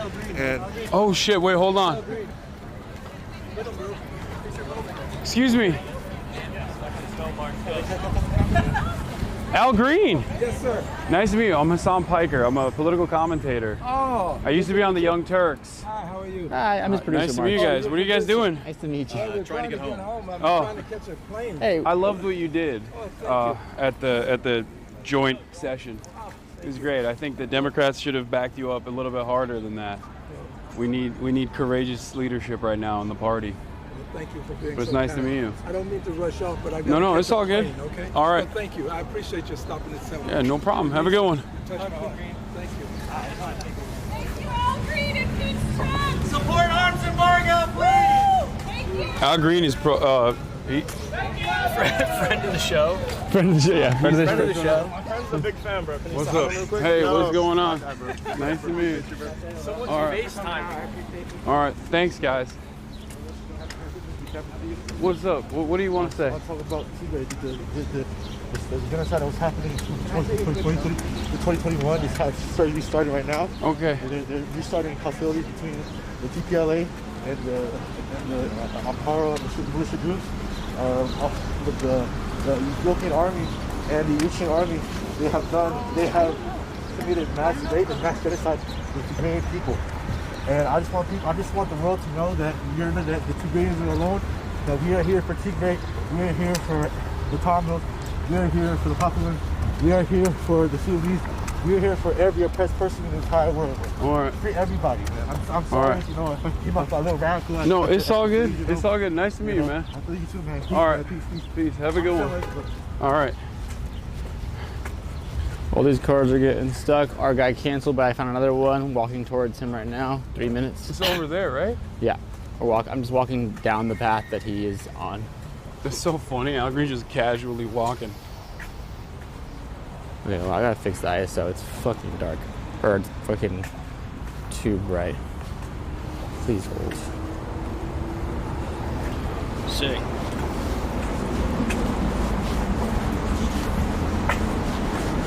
Why are you looking at me like that, Lolo? What do you want from me, man? I'm so good to you. That was great. I'm so good to you. I'm always so nice to you. This is how you repay me. Makes me feel good. Yeah, did you like that? I like feeling energized. Yeah, that was good. But now every car is stuck. We got to figure out a way to educate the Hasanabi heads a little bit. I think that, you know, it's not good that I get why people are enthusiastic to see me, but you know, they're there for the protest. And I know that they're there for the protest regardless, but I don't know. I gotta figure out a way of like making everybody happy and still taking photos of people, but also simultaneously do it in a way where it's not disruptive, you know what I mean? I think you need to tell them that you can't do it. Maybe. Okay. Maybe a band. Maybe just a band. Or you do it at some point where you're like, I'm gonna do this at the beginning or I'm gonna do this at the end. This way. I'll try on this road. On this road? Yeah. There's cops there. Yeah, that's probably why he's stuck. We're walking to him. Oh.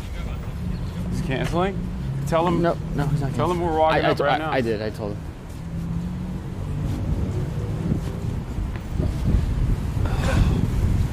It's a crazy. That was cool. No agitators, no counter protesters. I didn't see a single one. That was awesome. Lolo behaved. That was good. I didn't do anything wrong. Yeah. When you say that, I was immediately. normal the whole time. When you say stuff like that, I suspect you have done abnormal things, though. What do you mean? I don't know yet. I'm gonna review the footage with a fine-tooth comb. Everything was normal. I'm gonna review the footage with a fine-tooth comb to figure out whether or not you have. As a. Trump is here. What? Yes. Trump is supposed to give us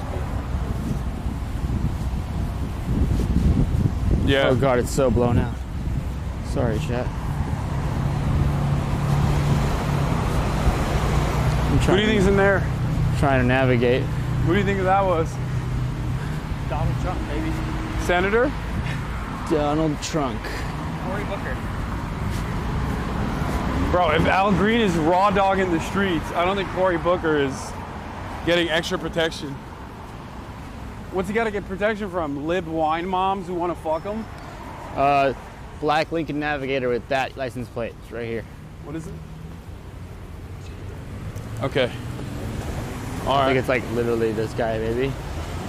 No. That's not it.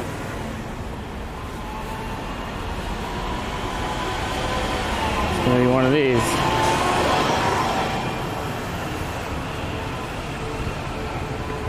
I see him.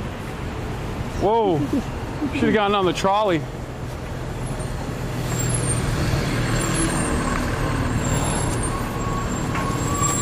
Oh, my back. My back. Lola, you guys in the front. I'm in the front. Yeah. Oh my God. Just 3. Holy. Oh. Ooh. Ow. My legs feel good That sitting hurts. down. Oh, that hurts. Oh, damn. And we got water. Water, yeah, you have the water here.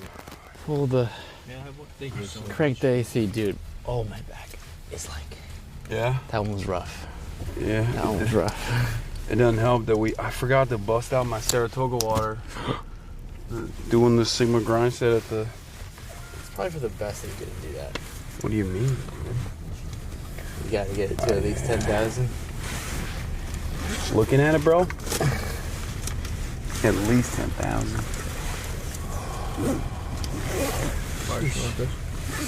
Oh yeah. Oh shit! I forgot to get it back from you. Is it off? What? Battery? Camera? Yeah. No. Why would it be? We're doing one continued stream. I don't understand. It's like people don't get it, but like it's never ends. Yeah, I mean, I understand why people don't get it because like their only interaction with the stream is never from the side that is producing it, but instead consuming it. More often than not on. Sorry, chat. 1 sec. Sorry, chat. Wow, this is crazy. What? What is that? I don't know. One of my friends sent it to me. What? What is crazy? What are you saying?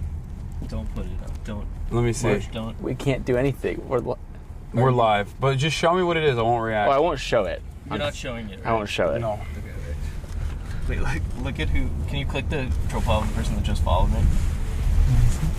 Oh, I already know what this is gonna be. Oh. Hell yeah. Hell yeah, dude. That's what I'm talking about. Finally. Lolo's in the come up, dude. He goes to the protests. The ladies are all about it. Well, now you're just exposing him.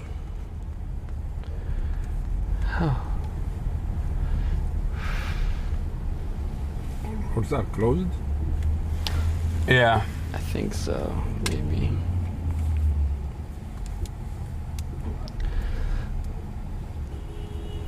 Looking at it, bro. Gonna need to get to at least 10,000. Did the footage look good? Like Tell from me. the rally? Dude, that was a big crowd, man. It was How many huge. people do you think that was?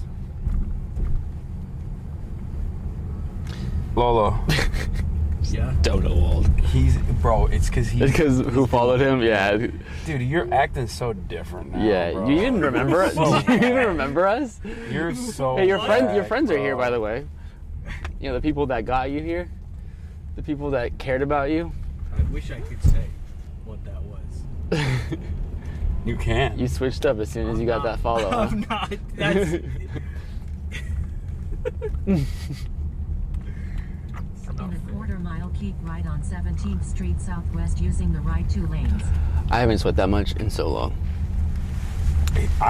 The humidity, I'm not built for it at all. Yeah, you're a desert boy. Yeah, I'm not used to that at all. I'm like dripping wet. Lolo, put the goddamn seatbelt on, please. Bro, what? Why are you? I forgot. Bro is such an anarchist. He Libertarian. literally, dude, he is such an anarchist. It's crazy. He straight up thinks seatbelts are an unjustifiable hierarchy. He told me, chat. Yeah, I'm like the anti-Ralph Nader.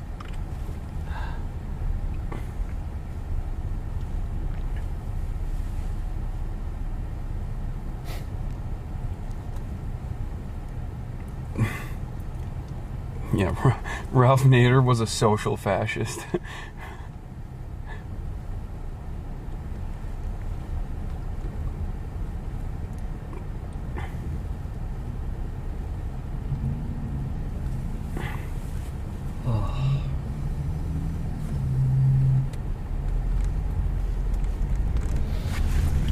It is actually very cool to see, like, grandmas and stuff doing the hands-off protest, and they got, like, deny, defend, depose hats on and shit. It's, like, an insane attitude shift, in my opinion. Like, there's, like, blonde, liberal wine moms rocking with Luigi Mangione.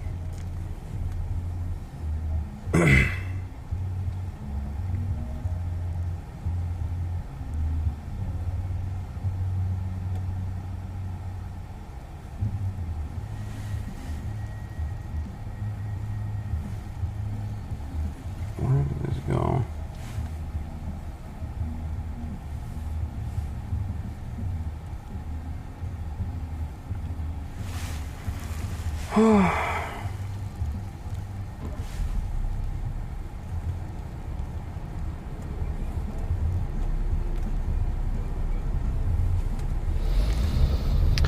You know, we're just getting started.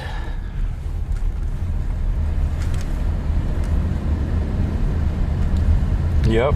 Got another big one tomorrow. All right. Tomorrow we got the Zoran interview chat, and also obviously I'm going back to the hotel right now. I'm going to continue doing the stream. And ASMR driving with Hasan stream. Why'd you only talk for 2 minutes, BFF?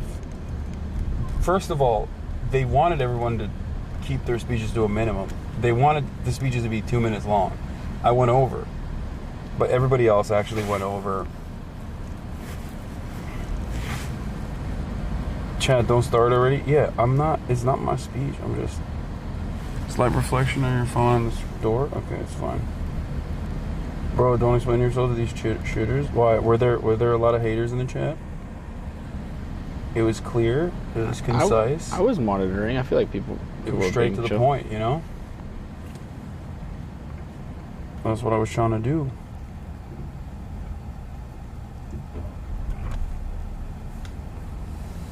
Holy crap.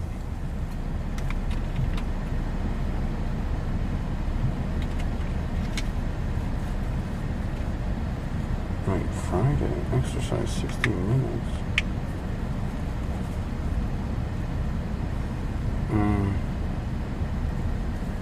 That don't make no dang sense. Something's broken.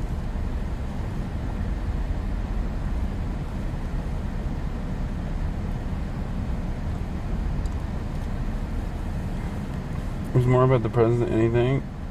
Didn't ask Al Green for an interview. Dude, he's going. He was like catching a flight. He was so nice about it too. He's like, I'm sorry, I'm in a rush. Yeah.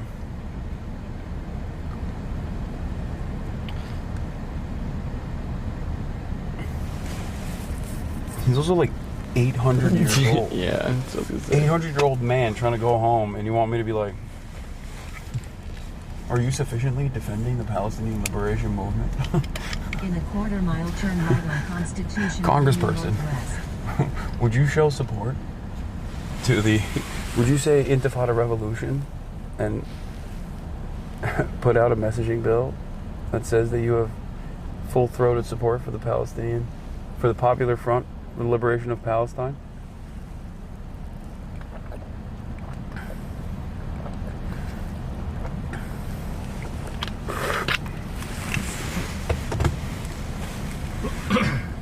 Unironically, yes. Is this the World War II memorial? Yeah. That one? Yeah. Last time we were on the right side, dude.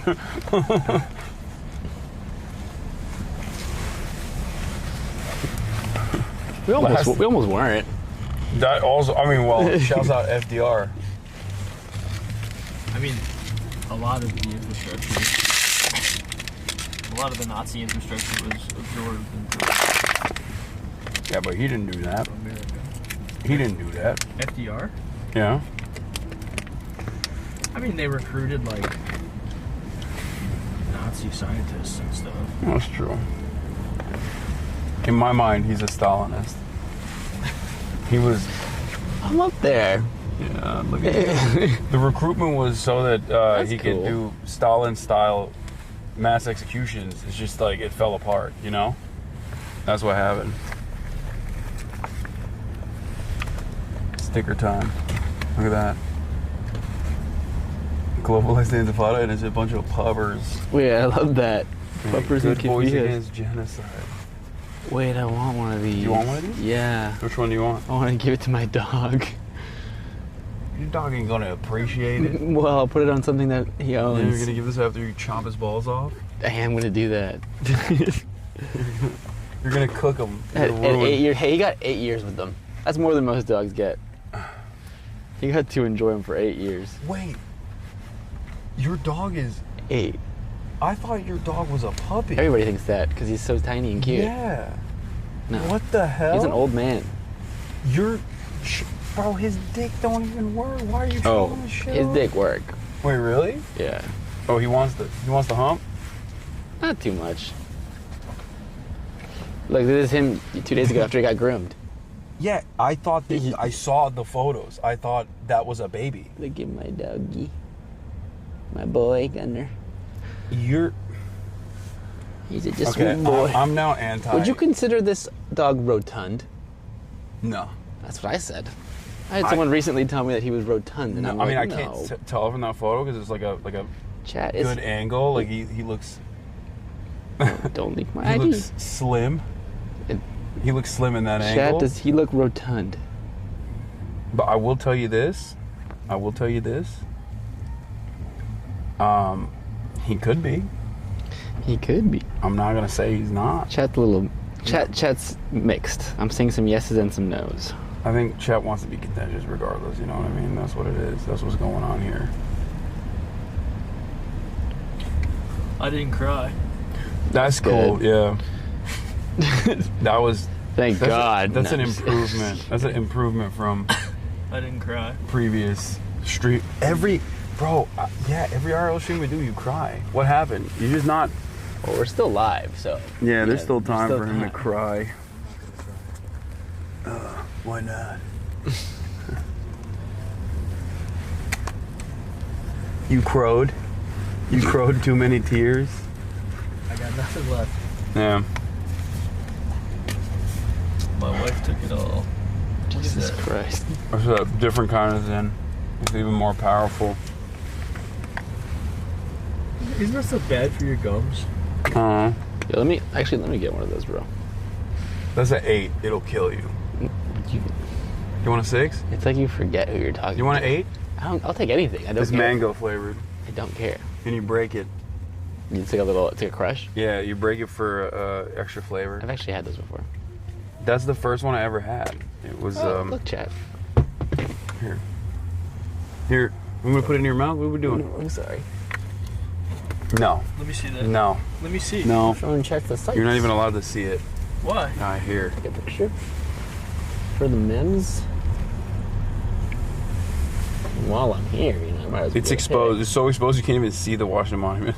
That's not that exposed. No, you Oh, literally it is. cannot see the Washington Monument. There we go. Sorry. Now you can see it. There's a tree in the way. What's the ETA for us, by the way? 17 minutes when we're stuck in traffic. Ay, everything in freaking DC. It is a walkable city, though. Is it? DC? Yeah, it's fairly walkable, I would say. I mean, what do you mean? Look around. People are walking. True. I didn't take any photos. I took a bunch. Oh, hell yeah. Thank you. I'll send you the best ones.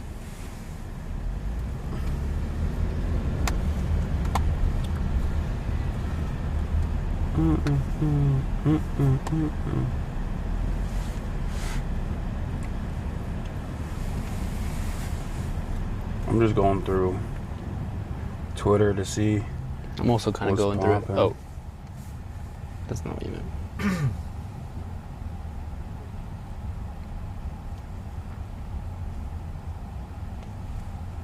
I think for winging it, that wasn't that bad. I thought it was good. I thought you did a good job. Marsh, did you see Caroline's tweet? I did. I already retweeted it. What did she say? Let's go look at it.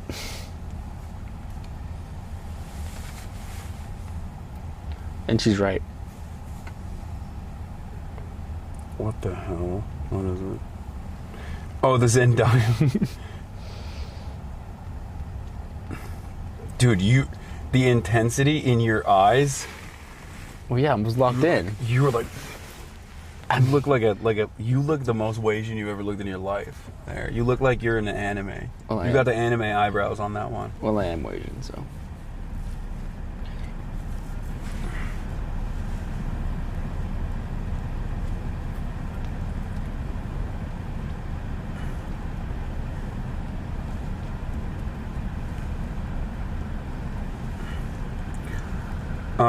They told me that they pushed the speech back a little bit so that I could speak. Like I thought that they was just. You mean they pushed the march back a little bit? Yeah, they pushed the march back a little bit, which is crazy. Yeah, well, maybe if you weren't an asshole and weren't late. I didn't even think that it was gonna be like that. I didn't think that they wanted. I thought they were just being polite, asking me. We get it, bro. We get it. Jesus Christ. Gotta go arrest some disabled protesters violently and brutally. So many. What is happening? This is a fate that March and I will forever have to deal with. Mm-hmm. Whenever we get in a car together, it's just, it ain't going nowhere. It's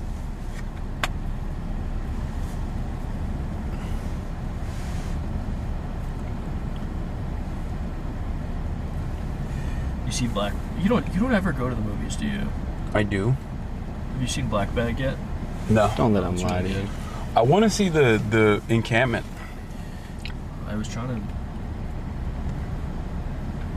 be in it. No, I was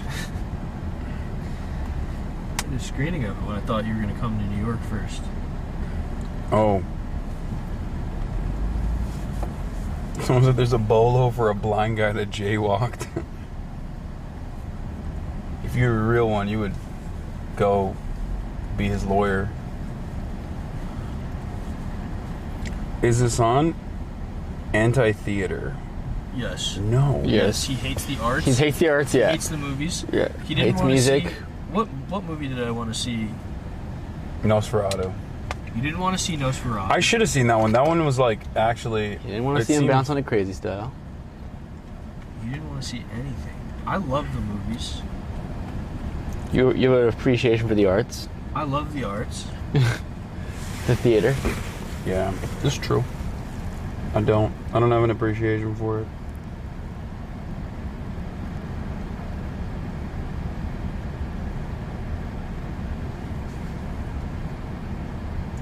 What was your favorite movie that came out last year, Hasan? We have to start making you like the Obama style lists at the end of the year. Somebody else curating. Yeah. We'll have Caroline Kwan watch all of them. And then he'll release the Hasanabi. Yeah. Yeah. It's the Hasanabi movie list for 2025. These were my favorite movies. It's like of the year. the Brutalist. Yeah. Women talking. Yeah. Oh, the IDF has officially come out and admitted mistakenly identifying Gaza aid workers as threat after videos of attacks showed ambulances that were marked. Classic. We didn't do it. Okay, but we did do it, but it was Hamas. Okay, it wasn't Hamas, but they were suspicious. Okay, they were clearly civilians, but it was an accident. We'll investigate. Okay, our investigation found no wrongdoing. Or, the other specialty, the investigation found some wrongdoing, but we're still not going to issue any punishments. Classic. Classic.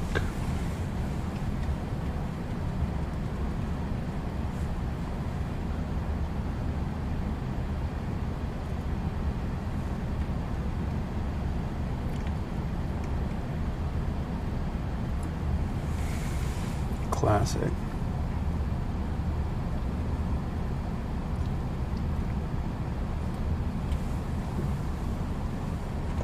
Oh my god. What?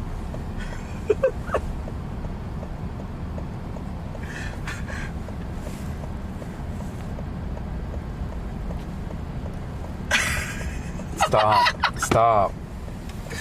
You have to stop it. What is he doing? He's just acting different, dude. He gets this way sometimes.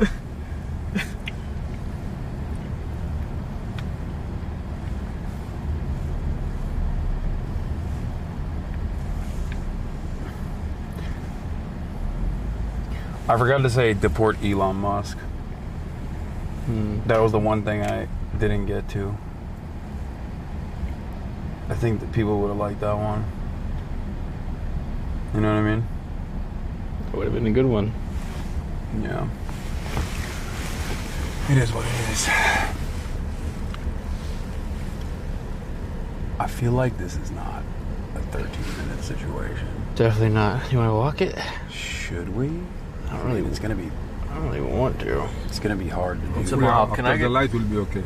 Oh, really? Will be okay. I see the traffic is moving the other side. Cause it's a 30-minute walk. Ugh. No matter which way we cut it.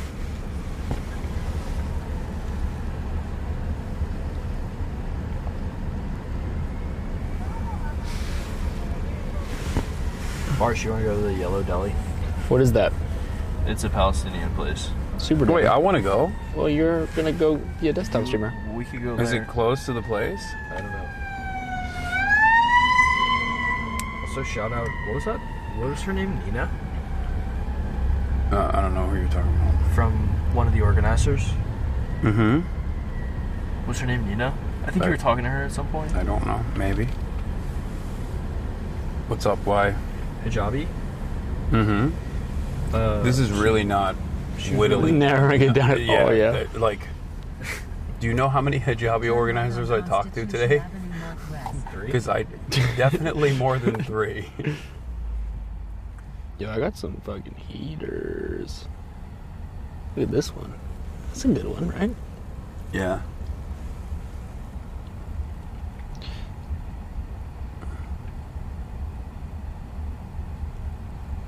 Let me look this up.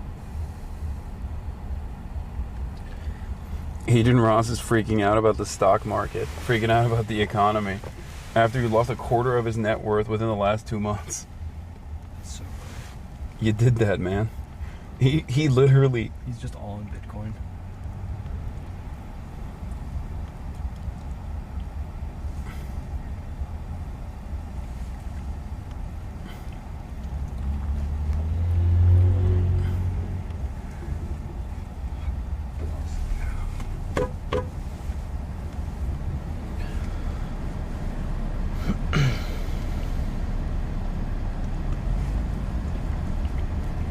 Turn right on Constitution Avenue Northwest. It's in Georgetown.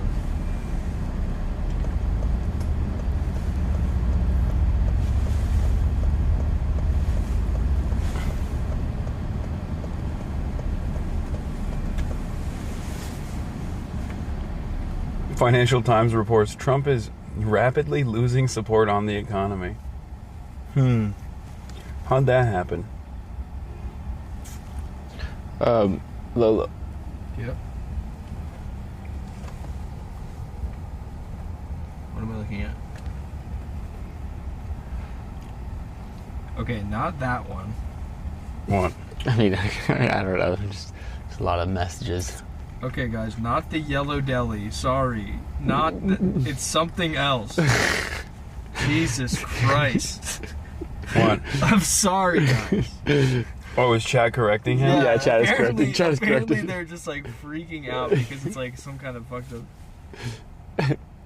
Alright, everyone relax. Yeah, I wasn't taking us to the fucking nightmare place. Oh, that's why that name sounded familiar. Yeah, it sounded familiar to me too. Yeah, clearly. Oh my god, do you work with the cult? I wish. Are you a part of the movement?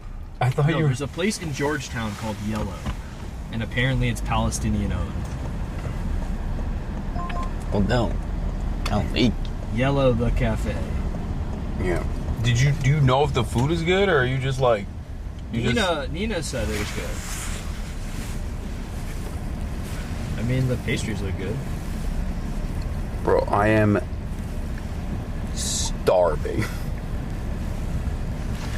Go get room service. You don't want me to come. I want to shame you. Wait, for, what? for never doing fun things with your friends. No, I want to do it. I want to do it. We can do it on camera. Should we reroute this? YOLO. I mean, is it far? I don't know. Can you check? Well, they're both kind of in the wrong direction, to be honest. Yellow Deli? Yellow in Georgetown. You looked it up. You were like, Yellow Deli. Where is it? The cult. It's 20 minutes in the opposite direction that we're going. So I don't think so. All right, I'll just go to the hodl. Hodl.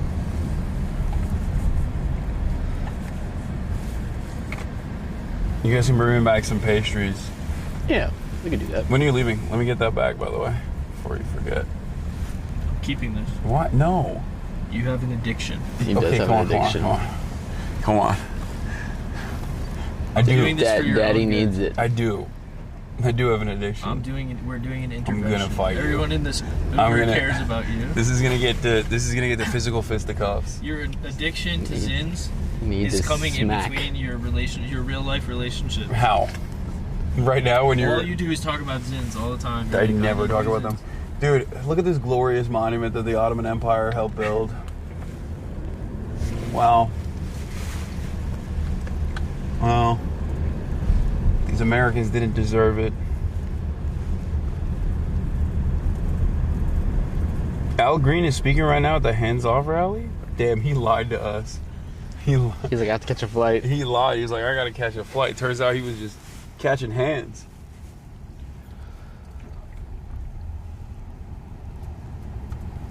The metro doesn't take you to Georgetown. Don't just Uber.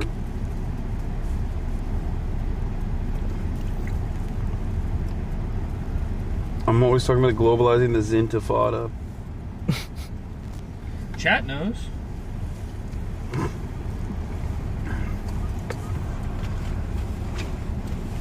You could have just said he had to go speak at the rally?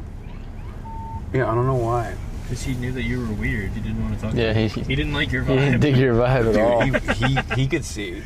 He didn't like your vibe. I even told him, like, I used to work at... There's a Michelin star Palestinian restaurant in DC called Albi. Oh, I know about that place. I had a friend recommend that one to me. Look at the Handmaid's Tale people. It's so funny. Dude, people are pumping the food trucks out here. Yeah, there's so many. There's hella food trucks. So much ice cream. Ice cream would hit right now, though. Really would.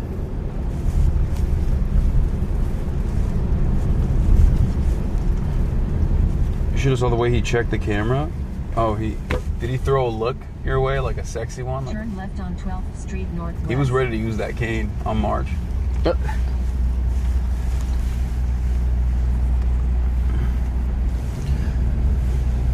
He spoke at the rally 2 hours ago. He's coming from the rally when you encountered him. Oh, so he didn't lie.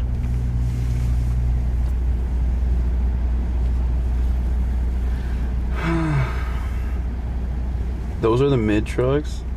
Gotta get that pre-tariff ice cream. Yeah, vanilla price is about to... Vanilla and coffee price is about to skyrocket. That's so funny. Where it's like... How much of the price of goods like actually going to go up? Like your groceries? Depends. Probably like... I think inflation minimum goes up 10%. Like it's a crazy... I think it's going to be a crazy number. I don't think it goes up 30%. I mean, that would be... I think a 30% would be a calamity. I don't think you guys are...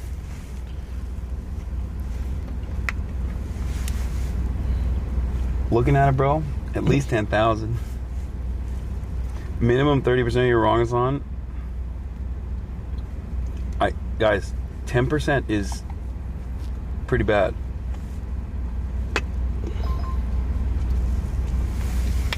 Yeah, like you're talking Javier Milei speedrun at that point.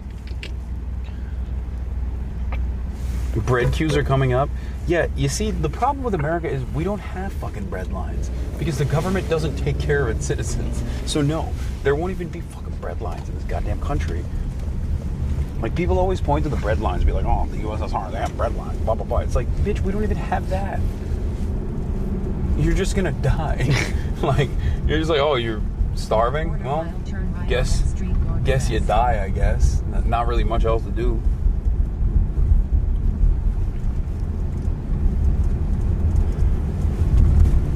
Now I get to spend time with my best friend. You know what? Why don't you guys kiss, okay? If you like him so much, why don't you marry him? We do kiss off camera. Why don't you marry him? Why don't you marry him? Kiss off camera. Why don't you our secret. Why don't you gay marry him? You It's can just regular marriage. Specifying. It's just regular marriage until not for long. What does that mean? This Adam's gonna take that away too. They're taking away all the treats. I'm actually glad that they're gonna get rid of gay marriage. Why? Too much alimony you have to pay to your... To all my gay divorced husbands. Yeah. They're just divorced husbands. Because I think that gay marriage implies gay divorce. I hate that, yeah. And I don't like that. That's I really don't sad. like that.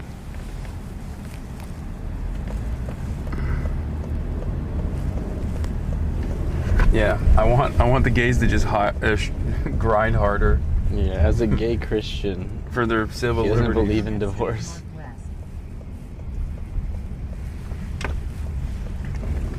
Yeah, we're abolishing no fault divorce just for gay men.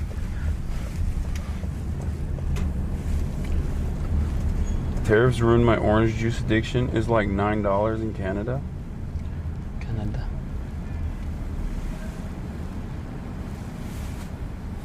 If we have another Great Depression, we better be allowed to be gay this time. Fuck that.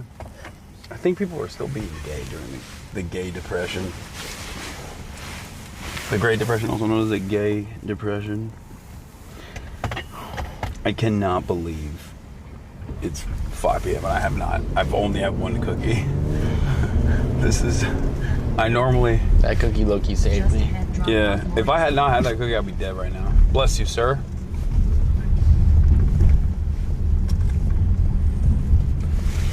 Oh, finally. Government. Oh. Leaked. All right, I'll give it a go. Thank you so much. Thank you. Welcome.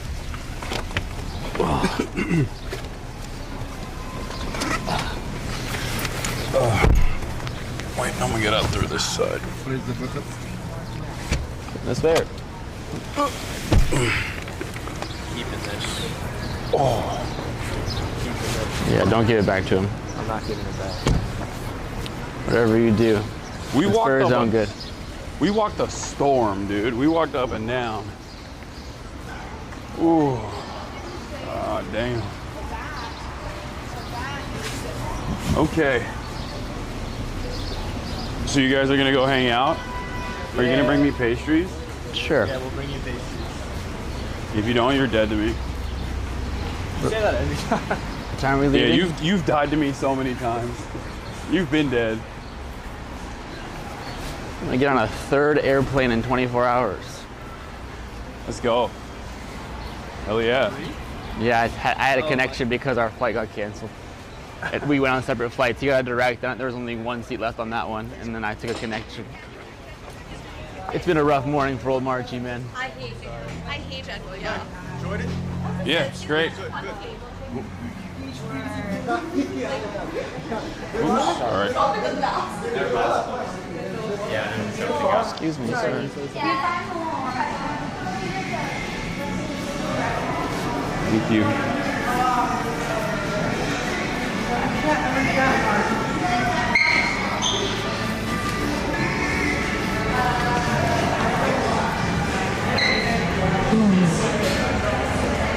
Alright, go. Covering up the camera so they don't know where we're going.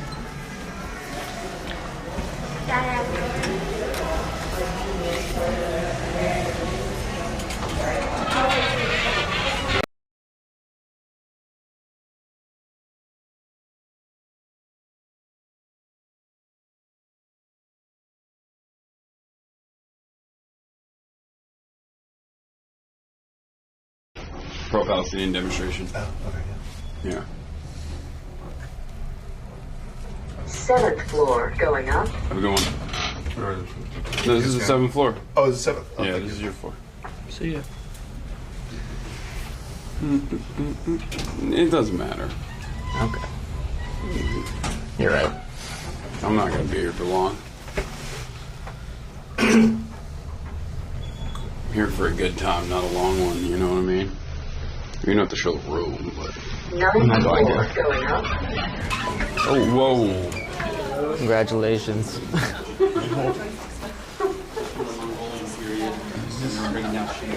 Are you sure it's the right way? Could be us, Lolo.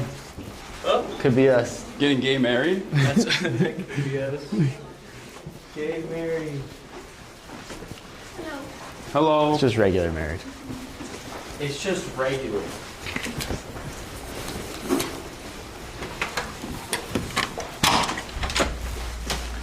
Oh, it's nice and cool in here.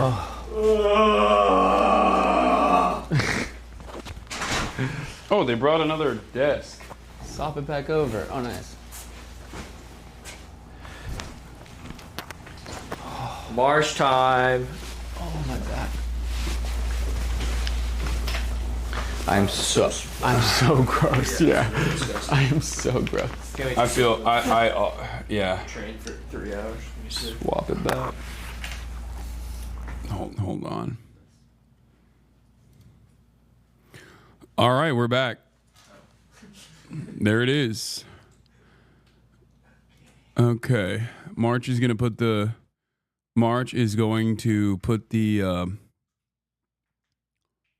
camera back on. Oof. God damn, I'm tired. Holy moly. Holy baloney, dude. Oops. Wrong camera. Let's keep that on. As Noah's hat. But you're the one who's going to give it to him?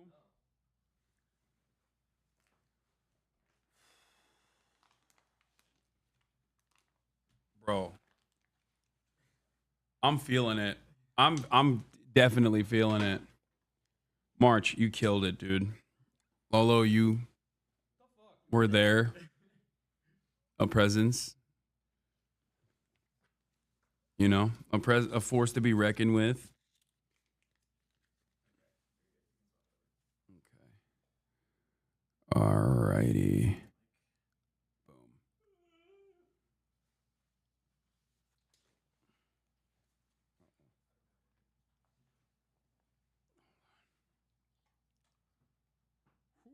There you go.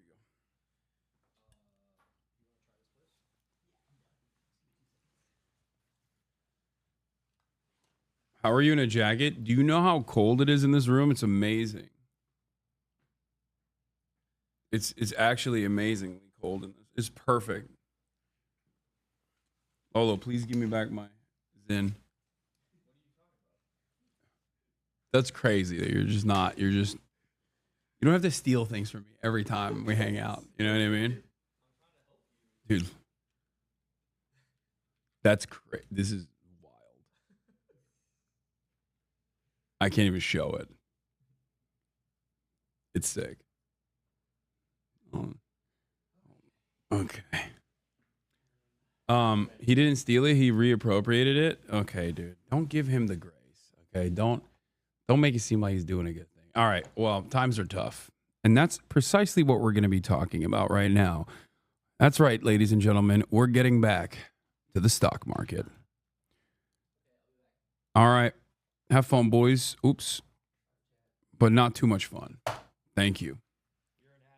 I am an addict. It's true. I'm addicted. I'm addicted to the grind. All right. Let's get back to stonks. Some of you have it. Many of you will no longer have it by the end of this next month. Please turn down the exposure a bit. It's not that bad. Like it's I mean, it is a little bit overexposed for sure, but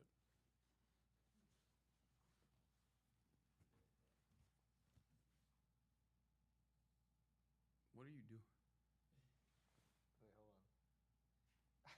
What are you doing?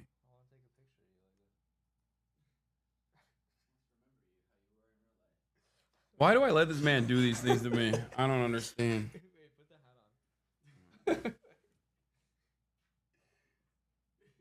right, I gotta come on. I gotta get back. I gotta. Is it still overexposed, or is it good, chat? Is it good?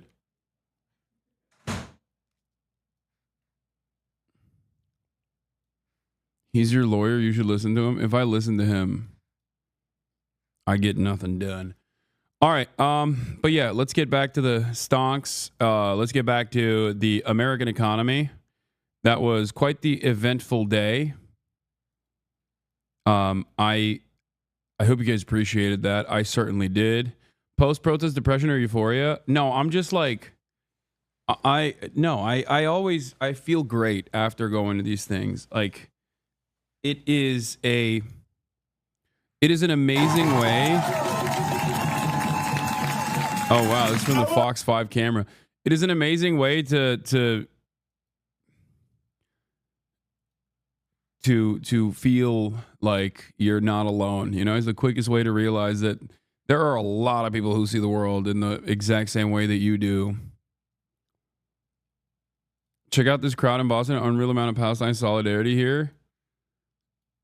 It's now as we check back in on one of our top stories, anti-Trump protests taking place across the country today. I wish these numbers would mobilize for Gaza too. Like, I wish that, to be fair, then this is not copium. There are a lot of people at these rallies as well that are also pro-Palestine.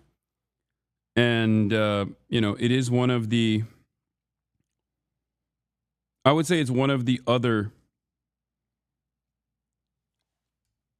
it's one of the many different issues, you know? After a tumultuous week, to say the least, on Wall Street and the economy, we want to point out just a few minutes ago, we did show you a protest. We said it was Boston. It was not Boston. It was an unrelated protest. But what you are looking at right now is Boston. And from there, I can recognize this. This is the plaza right outside of City Hall in downtown. Here's a live look at Boston, Massachusetts now as we check back in on one of our top stories.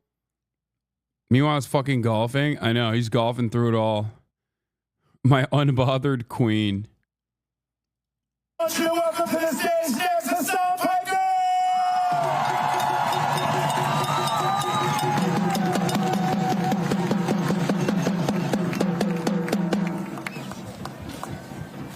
That's going to be a hard one to follow. Wow. Love you too. That's why I'm here today, to speak about love in some ways. I feel so emboldened and so galvanized seeing so many people out here demonstrating for a free Palestine. Something that I never thought I would be able to see so many people out in the streets, and even more at home, who recognize the cruelty and the inhumanity of the Zionist regime and the American government's unconditional support for Israel's genocide of the Palestinian population. Now, I've spoken on this matter every single day, as have you, so we've said everything that must be said a million. Why does he sound like Trump in some of his cadence? Maybe because I listened to him too hard. I don't know. Kind of had a Trump cadence for a second. This is a better POV. We must put an Well, the thing is a little bit like our voice, even if the problem with this one is like it's like patchy. I don't know why. Time's over. So I'm going to keep it short and My Shayla. All right, I'm gonna order some room service right now before I die. So, I'll let it ride, and then sweet. Also because I dude, didn't Chatter, who's like, you always talk about glories of public transit, but never want to experience the DC Metro. Are you fucking insane, dude? What do you want me to do? I'm streaming. What do you want me to do? Shut it off? You want me to shut off the stream and go fucking ride on the subway? What's wrong with you, chatter? Goddamn. I'm angry. I'm hangry right now. Prepare for a speech. I'm sorry. What I want to say is this. Right now, this Trump administration has severely escalated the erosion of civil liberties for all Americans. Every single one of us. You have people getting black-bagged in the street, disappeared for the crime of speaking the truth. And that is precisely the reason why you demonstrating here matters.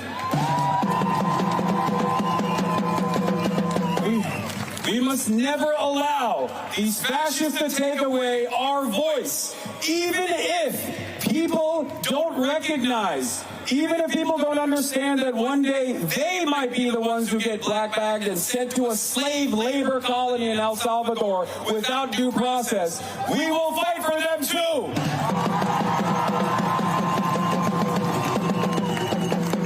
Because every single person here understands the fundamental truth.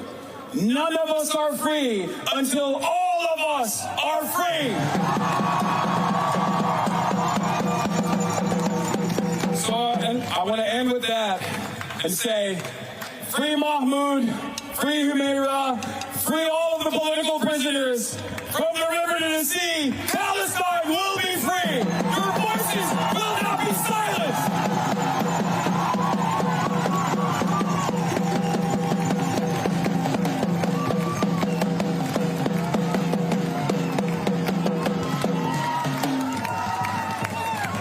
Thank you, Hasan. How are folks feeling?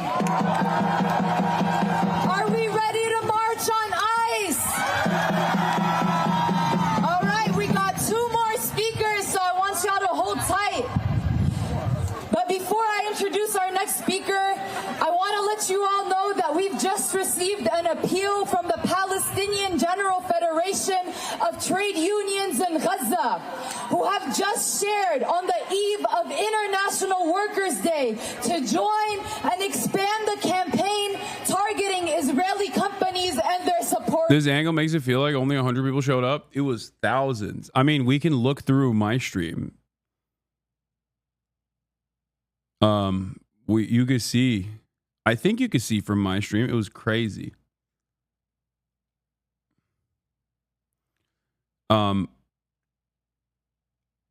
Yell chat, yell OMG for Gaza. What? I don't know if this shows the crowds at all, but yeah. Get cheese pizza from Comet Ping Pong. Okay. Calm down. Oh yeah, here. This is I mean, look at this. That's why I'm here today, to speak about love in some ways. I feel so emboldened and so galvanized seeing so many people out here demonstrating for a free Palestine. Something that I never thought I would be able to see so many people out on the streets, and even more at home, who recognize the cruelty and the This is like, you can't even tell here, but it goes all the way back and all the way on the sides too. It's pretty crazy.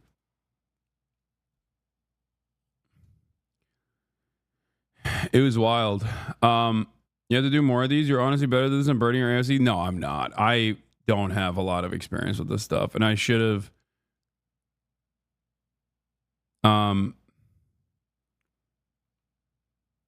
At least 10K for my estimation for being there. It was about a quarter mile down the street.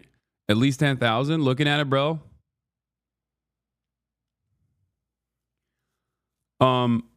Yeah.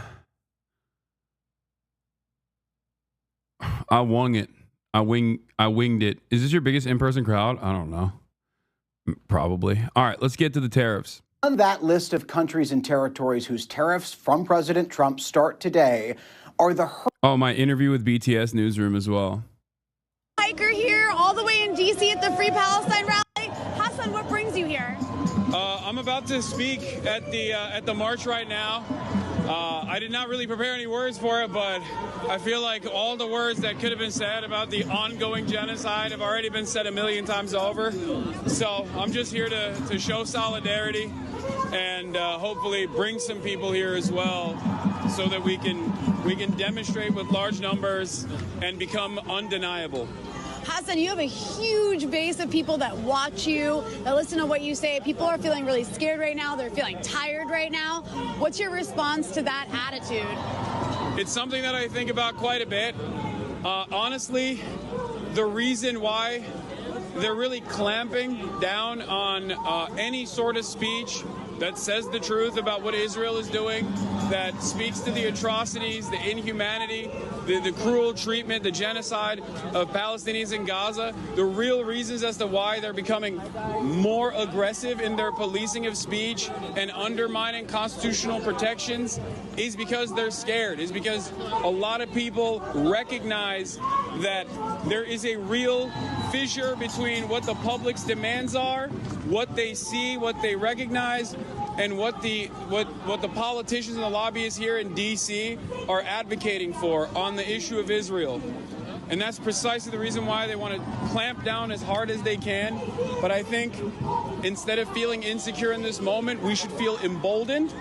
And those of us who have the privilege of having an American citizenship, those of us who are Jewish, especially, should be going out and basically putting their bodies in front of this movement to make sure that no matter what happens, we will not be silenced.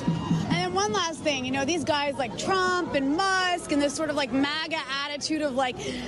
Chad, it sounds way less high-pitched in person, trust me. Different mics make it, different mics hit different body, different mics make it seem like different voices. Alpha, superiority, and strength. They're actually quite insecure, small people. I feel like you're a good counter to that. What do you have to say to the people who think that like this is the strong, alpha, cool way to go, is like the Trumps and the Musks of the world? I think a strong man protects those who can't protect themselves. It's a weak man that seeks out more vulnerable people to harm them, to elevate their status. And I think it's very scary. It's very disturbing that there is momentum amongst the youth here in the United States of America, especially, where they feel like it's a beacon of masculinity to attack those who can't defend themselves. I think that's what a weak man does. We gotta bring strong men back.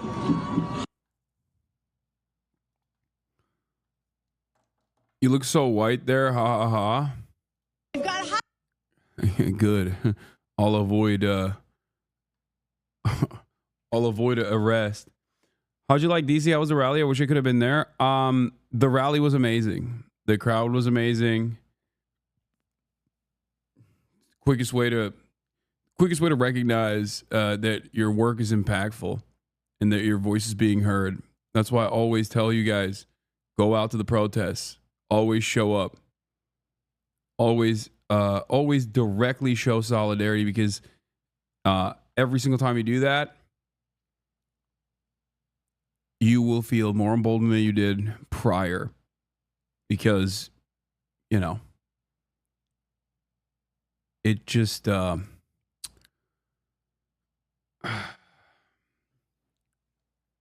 Did you see Noah Samson? No. I mean, you would have seen him if I saw him, because he would have shown up. He would have come up to me. You're not the Joe Rogan of the left, but I realized you filled the Joe Rogan hole I had when I stopped watching in 2016.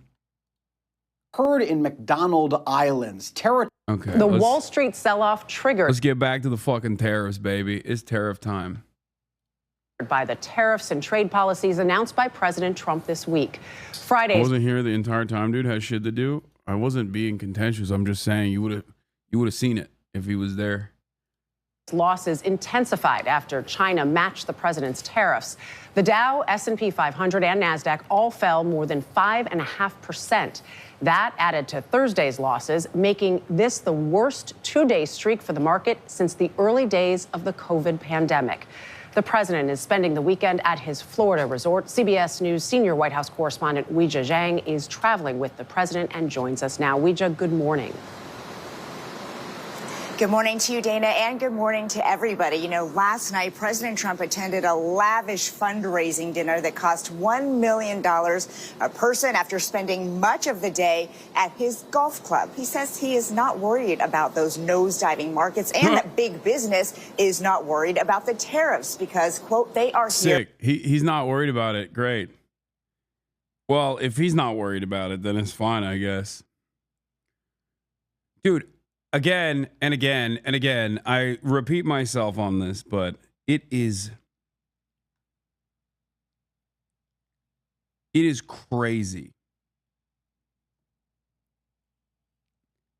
how much leeway Republicans get in general, but especially Donald Trump gets when being an out-of-touch, monstrous asshole. It will never not be wild to me. He gets to do whatever he wants, dude. It is crazy. He's just like, he's sitting there. He's like, yeah. The markets are suffering. Well, I'll make them suffer even more. Who cares? Believe it. It doesn't matter to me. And it should not matter to you. I'm golfing. I'm too busy. And it's just like his fans will just be like, yes, Mr. President, I love you. You're so great. Thank you for disappearing my 401k. It's awesome.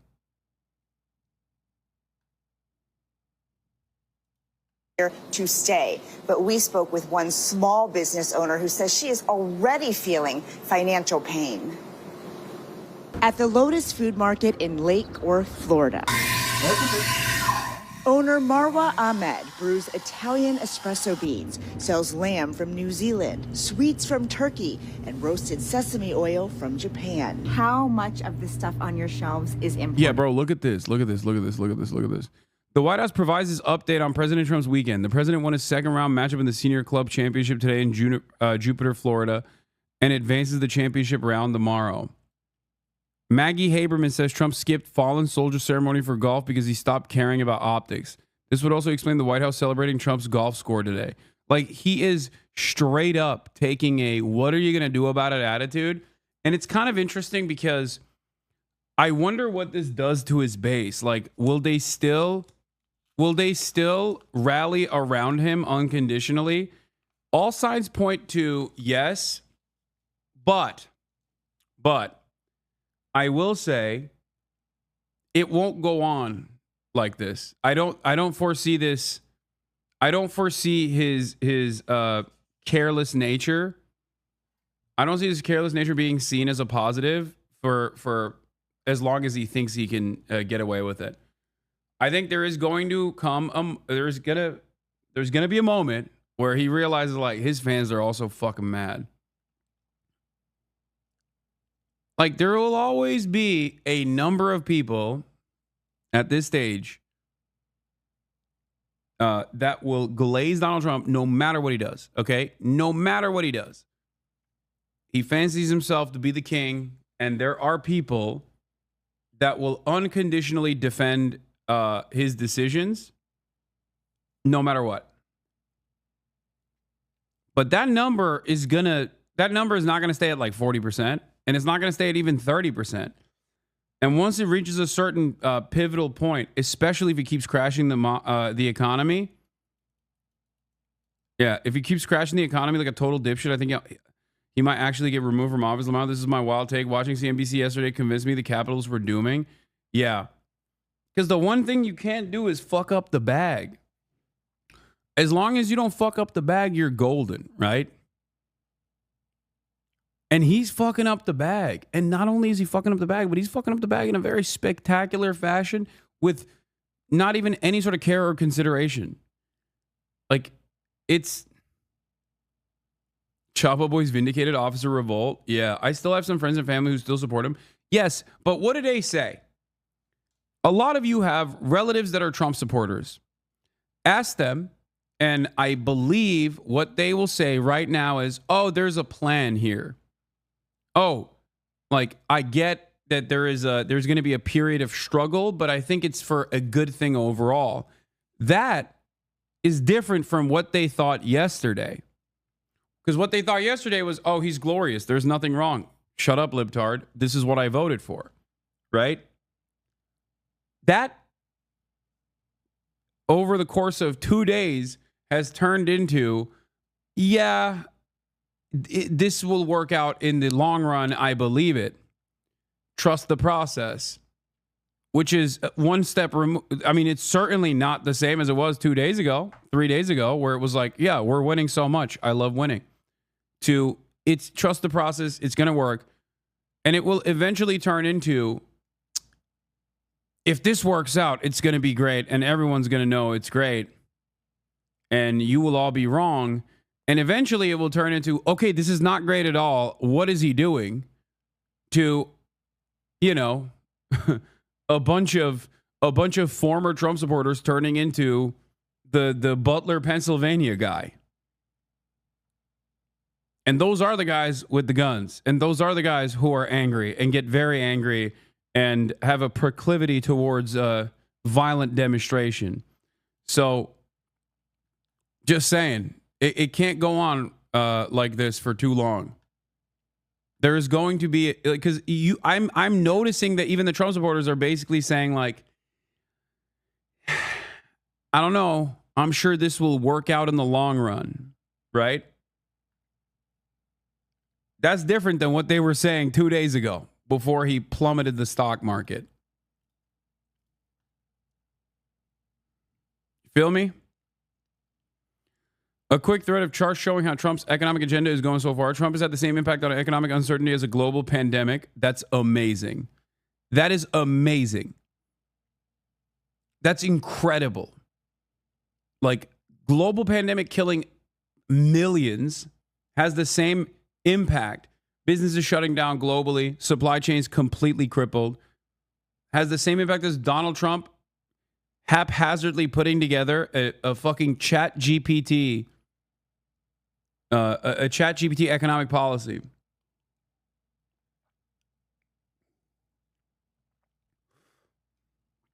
Picked up right where he left off, Lamont. Yeah. That was just the U.S. version. What is particularly impressive that he's managed this on a global scale. Starting to get the feeling that Trump annotation is going to be the chart equivalent of a layer of volcanic ash in a fossil record. U.S. consumers are reacting very, very negatively. These are the worst ratings for any U.S. government economic policy since records began.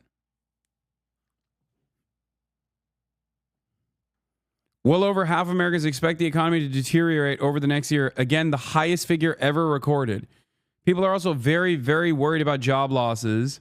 Just 25% of adults say they expect their finances to look better in 5 years than today. Just 25%. Those are the fucking loyalists. That's lower even than than at the nadir of the Great Recession.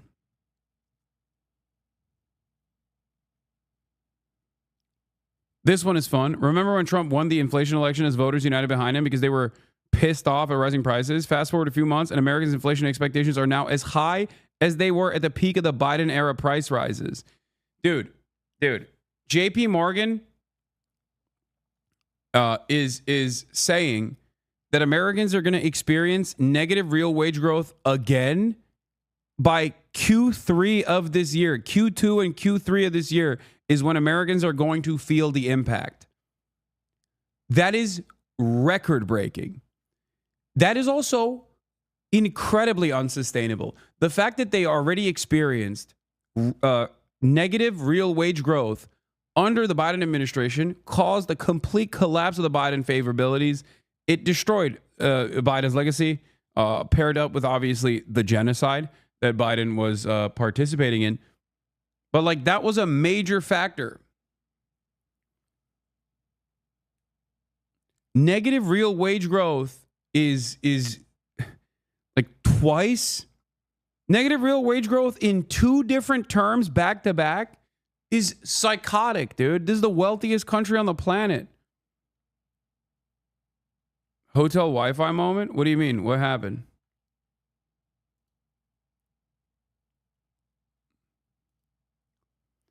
It's especially sad for people that are my age, right?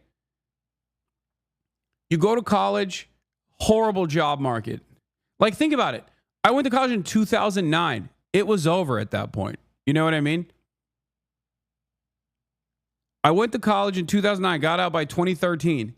It's fucking over at that point. What are you supposed to look forward to? You know, there's a period of stability, and then, you know, and then there's COVID. And then now Trump comes in again. There's hyperinflation under, or not hyperinflation, but like massive inflation under Brandon. Possible hyperinflation.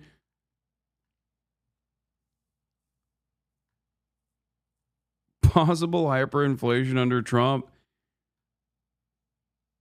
Like, if you are a millennial onward, your life has just been dog shit. There's never been a moment for hope. Not even like the brief super growth period in the 90s. You know what I mean? There's just never been, you have never experienced like the glory of the 90s or anything like that. It's just always bad.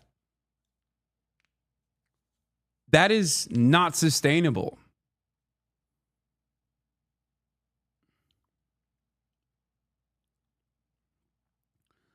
For all the talk about powerful pro-Trump media ecosystem, the share of Americans who have heard negative business news coverage of the government has exploded. Even the podcast bros can't distract Americans from the realities of the stock market. Yeah, you can keep tapping the vein of trans people, of woke, DEI, all day, every day. But when your pocketbook gets hit, you don't give a fuck about trans people, dog. All of a sudden, it becomes a very real situation for you where you're like, well, Trump is not trans. And he's the one who fucked me. Go ahead. Go ahead. Talk about how trans people did this over and over again.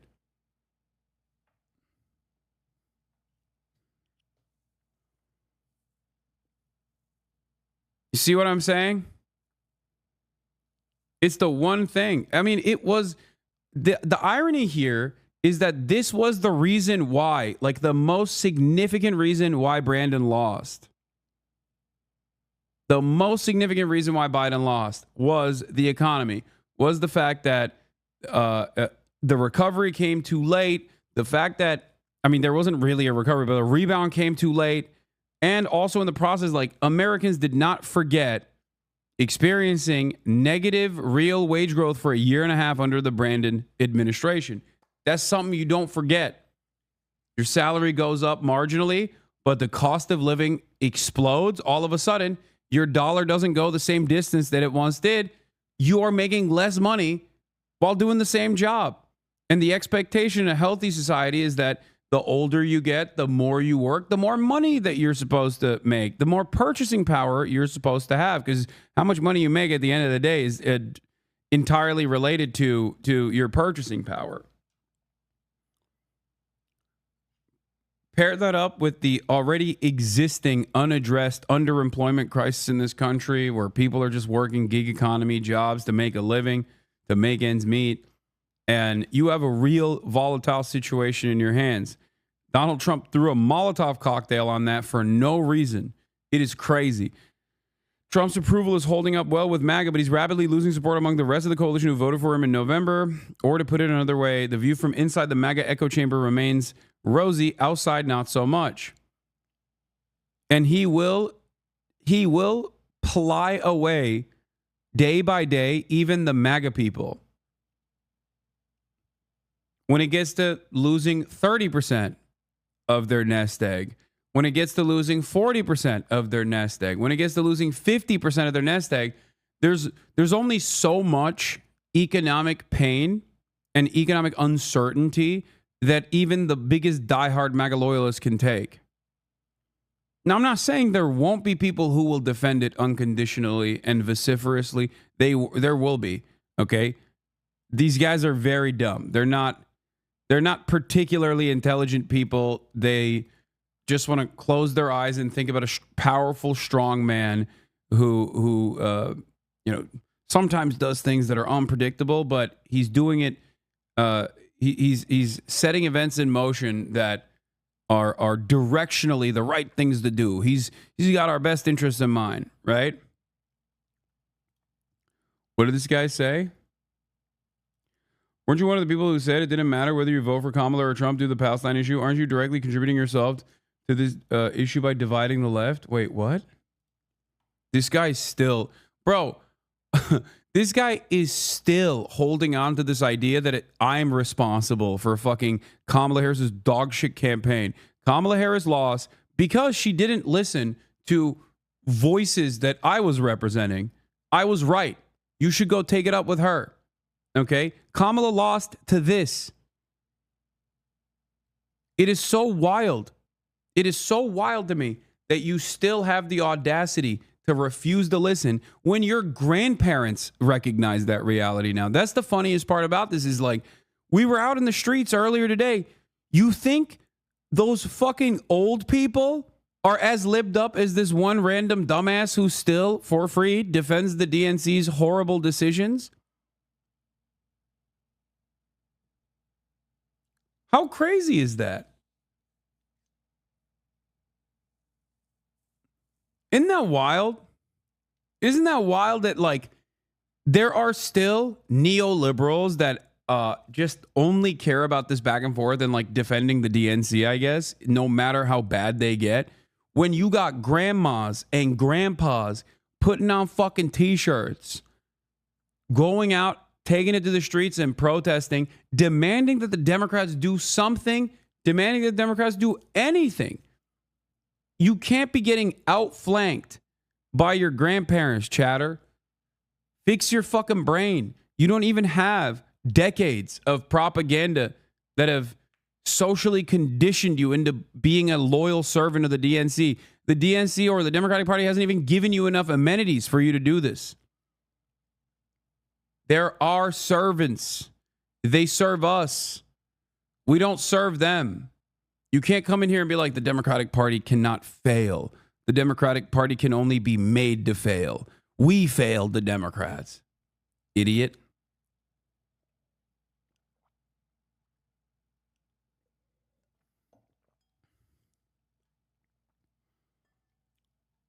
You know?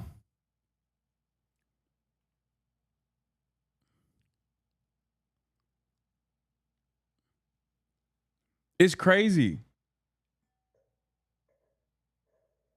When you're getting outflanked by your parents, you got to really reconsider. Trump is obsessed with Xi. I mean, we knew that already.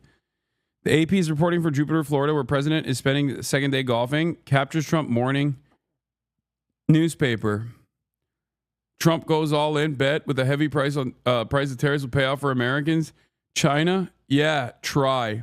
Beijing retaliates with 34% duties as stocks crash. I'm not gonna lie, I'm obsessed with him too. Like, he's hot. He's got aura. That photo, the two photos that live on my mind is him pressing that button, and then the other one where he's in the room posted up with the party. Like, I love that photo. He just looks, I mean, this is a 72-year-old man, okay? He's a 72-year-old man, and the aura that he has in that fucking photo, it just lives in my mind. It has a permanent space.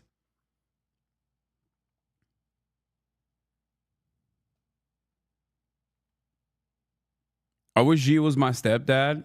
Yeah, he's the dad that stepped up. Trump thinks Xi will call to beg for forgiveness. I think he's insane. Like, I think he misunderstood the glad handling and the praise that a lot of people gave him to manipulate him in the first term and maybe even in the second, with like a genuine fear that these people have over him. And it's kind of funny.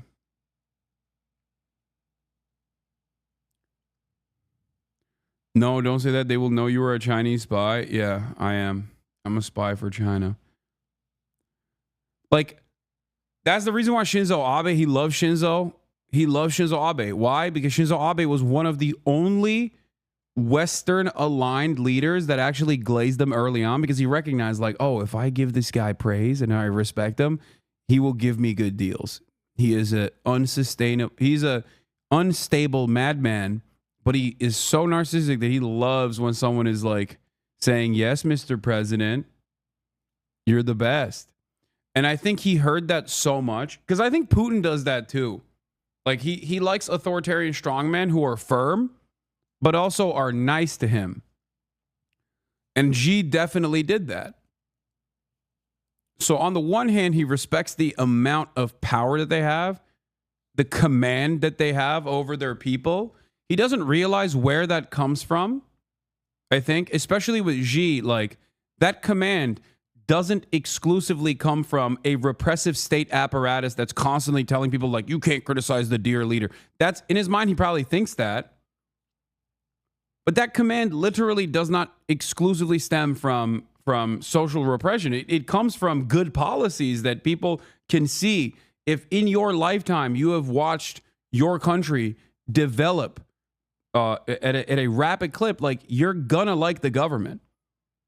And this is demonstrated in all of the Western polls that are conducted in China about approval ratings.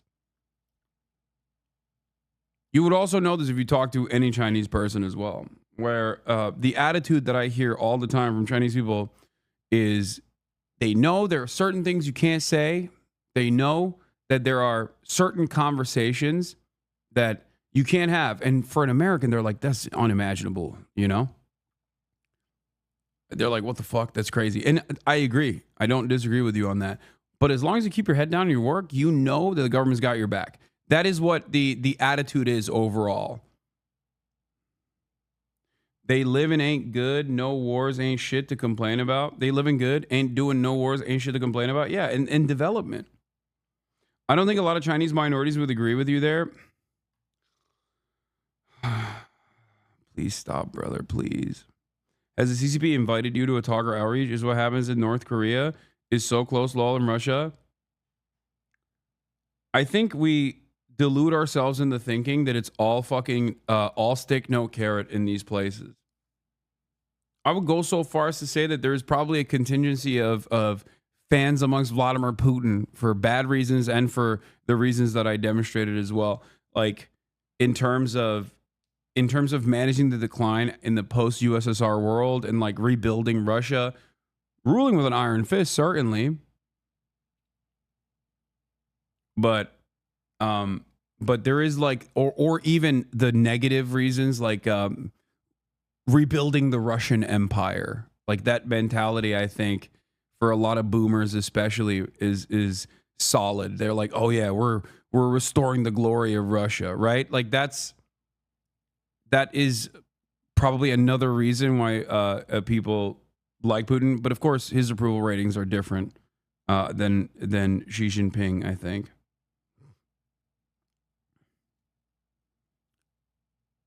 There's definitely, it's like Erdogan. Putin and Erdogan are a little bit closer to one another. But ultimately, the reason why I was talking about this is because, like, Donald Trump doesn't understand that. I think a lot of Westerners don't understand that as well. They kind of recycle the same propaganda and believe it, but they believe the propaganda themselves. Like, they think like, oh no, it's just because of the social repression that people are too scared to say they don't like Xi Jinping. And it's not the carrot and the stick working side by side, because social repression certainly exists in China. But there's also a lot of development. There's also a lot of development that makes people think, well, you know, there's certain things that you can't say, but look at Chinese prosperity. It's fucking fantastic. Now that's changing for the youth in China, from what I understand, because they're also losing hope a little bit for their futures. That is definitely the overall vibes that I have at least seen, but the reality of the matter is, the carrot goes a long fucking way. The carrot makes the stick invisible. Okay? Trump is just going all stick, no carrot. Especially in a country like America, where treats are supreme and Americans have less of an appetite for social repression than the average Chinese person, in my opinion. They have no appetite for that shit. That's why I always stress the importance of talking about the issue of Palestine, even from a First Amendment violation standpoint because maybe I'm too hopeful about my fellow Americans, but they don't really like that shit. I think China may be similar to the U.S. during the periods of upward mobility in the U.S. from the 40s and 60s. People trusted the government and felt things were getting better.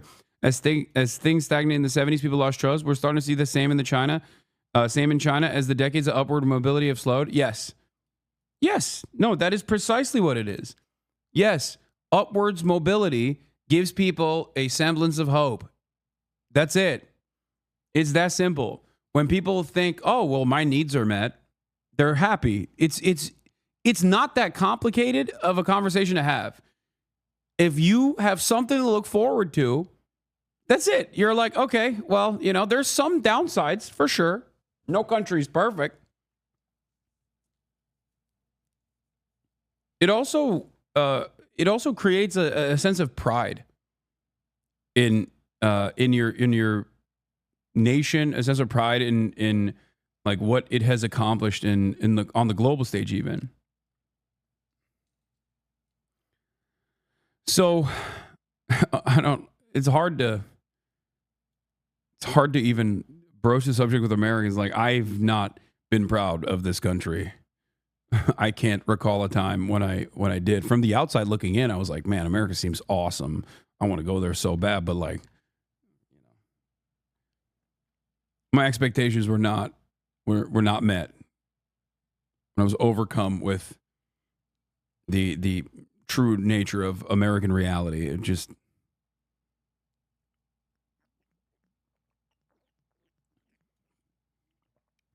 the idea that Trump thinks that Xi Jinping will come and grovel directly stems from the niceties that he's experienced from Xi that he mistakes as like fealty.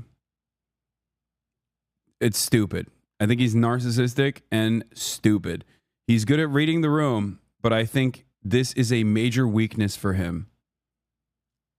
The major weakness is when someone is nice to him, he literally takes it at face value. 99%. 99%. Yep. So 99% of your goods, the price is going to go up. Yes. And at least 10%. At midnight, a 10% universal tariff went into effect. And next week, the U.S. will impose reciprocal tariffs on many of its biggest trading partners. Ahmad said she's already feeling the impact, with wholesalers charging her more for goods as they brace for the tariffs. When tariffs kick in, who ends up paying for it? Unfortunately, that is the sad reality, is that we do have to impose this on the customers. I have to make money in order to pay my rent and pay my employees, pay my bills, to keep the store open and to keep being in business. Trump argues his policies will help businesses, big and small. But JP Morgan's economic team released a new prediction, putting the chances of a near-term recession at 60%. It said Trump's tariffs amount to the largest tax hike in almost 60 years, since 1968. Federal Reserve Chairman Jerome Powell. It is now becoming clear that tariff increases will be significantly larger than expected. And the same is likely to be true of the economic effects, which will include higher inflation and slower growth. From his golf club in West Palm Beach, the president posted on social media urging Powell to cut interest rates, even though the Fed is independent of the White House. And Trump declared only the weak will fail. Ahmed had hoped to expand her business, but now she's focused on staying afloat. It is very concerning. But, what am I going to do? I just kind of have to take it step by step, day by day. Ahmed said she is also worried that a weak job market will impact consumer spending, but there is some good news on that front. So even though the unemployment rate ticked slightly up for the month of March, the number of jobs were far better than expected. In response to that, President Trump said it's already working and told Americans to hang tough. Dana. That message within one day at a time resonating with so many. Ouija, thank you very much. Di dire è più grande di me. È un messaggio che può valere per un imprenditore come per un politico. Quello che riguarda i rapporti fra Italia e Stati Uniti, ai tanti giovani che sono qua presenti al congresso della Lega. Well, I hope that I hope that the United States and Europe can establish a very close partnership. We obviously are, there's an alliance already, but I'm hopeful that there can be a very close relationship with America and Europe. And I'm hopeful, for example, with the tariffs, that at the end of the day, I hope it is agreed that both Europe and the United States should move, ideally, in my view, to a zero tariff situation, effectively creating a free trade zone between Europe and North America. That would be that's what I hope occurs. And also more freedom of people to move between Europe and North America, if they wish. If they wish to work in Europe or wish to work in America, they should be allowed to do so, in my view. So that has certainly been my advice to the president. E ringraziamento a nome del popolo italiano. All right, Fox News alert here as the selling does seem to continue in the American stock market. You've got the Dow sinking to the lows of the session as we speak right now. The girls are fighting. He doesn't like it. Oh, no. Oh, no. Down 2,100 points. At 38,418. Okay, so let's bring in Stephen Miller. He's at the White House. He's the White House Deputy Chief of Staff. Your timing is perfect because I'm sure there are a lot of folks out there who would like to know the White House thinking here. Stephen, please do share with us your thoughts in this moment, and especially after China announced these retaliatory tariffs. It seems like that's when the markets took another leg down here. Where is all of this going next? Well, let's first establish an important foundation. The United States is 36% of global consumption, and we're more than 25% of the world's economy. Just the United States alone. That means we get to set the rules and terms for international trade. But we've done the opposite as a country for decades now. When we hear the term globalization, what does that really mean? It means taking America's wealth and shipping it to foreign countries. So all the factories that used to be in America are now in China, Cambodia, Thailand, Vietnam, Canada, Mexico, parts of Africa, India, Europe, Japan, Korea. You know where they're not? The United States of America. Because our leaders allowed foreign countries to rig the rules of the game, to cheat, to steal, to rob, to plunder. That has cost America trillions of dollars in wealth. These countries cannot win a trade fight with us because they're already the ones who have cheated. So in other words, they've stolen our industries. We have all the upside here in this fight because we can now make these industries come back because we have the market. We have the consumers they need. Japan cannot replace the American automobile market. Europe can't replace the American automobile market. They need us. And this is a fundamental issue of fairness and national security. Tell me, why is it that if you go to Tokyo, there's no American cars? If you go to Berlin, there's no American cars. But on our streets, we have every foreign car there is in the world. I can tell you, it's because we don't make cars for that market. We can. And we sometimes do. There are versions of like Ford vehicles that we make that those markets can use and drive. What are they supposed to do? What's the goal here? We just like force them to drive F-150 pickup trucks on their roads? It won't fit. What are we supposed to do? Just force them? We did. We literally forced Japan to buy our trucks.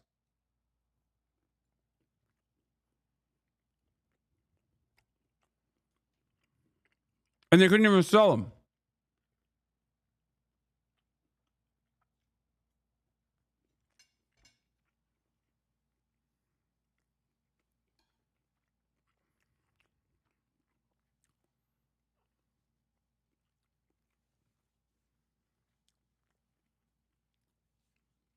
Sorry. You have to literally rebuild your infrastructure so that it can allow our fucking cars to drive on your roads. Like, you have to change the streets. That is psychotic.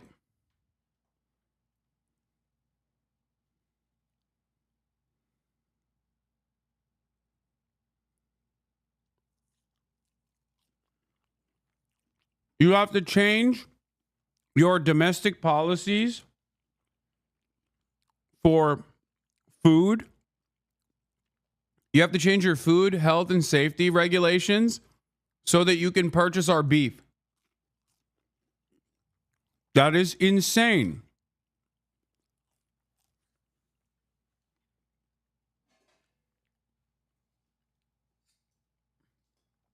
At no step, at no point in this process do we turn around and go, maybe we should make stuff that they would like or that they could use.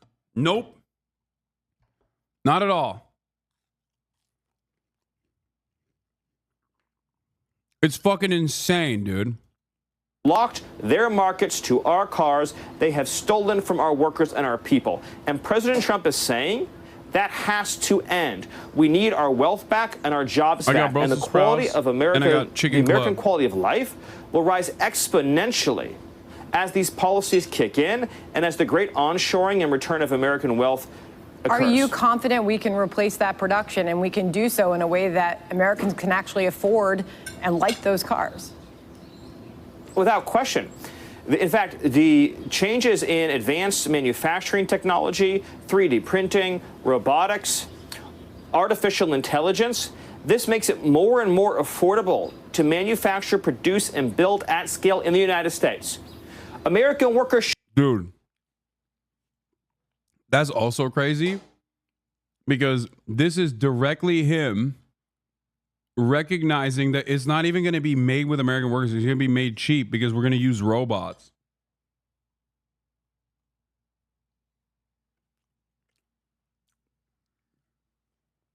I got this goat cheese tart too. And it is bomb. Okay, DC. I didn't recognize you got game like this.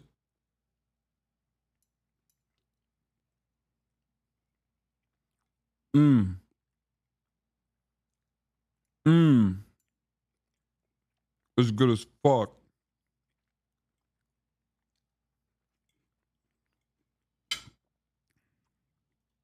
Should not have to compete with child slave wages in Vietnam. They should not have to. That is wrong. We do not need a global race to the bottom that says that American workers have to earn the same wages and work in the same conditions as the poorest workers in the third world. That's the system that we've had. With the right tax policy, the right regulation policy, the right trade policy, and investing in advanced manufacturing, all of these industries and supply chains can come back home. But here's the thing. It's not a choice. It's a national security imperative. Well, what would happen if there were... You know what's funny about this?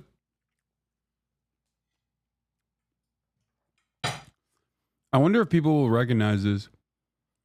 His advocacy right here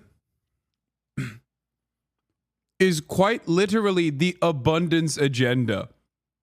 Okay? It is just as pie in the sky and ridiculous as being like, well, scientific innovation will solve for this. Just simply saying that and moving on. These things take time, you dumb fuck. What do you mean? Oh, with automation, we'll fix it.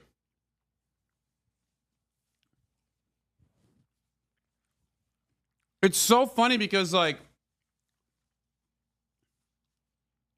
he's making it seem as though the only hurdle here was the fact that we just simply didn't have the automation here. Like, we didn't, like, the factories are empty. There are no more factories. You can't build the factory, let alone figure out the technology where you can still continue to displace the pre-existing labor force to make the manufacturing be competitive with, in his words, child labor wages in Vietnam, which is crazy. That's not what's going on anyway.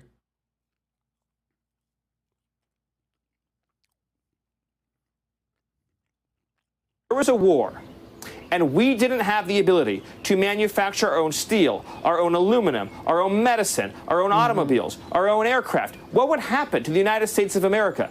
It is a fundamental matter of national survival. Yeah, well, we got a glimpse of that during COVID, right? When people couldn't get what they needed, we learned so much of it was being made outside of the United States. And how about the food industry? This was really interesting perspective right here on America Reports last hour from a shrimper. Listen. We've been getting killed by imports for not just years, but literally decades. So we've been suffering for a long, long time. And these tariffs, we believe, are going to give us some immediate. This is so funny. There are a handful of sectors that will benefit in the short term from this, even though the overall impact on the economy for the tariffs are going to be disastrous for them too. And it's like meat facilities, right? Obviously, the counter tariffs will hit them hard regardless, but it's just like meat production or fishermen. You know what I mean? It's like, we got shrimp out here too. Why the fuck are we getting it from Ecuador, right? Like that's the one guy that stands to gain from this. But the reality is, because the tariffs are so broad and they're not specific to shrimp, that his dumbass doesn't understand. You still need like parts for your boat. And now that's 50% higher. How are you going to maintain your business, dumbass? There is not a single person that stands to benefit from this in the short term or the long term without any financial penalties. So they can find the dumbest boaters for Trump guy, talk about how, well, we're no longer buying from Ecuador, we're buying shrimp right from me. Sure. Good luck with your equipment costs as you scale up your shrimp production. Dumbass. Relief. We've outsourced our whole industry. 94% of the shrimp consumed in the United States is imported. Okay, so he shared with us he's optimistic that this could help his industry survive. And they've seen a decline for decades now because all of these, all the shrimp's been coming in from all these other countries into the United States. Low quality shrimp, he pointed out. But there's fears. By the way, a lot of the seafood that we're importing has formaldehyde in it, is not safe for consumption. And this whole situation, people have to understand just how badly we've been ripped off as a country. You heard that, gentleman. 94% of shrimp is imported to the United States, and we have the Gulf of America. The U.S. agriculture. Notice how they only talk about the two sectors that think they will benefit because of their nearsighted thinking here are shrimp and fucking meat, okay? Except for shrimp, you see a tangible benefit because it's mostly being imported. There won't be any fucking exports, but at least you can make up for market demand somehow. So if the cost increasing didn't cook your overhead and make your business unsustainable, which it will, I understand that argument. Now, the demand for shrimp stays the same, but the supply has diminished by 94%. This is a great opportunity for you to make a fuck ton of money.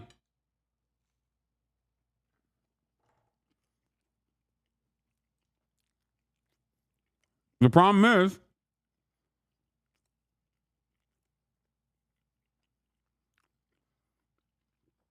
this is not a tariff on shrimp. This is a tariff on everything, you fucking idiot. That's why I also even have smoke for like the UAW a little bit, because it's short-sighted.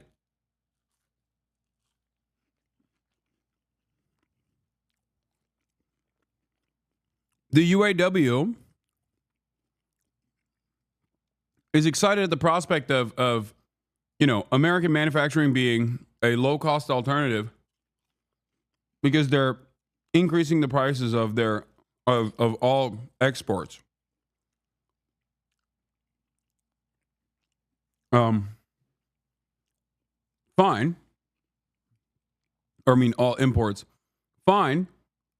But the issue is all of the parts that you're producing are now more expensive, which will then make the domestic manufactured car prices even higher as well, which will then decrease demand.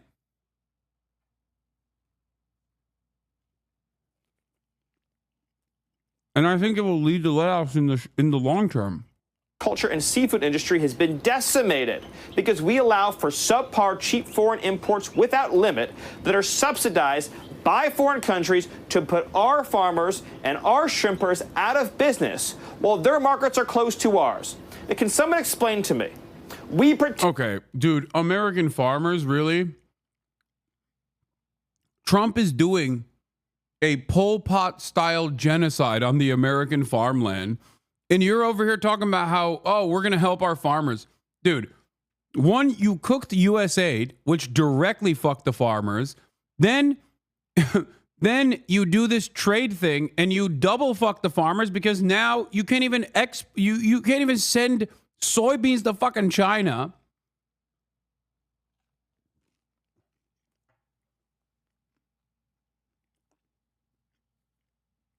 Farmers are cooked.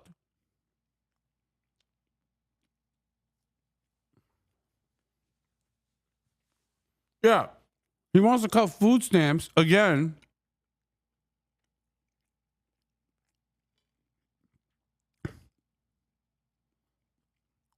It's like that's going to lower demand to a degree where like subsidies will not even help.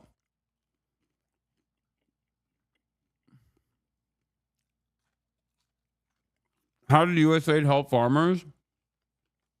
USAID buys a bunch of agricultural output to send overseas.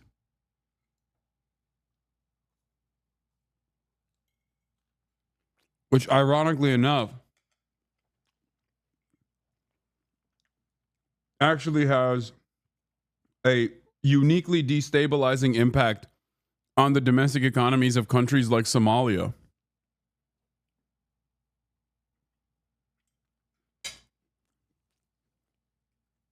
Because it makes it impossible for them to develop their own domestic agricultural output. Protect and defend South Korea.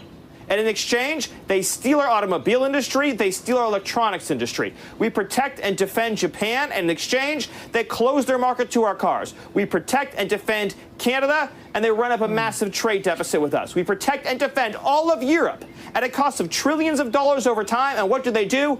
They run an over $300 billion trade deficit with the United States. Why should America protect the world, send foreign aid to the world, defend the world, provide for the world, and in exchange, get ripped off by every other country in the world? And what do we have to show for it? The deindustrialization of the heartland, the destruction of the American dream, the eradication of our industrial and manufacturing base that we need for our national security, and the crushing of the American dream. It has to stop, not to mention $36 trillion in debt. I've only got a few seconds left, but people are throwing around the R word, and they see the Dow down 2,100 points, and people are worried about a recession. They're worried that we can't do this without sending this economy into such a deep dive that we can't come back from it. And I know you guys are all about growth. I know you're about lowering taxes, rolling back regulations, and seeing that growth. Are you concerned that this responsible for the single-handedly responsible for the greatest tax increase? And it's not even a progressive tax, but a regressive one for seemingly no reason. And then they're like, well, you know, you're all about lowering taxes. Why the fuck are you doing a mass sales tax then that nobody asked for? That's what this is. It is also a regressive tax, which will harm the working poor way more.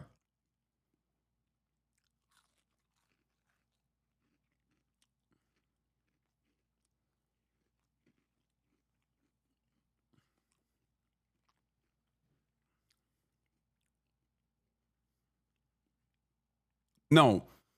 The funniest thing is, no, this is not a wealth tax. What they've done is just shred fake numbers on a board. They shred wealth in the market because of speculation. They didn't make that money back. I wish it was a fucking wealth tax. This is going to put us into a recession. The exact opposite. We inherited from Joe Biden an economy in total free fall. There has been zero jobs growth for American workers in 4 years. In other words, all jobs growth had gone to foreign workers. That is a depression, not a recession. That is a depression for the American worker.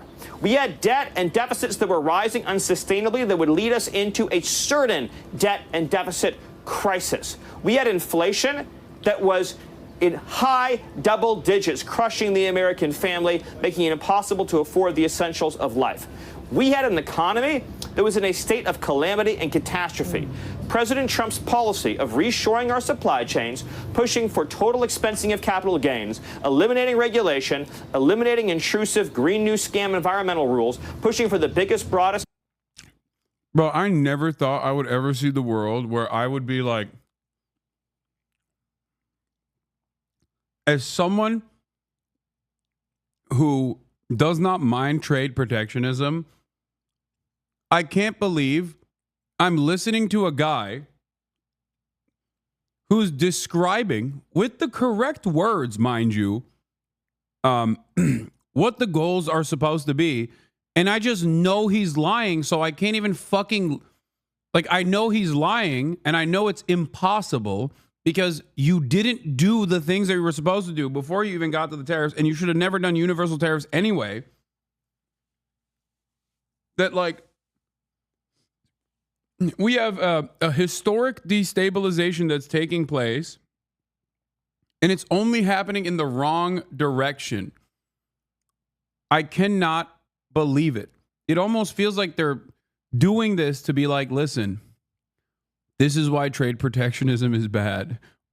We just wanted to do this as a period just to prove to you how bad trade protectionism is. We are doing free trade permanently. Like, it almost feels like a fucking psyop the way that they're doing this.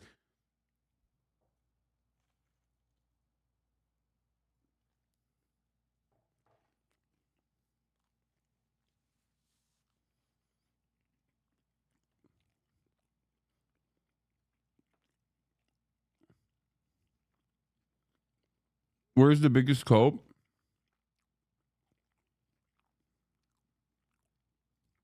Tax cut in American history and reducing taxes on American workers, including ending taxes on tips, ending taxes on overtime, ending taxes on Social Security.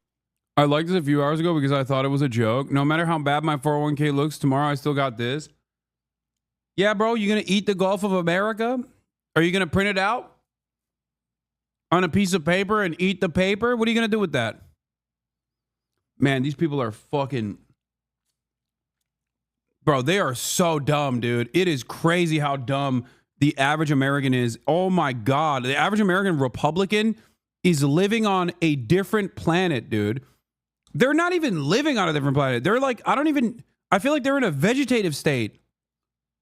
Security. This economic program is the single most important program for American wealth, prosperity, and rejuvenation that we've ever seen in this country. All right, I'd love to continue the conversation. Hope to have you back on soon, Stephen. Thank you so much. Thank you. All right. Click here to subscribe to the Fox News. Prosperity founder and former Trump. China tariff is almost a declaration of war against us. Economic advisor, and Robert Wolf, former economic advisor to President Obama and a Fox News contributor. Great to have both of you with us today. So your headline take on where we are, given the things that we just laid out. Steve, you start. Well, I think this new tariff by China is almost like an act of declaration of war against the United States. Yeah, when we do it, it's fine. When they retaliate, that's war. That's so funny. How could they do this to us?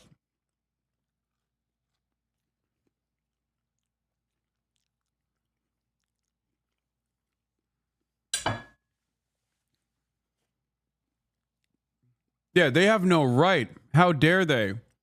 How dare they literally respond to what we were doing and what we did?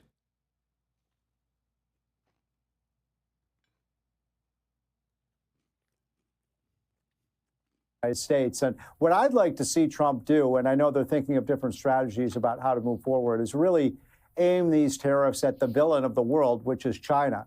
And maybe it might be time for pausing some of the tariffs against Europe and Canada. And look, I think Trump has a case that these countries do have a lot higher tariffs than we do, and it is not a level playing field. But right now, it looks like the whole world has to really go after China right now. And I'd like to see maybe a temporary pause on the tariffs on the rest of the world. There's nothing funnier than saying the villain of the world is China right now.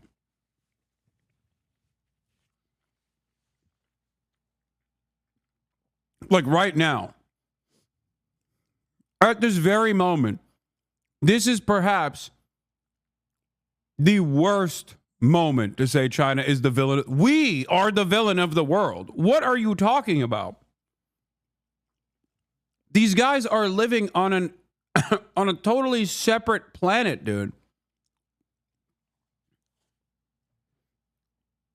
Like, good luck explaining to our European allies how, China is actually the real villain of the world right now. Remember? Tariffs the EU for no reason. China did this.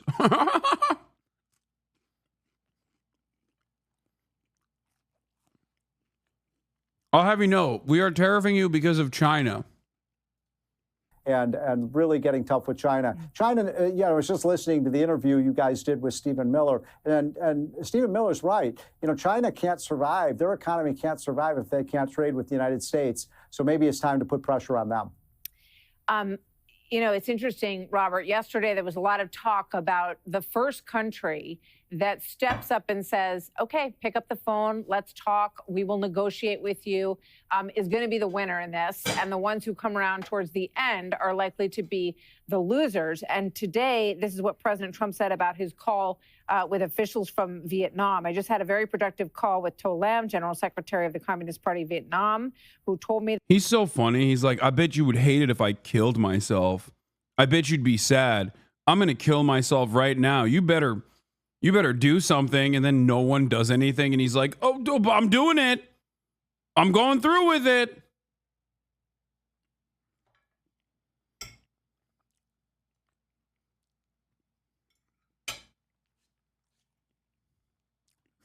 Look what you made me do. That Vietnam wants to cut their tariffs down to zero if they're able to make an agreement with us. I thanked him. I look forward to a meeting in the near future. Robert, your thoughts? Well, my thoughts is this big, beautiful economy that actually was rolling pretty good with jobs and inflation coming down feels more like the Game of Thrones Red Wedding. I mean, it is not going well. This is being executed poorly. His economic advisors are being intellectually dishonest. Trade wars are bad. Tariffs are a tax. Consumer prices are not going down. We're 70% a consumer-driven country. So building a moat around the United States with protectionist and isolationist economic policies are not positive. And this isn't me saying it. This is J.P. Morgan, 60% chance of a recession. Heritage Foundation is for free trade and thinks tariffs are poor. I think Steve and I have always been for targeted tariffs. Go after the Eurozone on auto. Go after China on steel and intellectual property. But across the board is just coming back to haunt us. Yeah. And the markets are efficient. I disagree with Secretary of State Rubio. It's not just the businesses are getting reset. They're going to actually look at what happened at Whirlpool in Iowa. They cut over. So sad. It's so sad to see someone else live your dreams, but do it in the worst way possible. I can't stand this shit, bro. I can't stand it. Why did it have to be him?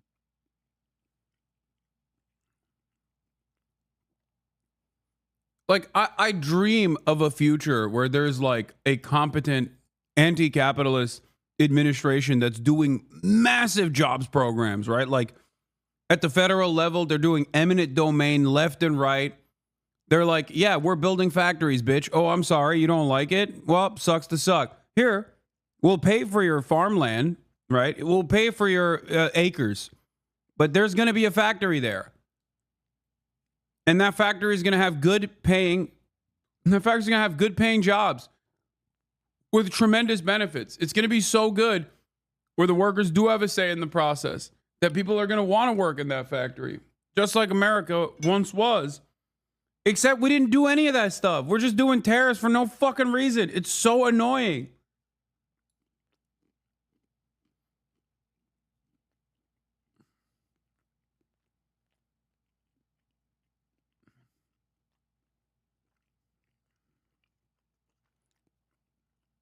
I hate it. It's just like they're doing all the bad shit and none of the good shit. Over 500 jobs. I hear and ya. by the way, today, the senator of Iowa and the senator of Washington are doing a bipartisan bill to possibly take away some of the powers. To take control back, and Congress really has not been muscular on any of these issues, even though they had the power to be, and probably should have been a long time ago. Stephen, Robert, thank you. Wait, what? Oh my God. Fox News on the fucking rhino tip? What's happening?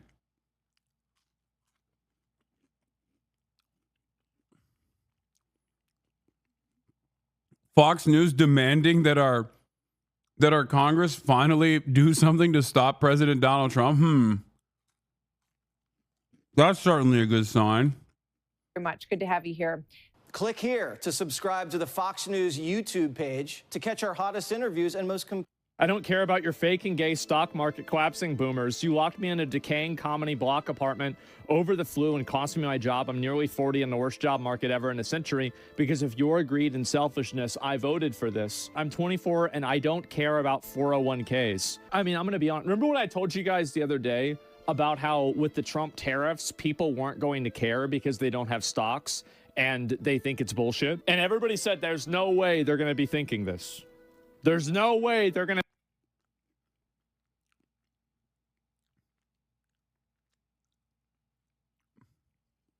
Does Asmongold not realize that there are more people out there than the couple tweets that he saw? Does Asmongold think that this is only impacting their stock prices? Oh my God.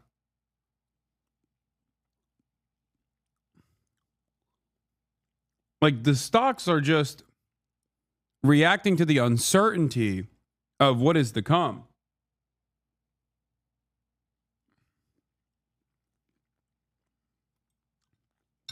This is going to have the reason why the stock market is reacting the way that it is because of the speculation.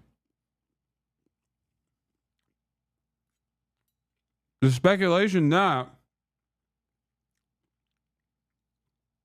speculation that tariffs are going to lead to price increases.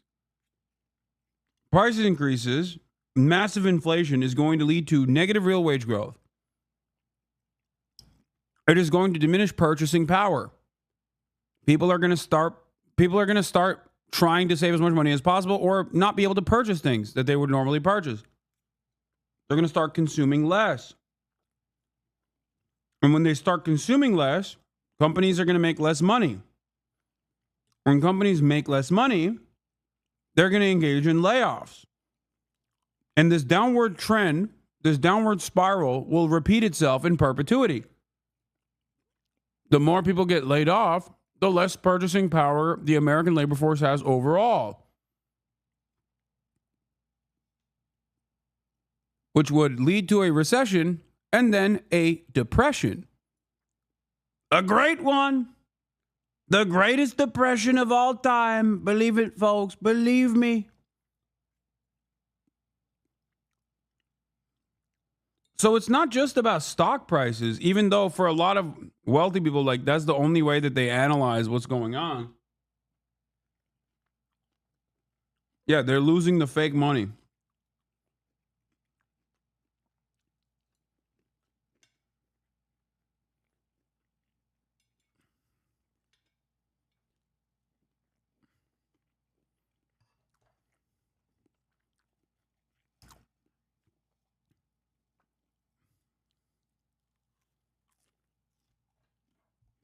They're losing the fake money, sure.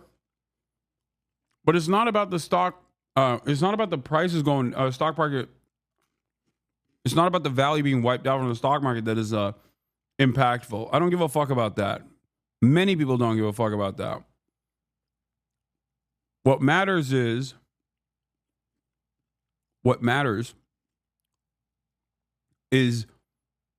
what is yet to come.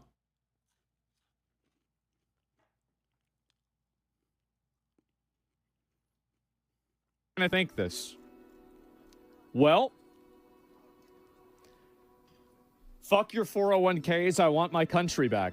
And so you're having way more people saying this because the big problem is that I think that whenever you have like a global economy and you're competing against, like, let's say people from India that are willing to do the job for like 1/10 the amount of money that you're willing to do it at, or 50% or 80%, even something less extreme. Is this good for the country that is providing a platform for this to happen for? Dude, I've never experienced such a unique moment where I literally agree with the principle. Okay? I agree with the fucking principle. Yes, this is the problem with free trade. Yes, you get it. That's great. I'm glad you get this issue, okay? This is a major hurdle that we've cleared. But when you don't have a robust, competitive manufacturing base that was set up prior to these actions, then you just did trade protectionism for manufacturing that doesn't exist. What the fuck?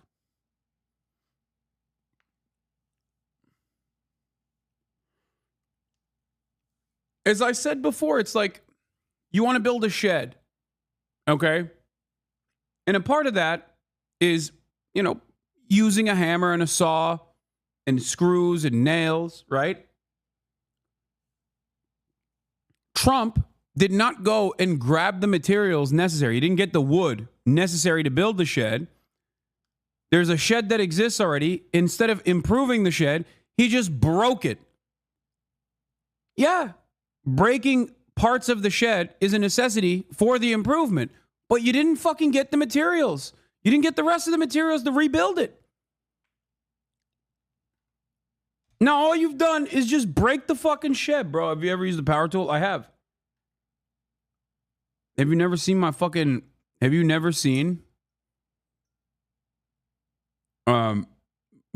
garage, dude?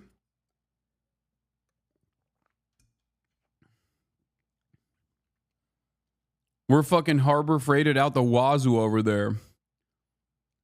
Not this again. Take me down? No. You're getting shook. I'm shaking you.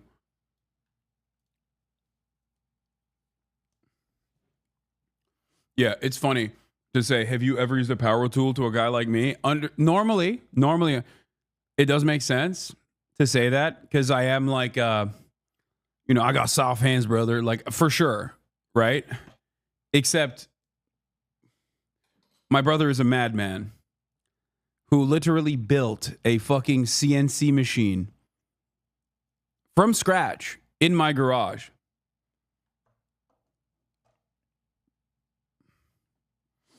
He asked about power tools. Harbor Freight is barely power tools. Wait, what? What do you mean? No, it's not fucking barely power tools. But guys, I have a CNC machine in my garage. What are you talking about? Okay? If you think that my garage is a CNC machine, what else do you think is in there? I mean, that is like way above and beyond in comparison to whatever power tool you can think of.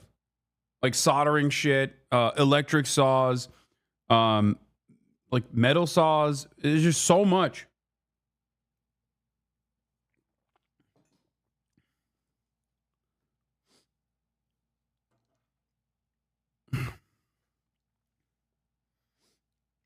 The one thing I don't have is a forklift. Like literally, that's the only. Ironically enough, that's the one thing. That's the only thing I don't have in my garage is a forklift. That's it. I'm pretty sure. I'm almost certain we have everything else. Air compressors. Oh my God, that shit is so annoying. I can't begin to tell you the amount of times I've woken up in the middle of the night because the air compressor that he has a leak on it. So if he doesn't turn it off when he leaves, it just goes. Brrr. It's the loudest thing on the planet. You think, oh my God, like a nuke has been set off in my house. The air compressors, if they have leaks in them, they just like automatically refill itself, I guess. And it just turns on in the middle of the night out of nowhere. Yeah, we got table saws. Yeah, I got a leaf blower.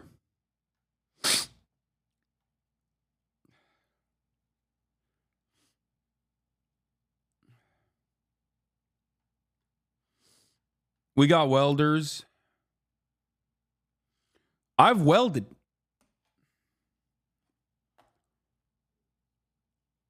Drill press. Yes. How much did you lose in the market? I have no idea. I don't give a fuck about that shit. And in general, I think the answer to that is no. And what's a 401k? Yeah, exactly, right? And I think this is what's happening to a lot of these people is that people see society and they see, you know what? It's Yes, I have a power washer. A 3D printer? Yes, of course, I have a 3D printer. I have a CNC machine, which is the OG version. I have everything. I have all the power tools. I'm glad that this chatter asked me what kind of tools I have. The only thing I don't have is a tractor, and like I don't have a tractor, I don't have a forklift, I don't have that kind of stuff, but pretty much everything else I have.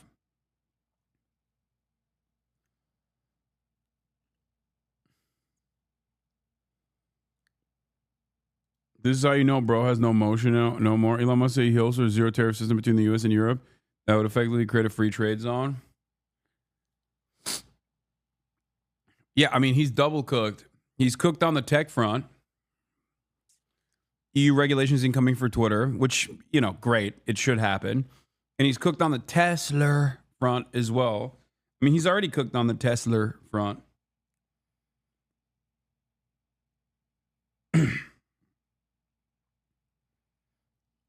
EU doesn't fuck with Teslas.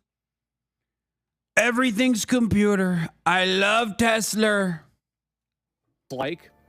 I don't really like using a lot of like movie comparisons because it's like it's a movie, but like it's like the end of Fight Club, right? Where like everybody, all the banks get destroyed and everything is, all the debt is wiped out, all the credit's wiped out, everything's wiped out.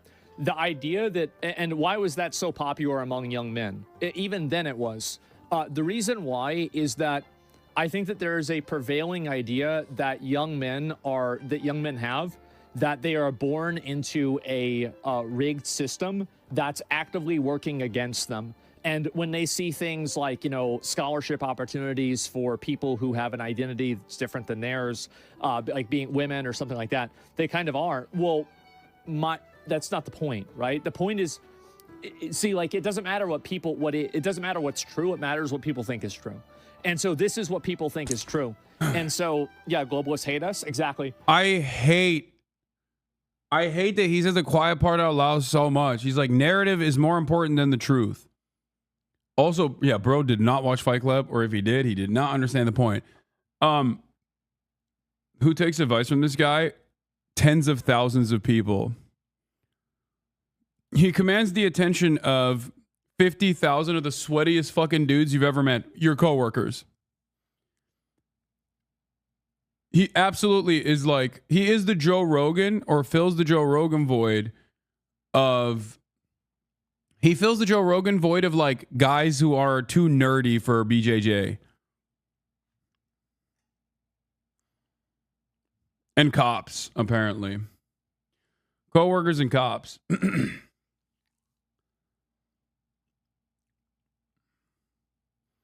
Dudes be watching an anti-neoliberalism movie and thinks it's about DEI. Yeah.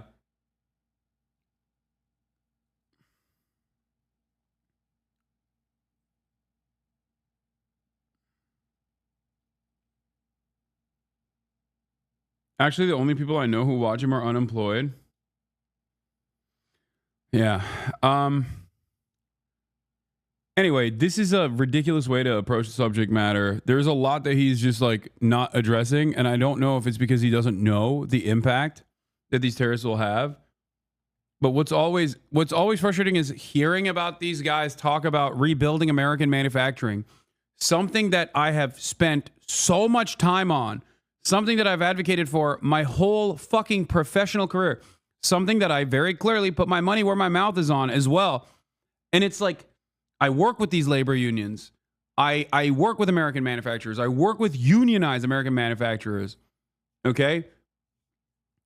And what is so frustrating about this is that Trump is not doing that. Trump is not doing the stuff that you have to do to be able to even entertain the notion of tariffs. That's what's frustrating about it. And without doing the groundwork, without actually building the manufacturing the manufacturing hub that America is supposed to be, all you're doing is just instituting a fucking broad sales tax on the working poor. And so this is the reason why you see so much support for the Trump tariffs. Like trade protectionism, there's no support for the Trump tariffs. He's also wrong. He's in a hug box where he thinks that there's like broad support for the Trump tariffs. There's no broad support for the Trump tariffs. There's not even broad support from the Republican Party for the Trump tariffs. They are kind of terrified of Donald Trump, so they don't want to speak out of turn. But even then, they're still like kind of going, Mr. President, what are you doing? You're really fucking us up here. Please, Mr. President, don't kill us. What are you doing? Trade protectionism works if there's something to protect. Trade protectionism without actual trade on the domestic front is nothing. It's just a broad sales tax that you implemented.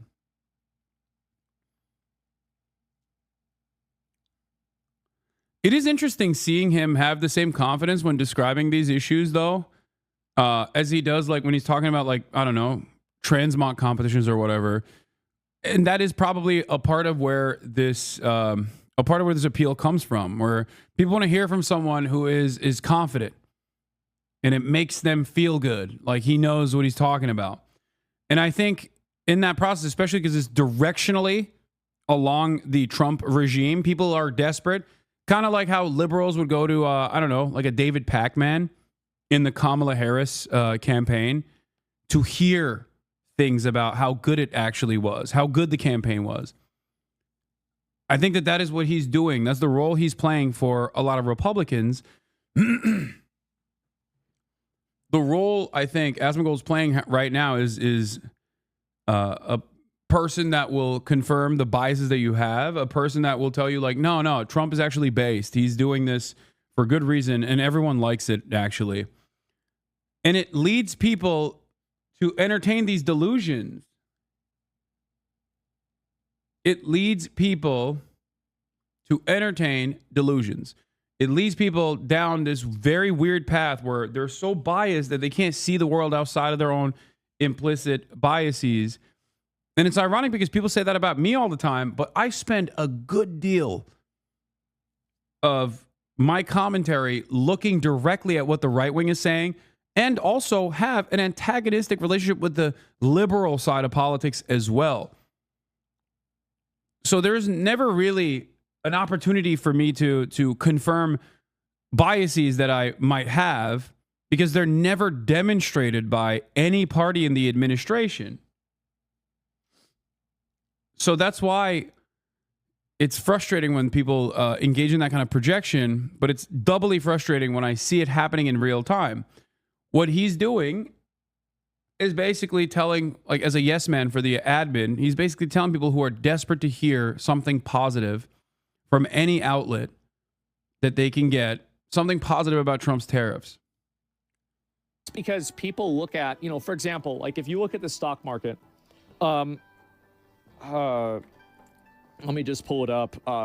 This is the first graph I can find, right? And so anyway, if you zoom in, let me go back. We'll do like right here. So this is in the last year. So a lot of the gains that happened in the stock market, especially after like in 2020 here, a lot of these gains were amounts of money that were gained inside of the top 1% of the population. Oh my God, he's right. Oh my God. How is he right, but also so wrong at the same time? It's like I'm losing my mind because Trump is doing left populism in his speech, but not with actual policy. So if you're pro-Trump unconditionally, you're going to engage in that left populism. Maybe that even actually works for you. But the problem here is not... The problem here is not what Trump is saying. The problem here is what Trump is doing without examining the actual market, without examining the actual material conditions.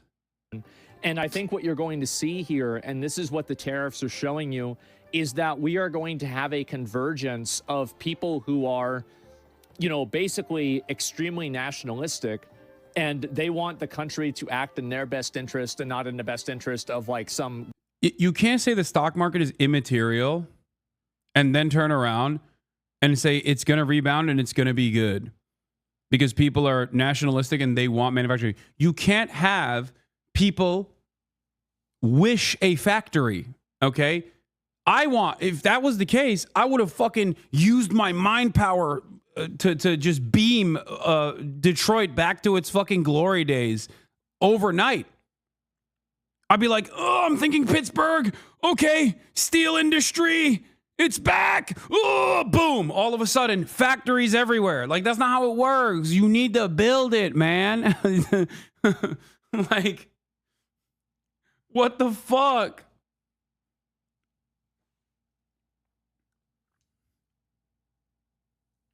It's just funny because what are they doing? The secret. They're just going to manifest factories all around the country. No, that takes time.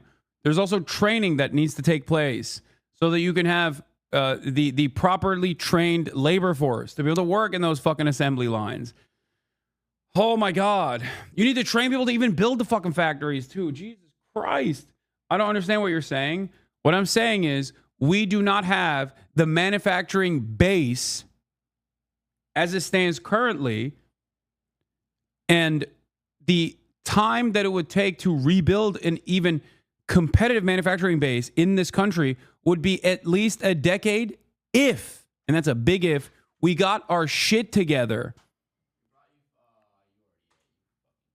What did you bring me? Of course I ate already. Bro, I would have died if I didn't eat. Whoa, what did you get? No, I'm going to eat it. I'm still hungry. I'm watching Asmongold right now spit. What? Show me.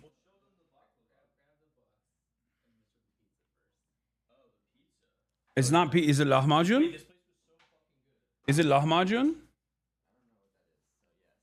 It's like Turkish pizza. Probably is lahmacun. No, it is pizza. Never mind.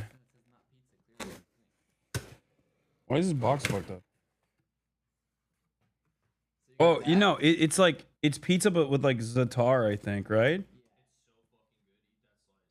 Which slice is better?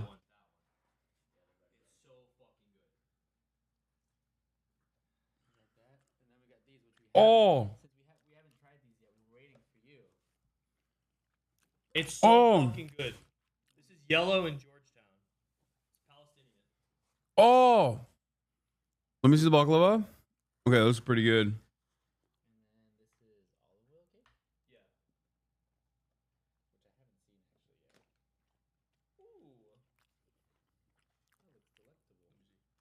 Oh my God. Damn, this shit looks bomb, dude.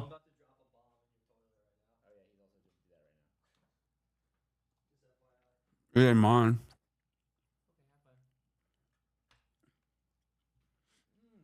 Oh.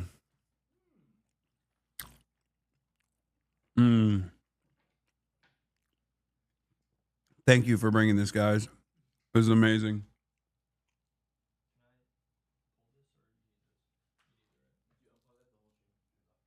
No. What?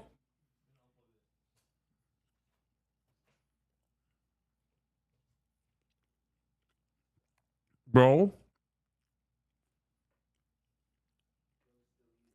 DC is 2 for 2. So much. I had Brussels sprouts, which are pretty good. I had a goat cheese tart that was delectable. I had a club sandwich that was bad. Straight up. It wasn't good. But the goat cheese tart was so good that it just like didn't matter. Oh God, I could hear him farting. Oh my God, Alex. Oh my God. Oh, my man really needed to go. He's laughing. Don't laugh, you animal.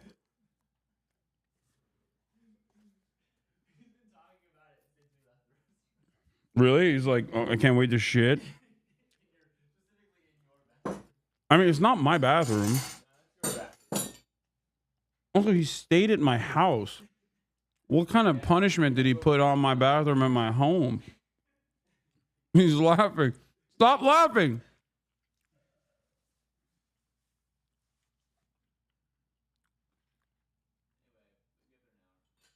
Rate the fart. It's wet. Yeah, he's pooping in front of 35,000 people out of his dookie ass. All right, I'm gonna try the baklava now.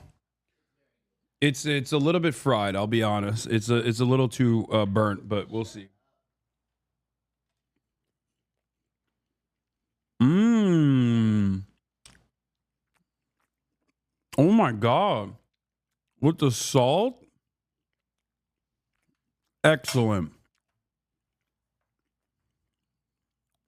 Very good. Wow. Bro, I'm never shit talking DC food. God damn. I hit a lucky streak. I think I hit a very lucky streak, and I don't think it's like broadly representative of DC food in general, but god damn. I still think Turkish baklava is obviously better. It clears, but having said that, this is very good. All right, last but not least, let's try the olive oil cake.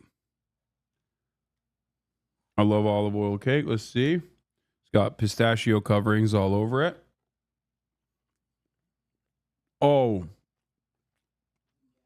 Oh, baby. Oh, it's heavy. Mmm. Mm-mm-mm.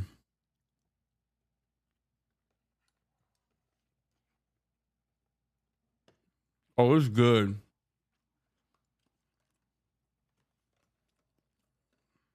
Great packaging, too. Wow.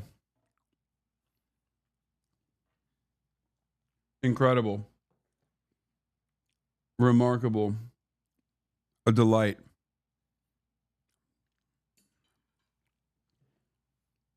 I would give the pizza an 8.5 out of 10. I would give the baklava also a 8.7 out of 10. The olive oil cake, I would give it 8 out of 10. Which is really high marks for the record. Really, really high marks.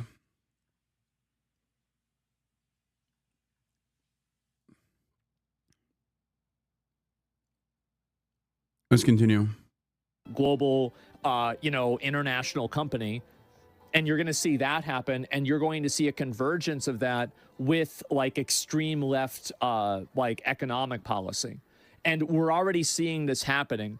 And so this is the reason why they don't care about the stock market. It's because the stock market represents a bunch of rich people that control everything, who these people look at. Dog, the stock market is irrelevant in this conversation. I mean, it sucks for boomers. It sucks for working class people who are losing their 401ks.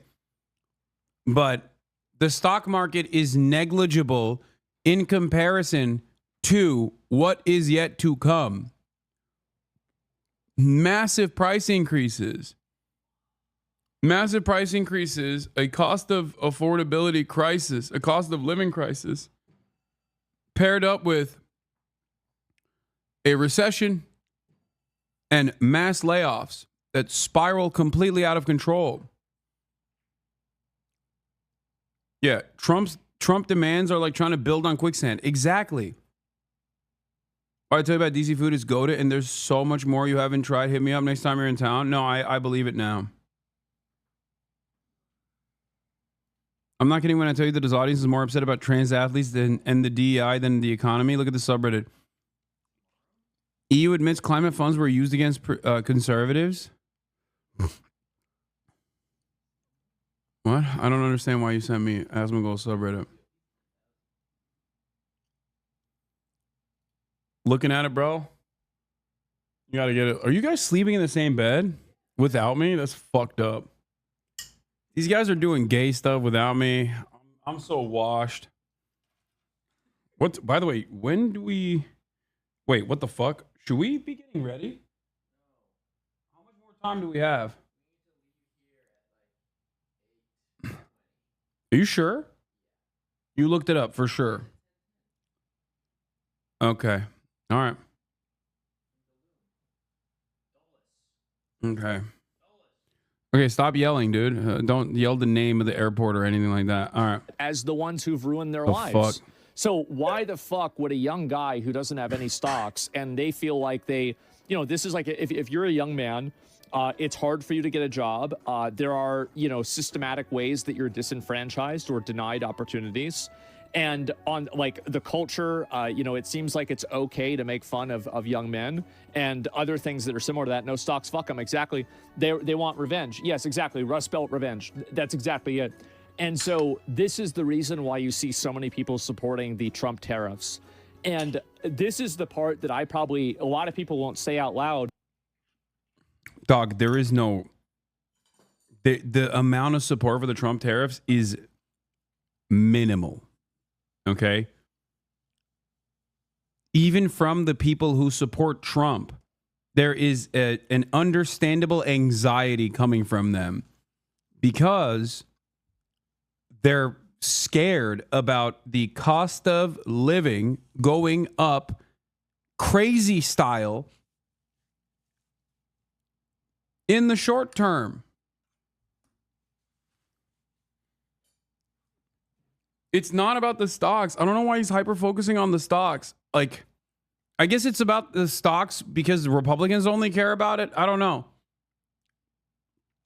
The stocks are the initial indication that things are falling apart.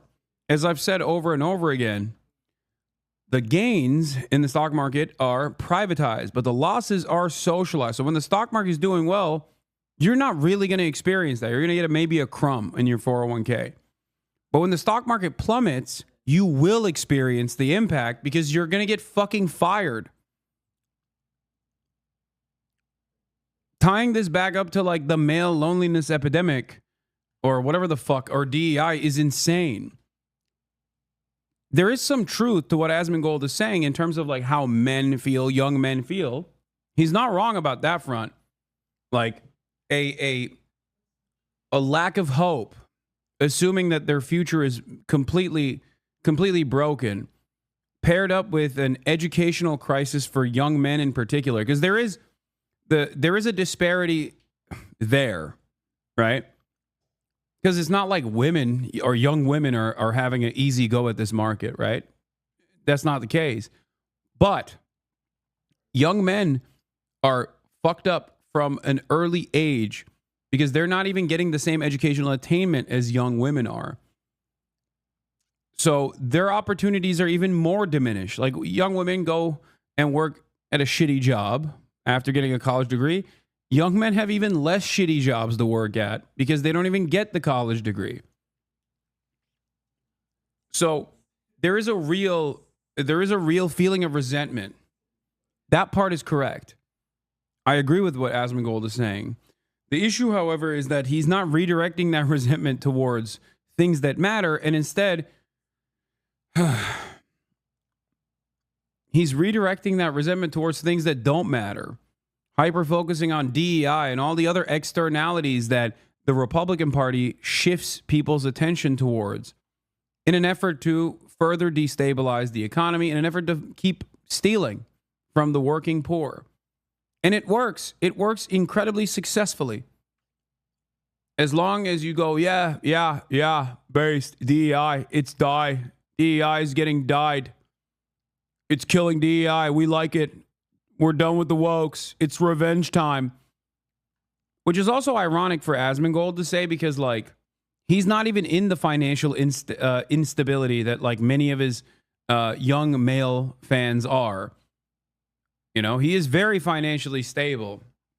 It's not like he also experiences the resentment and the frustration of, like, the manufacturing moving overseas so that you never will be able to get a good paying union job in a Rust Belt town. Like, you're a Twitch streamer, you know what I mean? And so am I. So you can make the argument like, well, Hasan, how can you say you understand it? Well, because I work with these people. I want to actually build a robust manufacturing base in the United States of America. This is kind of my whole goal, my job. This is all I do. So, as someone who wants this, I looked at what Donald Trump is doing with first resentment and anger, and then with envy, because he gets to break the system, but not even build it. He just gets to break it. And the breaking of the system part is, I think, harder than building. So the fact that he can get the hard part across and have no interest in the comparatively easier part of, like, spending money and building fucking factories is so frustrating. They want it to go down.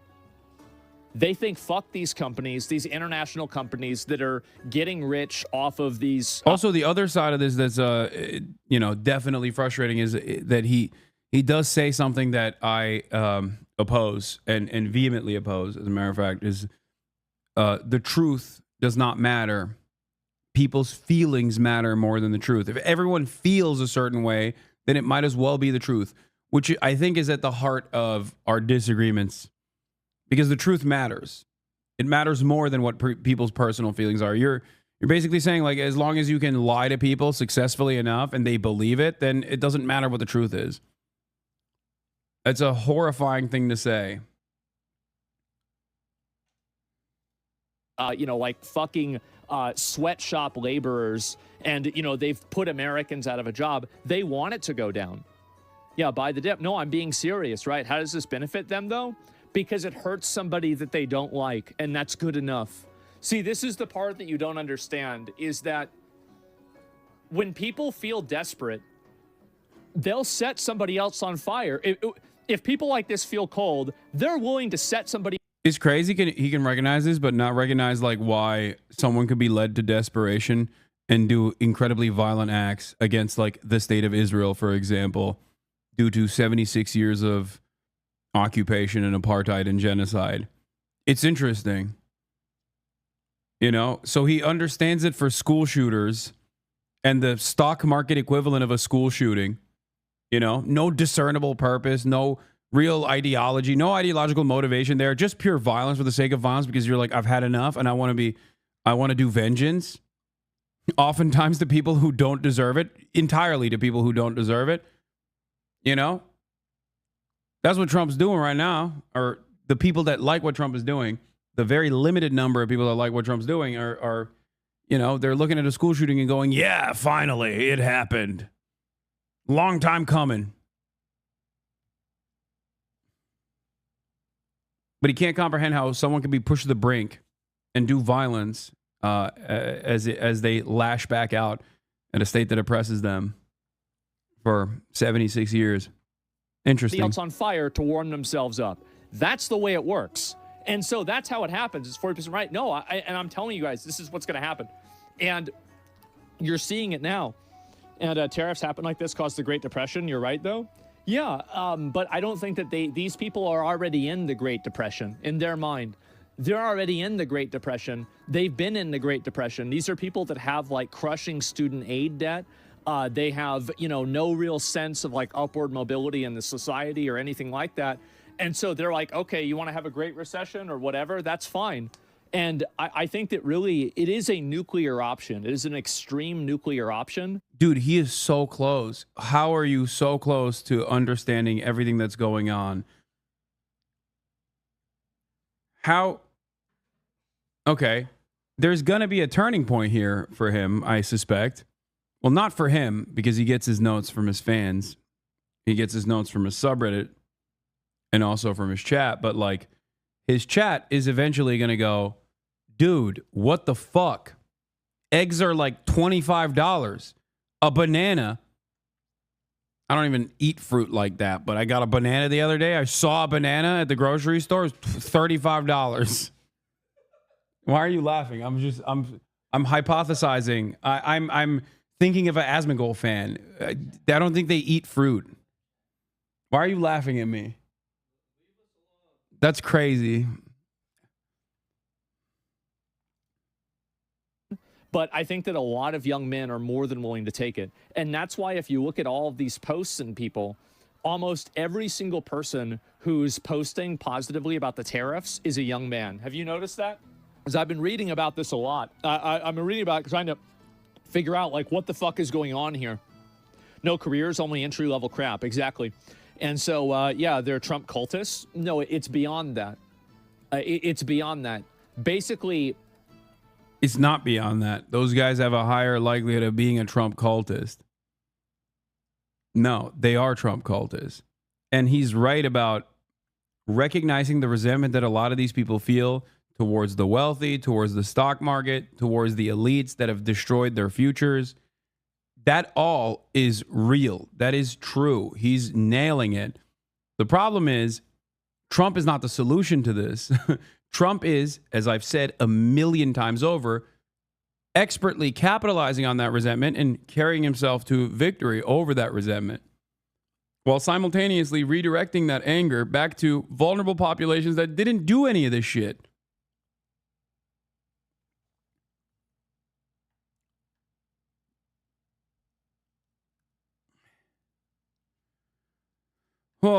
these types of things happening. And I'll read this again.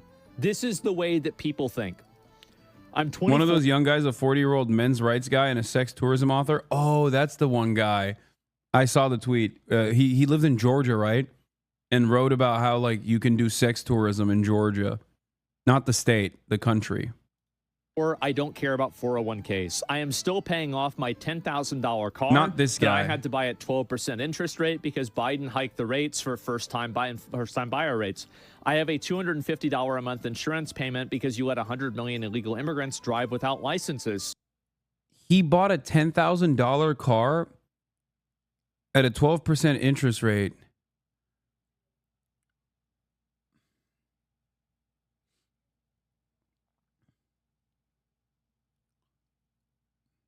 We finally arrived at a dude who's worse than, like, the dumbest guy joining the Marine Corps.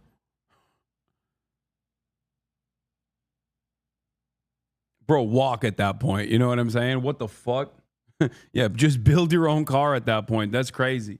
Also, what kind of car is 10 grand? In this day and age, under the Brandon regime, you found a car for 10 grand. Okay, Kelly Blue Book value 10 grand. But then also you have to get a 12% interest rate loan to purchase it is crazy.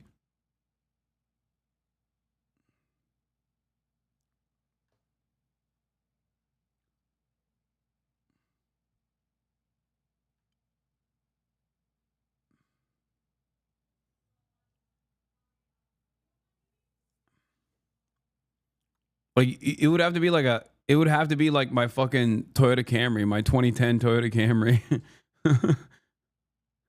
Bro had negative credit to get that APR. Yeah. My rent is nearly $2K a month because you made it illegal to build and imported millions of foreigners to replace me. So a lot of young guys, they see an old movie, right? And it's like a guy that has just like your traditional I swear, Asmon gets more screen time on your own stream than he actually streams. Yeah, definitely, dude. Guy who fucking says this for 8 hours nonstop is getting more screen time on my stream on a day where I was literally fucking at a pro-Palestinian rally for the first 4 hours of the fucking day. And I'm using him as a North Star to understand where the conservative mindset is. Thank you, chatter. You're right. Everyday job, and he has a wife and kids and a house. And they think about at this point, it's just hogwatch. Everybody loves hogwatch, but when I'm doing it with Asman, they're like, well, he's moderate. Why are you doing it? He's my favorite content creator. Not gonna lie, you on this man's nuts. We all know he's dumb as shit.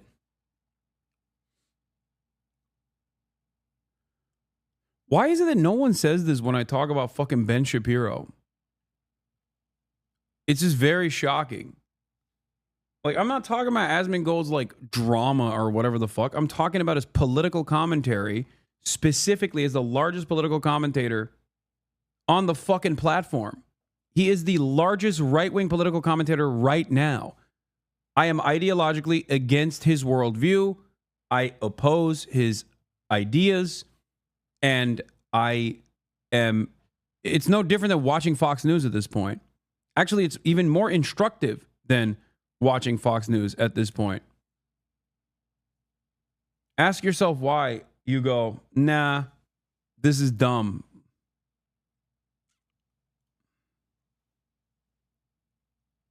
This isn't drama. I'm not like daggering Asmongold's like personal shit here. I'm talking about his commentary, and I think I'm being relatively fair because there are assessments that he's making that are correct about the resentment that people feel, about the anger that people feel, about why they have a positive outlook on the stock market collapse. But I'm also explaining to you in the process that there is a short-sightedness here, which I think he will inevitably go back on. Are you leaving? Are you crying? I'm not crying. Alex is crying. I'm not crying. He's crying about he's crowed. He's crying. He's crying about the future of America. He's listening to Asmongold speaking, and he's like, how poetic the way he described white male resentment towards DEI and immigrants replacing them. It's nice of you to do that. This man can show empathy to anybody. Ain't no way you are this dumb. What do you mean relatively fair? You are just here for money on wokies. What? I have that. And they assume that it's because of these people that have a lot of the wealth. And the fact is that they're right. To a big extent, they're right. A lot of the reasons why these people don't have any fucking money is because all of the money and wealth is consolidated in the top 1% of the society. That they're right. And so the problem is that how far are these people willing to go in order to get what they believe to be their dignity back? Right? It's everybody else's fault. Yeah, it is. And that's the way that they're going to look at it. And that's the point that I'm making. Why are you making it sound like tariffs are such an insane idea? I don't care about what you think about them at all. It doesn't matter. Nobody cares. That's not the point.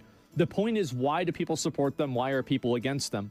And so it's the same reason why all of the people that were talking so great about... No, I think... Wait, what?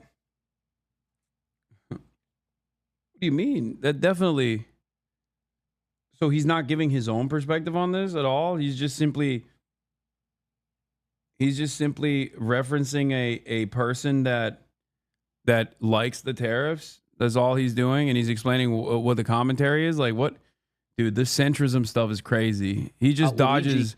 So when you ask Asmongold his own personal convictions on a matter, this is what he does. He's like, oh, I don't have any opinion. I'm just talking about other people's opinions. Killing a person that, worked at one of these big companies are now crying about the big companies losing market value. Wait, that's the reason why people say he's a centrist and he's not right-wing? It's because they don't care about the person, but they've got stock in the company. That's the reason why. And this is what I've said before about how every single time people have values that are completely self-referential. There's no principle in this. There's nothing in this at all. It's hilarious, Peril. No, but am I wrong? Yeah, am I fucking wrong? No, I don't think so. And so anyway, this doesn't only affect big companies. No, you're right, it doesn't. But it does affect big He's a companies. centrist who said he will 100% vote for J.D. Vance in the next election. Yeah, real centrism. That's it. And so you're totally right. Yes. And I think that also most of the companies that people have their money invested into, that they're complaining about stocks, most of those companies have CEOs that, if you used Luigi's logic, deserve a bullet in the back of the head. That's the way it is. And I'm not saying you should do that. I think that's a terrible idea. But that's what he did. And they were, you're wrong. Okay. Okay. All right. Don't say I didn't warn you. I said this is going to happen. I said it was going to happen 2 days ago, and we're seeing it happen now. And I think that there's nothing that's more dangerous than people that have nothing left to lose. And I think that's the reason why so many people are okay with the massive discord and panic that the Trump tariffs create, because they want that. They want that to happen because it's a visceral... Wait, so he's against Trump's tariffs? What the fuck? I thought it was based. He's literally saying Trump's tariffs are basically like Luigi Mangione-ing. In a way, Trump is like Luigi Mangione, except unlike Luigi Mangione, he's out here doming multiple CEOs at the same time. Okay, which is ironic because that's not what's going on. CEOs are the people who suffer the least in these sorts of instances. It's actually the working class that suffers the most in these instances. CEOs are not the ones who are going to get laid off because of Trump's dumbass fucking tariff policies. It's going to be the average Joe that works at the assembly line, or the person that works in the sanitation side of things. Like, you know, the janitor is going to get fired, right?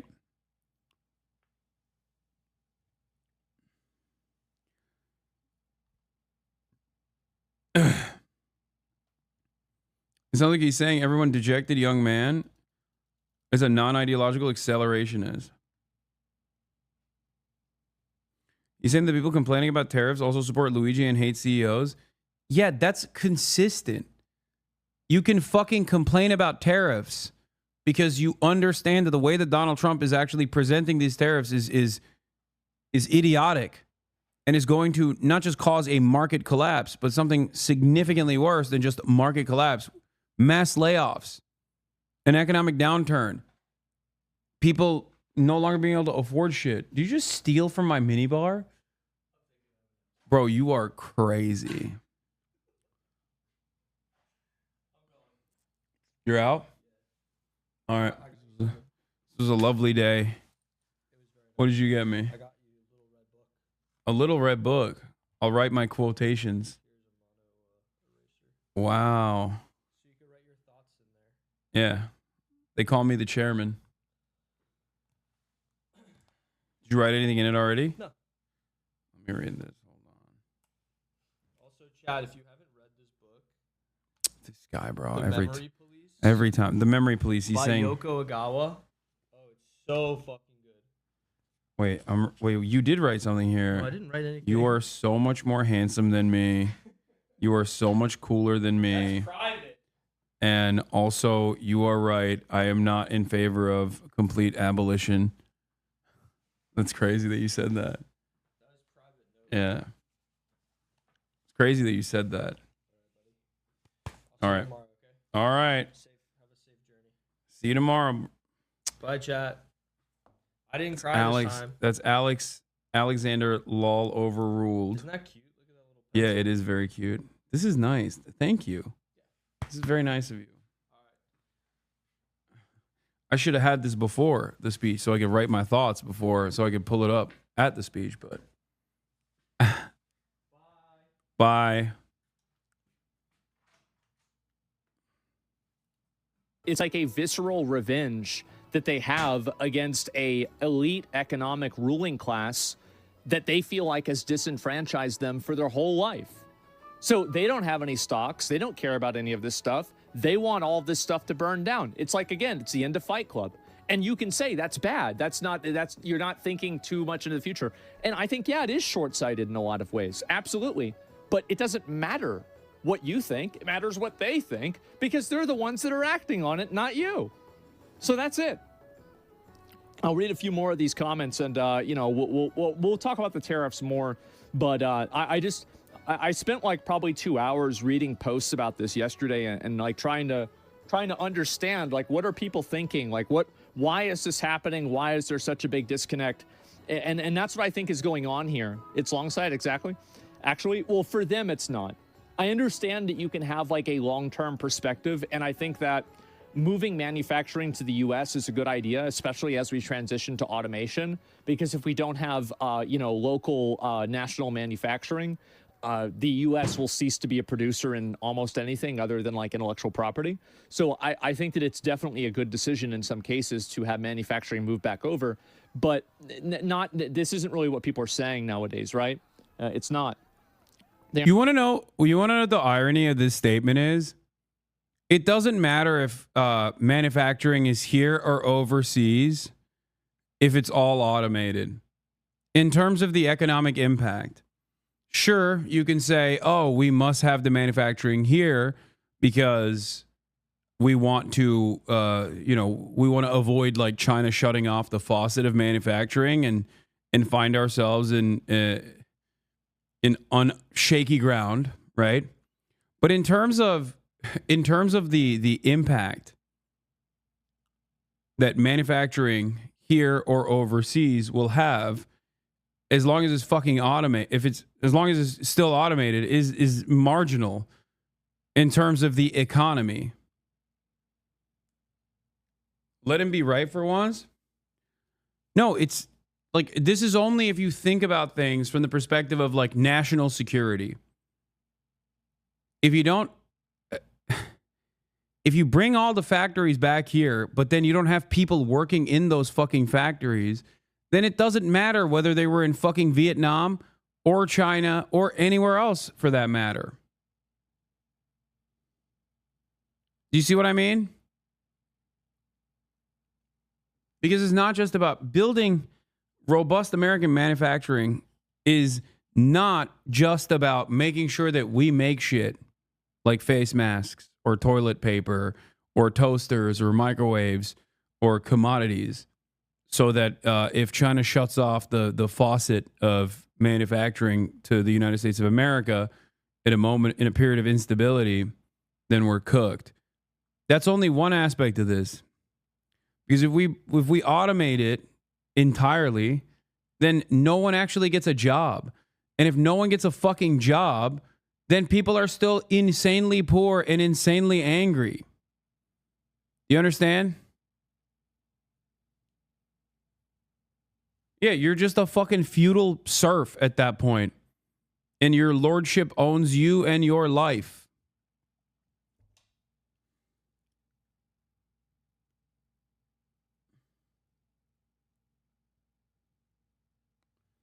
I agree that it won't matter in the end, but if the production was within the nation, because it would be a lot easier to advocate for a redistribution policy that takes wealth and distributes it, and that if it was overseas at least, it won't happen that way, though, tragically. No, it's not. It's not easier.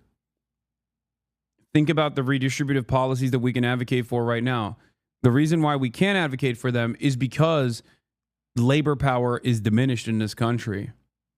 And without labor power, you have no way to advocate because you have no pressure. You have no mechanism of pushback.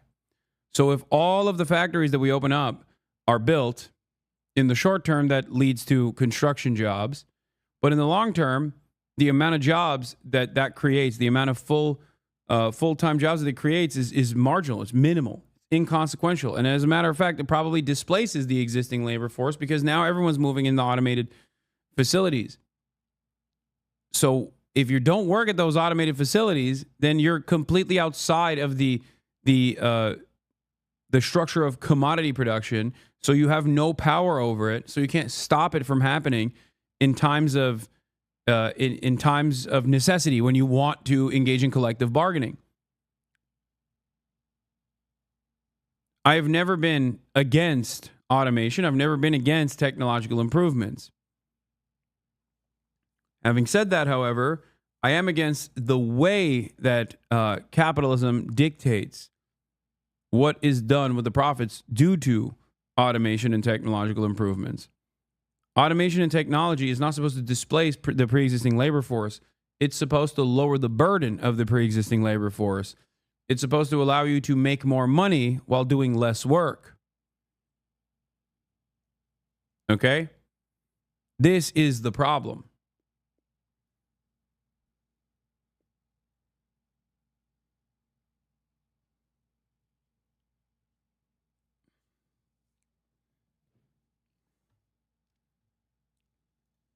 They aren't thinking it's not deep.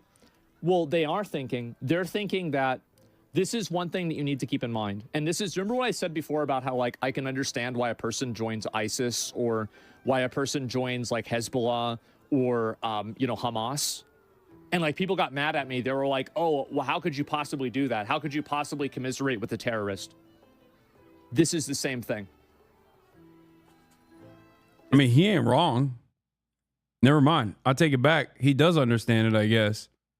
I was wrong initially to say, how does he not understand it? It's not like radical Islamist ideology that causes people to react in violent ways. It is directly a consequence of the violence that they experience. It's the same thing. It's just a different flavor, and it's not as extreme. Why are you putting their extreme views on a pedestal? Because a lot of people have them. That's the reason why. Yeah, I don't care about tariffs because I pulled my investments and put them in an interest-bearing account. It was obvious this was coming. Yeah, sure. They're acting. I do take this. I do take issue. Like, I understand what he's trying to say here in terms of like the advocacy for the collapse of the fucking global markets from people who have nothing and people who have no hope. But that's not the same as a dude joining a fucking militant formation that is militarily trying to stop a significantly more powerful country from fucking killing it. Like, I would not compare ISIS to Hezbollah. And I certainly would not compare ISIS to Hamas either. Like, there is a very valid reason why those guys join Hamas or Hezbollah. ISIS, on the other hand, is ironically not dissimilar to Israel. There's a lot of volatility. There's a lot of instability in places where ISIS is formed. But their smoke isn't necessarily against Western states and empire, but instead is to build their own empire. And their victims are overwhelmingly other Arabs, Muslims in particular. ISIS is a destabilizing force in the region. Hamas and Hezbollah, on the other hand, are forces for sovereignty. This is a major difference.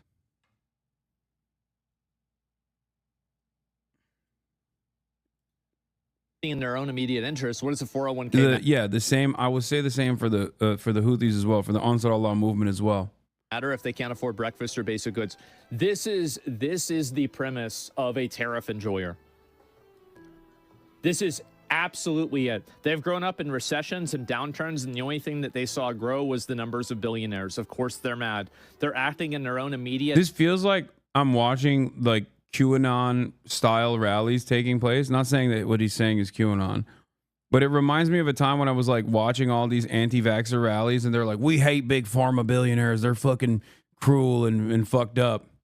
But then their solution to all of that uncontrollable anger that is justifiable in many ways, but their solution is so off base where they're like, yeah, that made me anti-medicine. And the same thing here, which is like, hating billionaires is good. It's healthy. Okay. Feeling resentful towards billionaires is a healthy resentment to have in your heart. That's why even when people yell at me and they're like, Hasan, you're so fucking wealthy. Fuck you. I'm like, no, that's not bad. It's a healthy attitude to have towards every person that is rich. Okay. Feel that in your heart. Love it. I'm not your enemy, but it's okay. All right. Not going to stop you from getting mad at a rich person.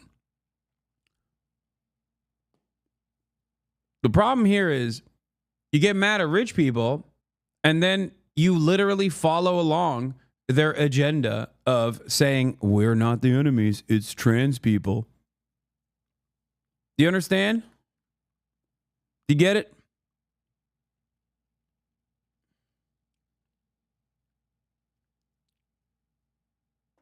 That's my issue. Be mad at rich people and stay mad at rich people. Don't be mad at rich people and then elect a rich person to abide by the wishes of the rich or wishes of the rich.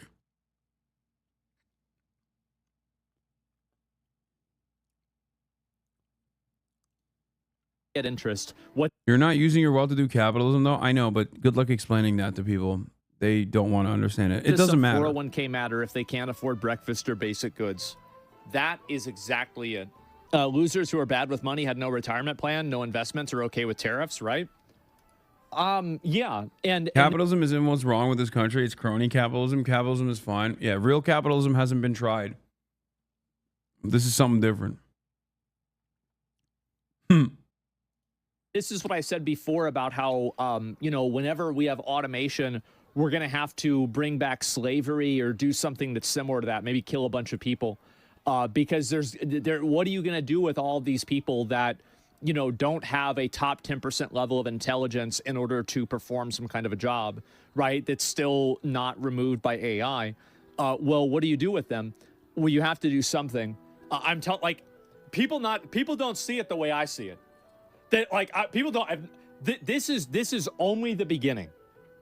This is only the beginning. If you think this is bad, this is only going to get worse. It's only going to get way worse. And so UBI depopulation. Yeah, I remember when COVID came out, and I was like, oh, are they doing it? Because I was thinking, because I always thought a really good way to kill a bunch of people would be like do a plague or something, right? What is this conversation, man? What is going on, brother? Like, he would be spared. I mean, he's rich. He'd probably be fine, but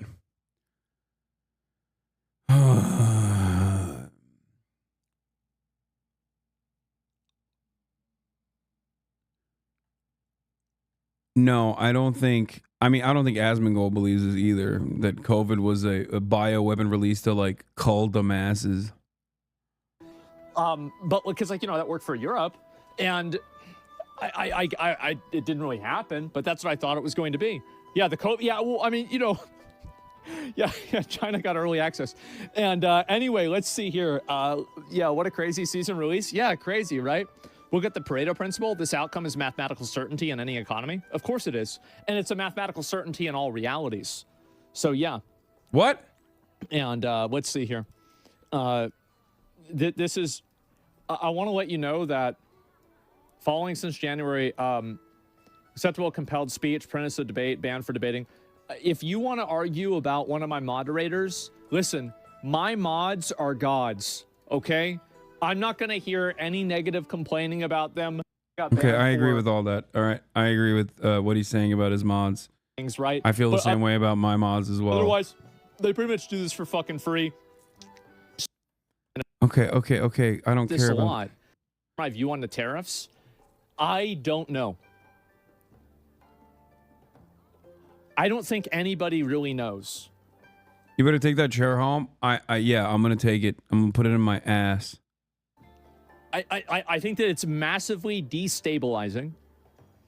I know people. I've had friends of mine contact me, and they've said like, "Yeah, bro, like our company is like way worse. Like we have this massive issue. We're thinking about doing layoffs, right?"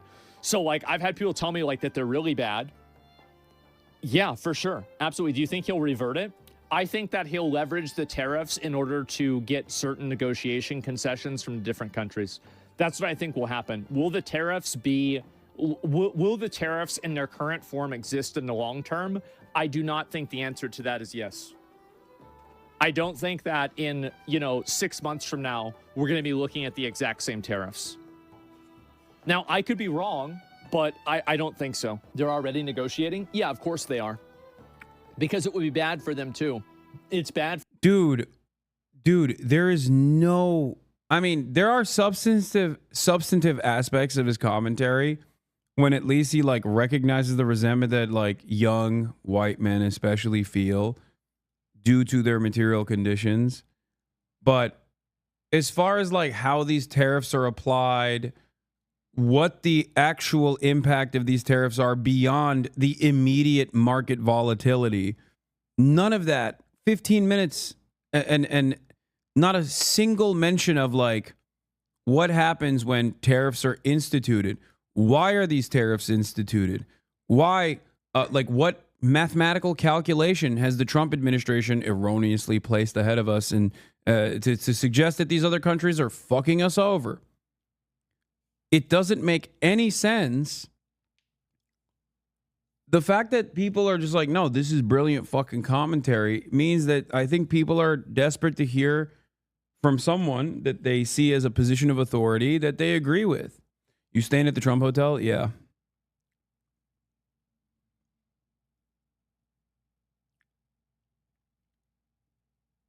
It's kind of crazy. 15 minutes into a 24-minute video about tariffs, about what the fuck is happening, and there is no explanation for what the fuck has happened. He acknowledged that this is the only the beginning. No, from the perspective of the anger that people feel, not about what these tariffs are going to do. Especially because if he comes to the conversation with a recognition of what, like why these tariffs are being implemented, he can have a position on whether or not it is appropriate to implement these tariffs. Does he have a position on trade protectionism versus free trade? None of that has been discussed in this conversation so far. He actually said he doesn't know when asked about it directly.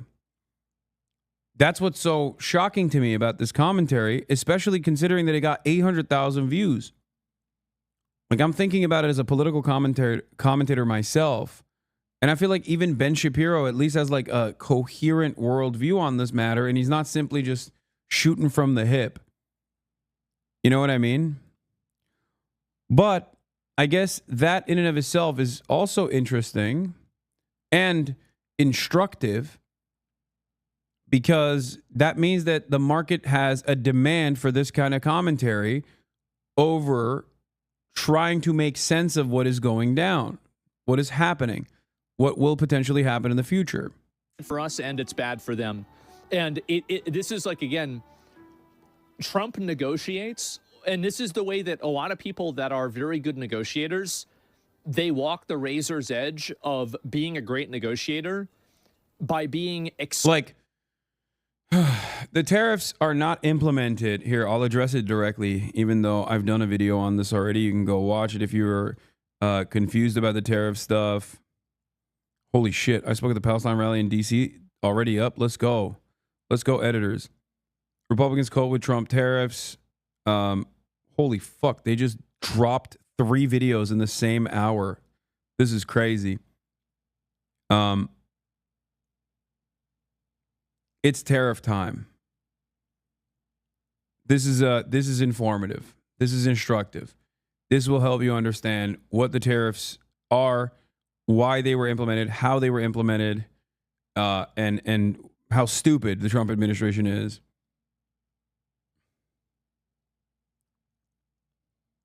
But to respond here briefly, 1, Donald Trump put forth completely ridiculous tariffs that he claimed foreign countries are placing upon the United States of America. And their calculation was not actually real trade barriers, even though they implied that that was the calculation they were conducting. And maybe even like VAT, for example, value-added tax or whatever, which wouldn't be a tariff. It would be just a broad tax on all value added, like a sales tax. But instead, he actually didn't even do that. He just simply looked at the trade deficit and made up the calculation off of that. If his purpose is to reduce the trade deficit, countries that actually sell a lot more to us than we sell to them, if his goal is to reduce the trade deficit, there's a lot of things that Trump needs to do before engaging in a tariff war. He needs to build an industrial base so that we can actually increase our output. Trump has not done that. Trump simply broke the structure in its entirety and basically created a mass sales tax to the tune of 20 to 30% potentially across the board. This will have severe consequences on global trade, if maintained, it will have severe consequences on the domestic economy as well.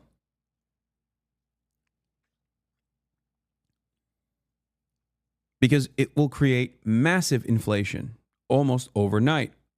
And in that process, demand will go down because people don't have purchasing power. And when demand goes down, companies will have to shutter their businesses. Layoffs will happen, and the economy will spiral out of control. These are the reasons why, while I am in favor of trade protectionist policies, Trump's tariff regime is the stupidest thing I've ever seen in my whole life. He's putting the cart before the horse. And there isn't really even a fucking horse. Just a cart. And the cart is not even really a cart. He just fucking broke the cart. He's doing everything wrong.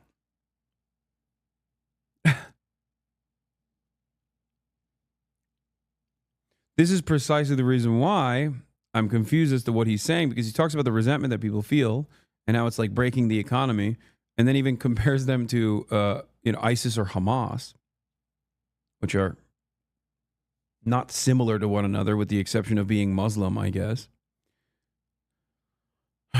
Their motivations are totally different. But he also must understand that these tariffs are not great for the American economy in general beyond the stock market collapse. Because otherwise he wouldn't say that these guys supporting it are extremists. But he's not saying that at all. He's not describing why these decisions are bad or even good, as a matter of fact. Extremely fucking what's the word? Just like not callous, but just not even giving a fuck, right? They aggressive, unpredictable. Yes, exactly. Harsh, abrasive. Well, yeah, it's completely unpredictable. And there's no degree of self-preservation with them. And if you're negotiating with a person that has no perception of self-preservation, it's very, very scary. Like what is the negotiation? What is the outcome of these negotiations? Because if the outcome is like, for example, for Vietnam to lower its tariffs, Vietnam had a 5% tariff on American goods. Okay, they lower it to 0%. They said they would do that. Trump claims that Vietnam has a 90% tariff on U.S. goods. Not 5%. He says it's 90%. So what is the negotiation here? Is the negotiation that Vietnam has to purchase more American goods to make up for the trade deficit that we have with them? If that's the case, who's making these goods? What are these goods that Vietnam is supposed to purchase? Does Vietnam have the money to purchase these goods? Do they have the purchasing power to buy American products? They don't. The answer is no. And it's not like we have a robust system in place to begin with to give them any of these goods. Yeah, it's like demanding Vietnam pay the U.S. reparations for the trade deficit.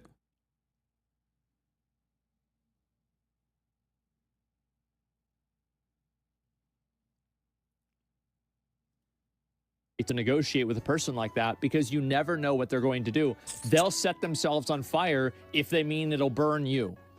And so, oh fuck, right? Like, how do you deal with that? So that's the reason why Trump is, I think, strong at negotiating, is because he's willing to set a bunch of people on fire. Straight up. Like, that's the reason. And like, if you negotiate with a person like that, that's really fucking hard to do. Right? Because it's basically like, yeah, it'll hurt us, but it'll also hurt you. How much do you want to get hurt? And that's it. And it's, again, you could say it's like a mafia tactic or whatever, but it does work with a lot of people. Yeah, madman theory. Trump has picked up all of Reagan's worst qualities and Nixon's worst qualities. And so, yeah, left-leaning. Welcome back, Ronald Nixon, Richard Reagan. Left today? Am I really? I mean, I don't think that I'm really leaning left. I think this is anything that I'm saying left wing here? I feel like this is just the truth. This is the way it is. I don't know what you want me to say. Yeah, who said that? I don't know. Yeah, it's pure logic. Yeah, this is all logic.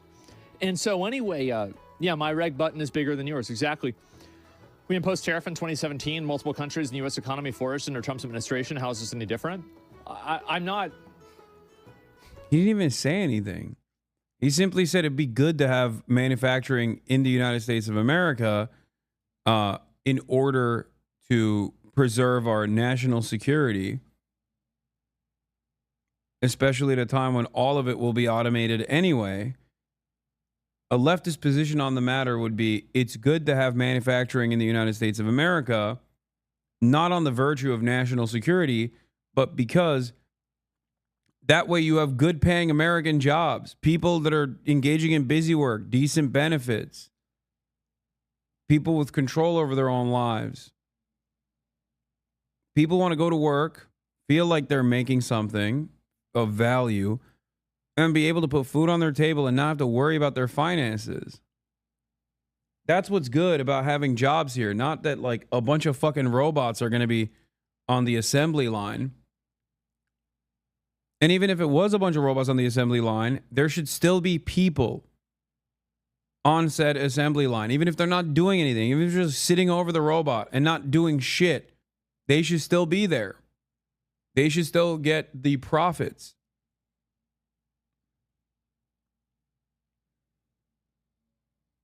At the end of the day, work is an entirely made up concept.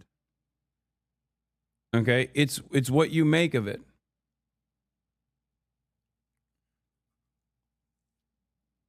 Just as computers have made certain aspects of work infinitely easier, we shouldn't have reduced the labor force in the process. We should have actually reduced the workload in that process, the work hours in that process.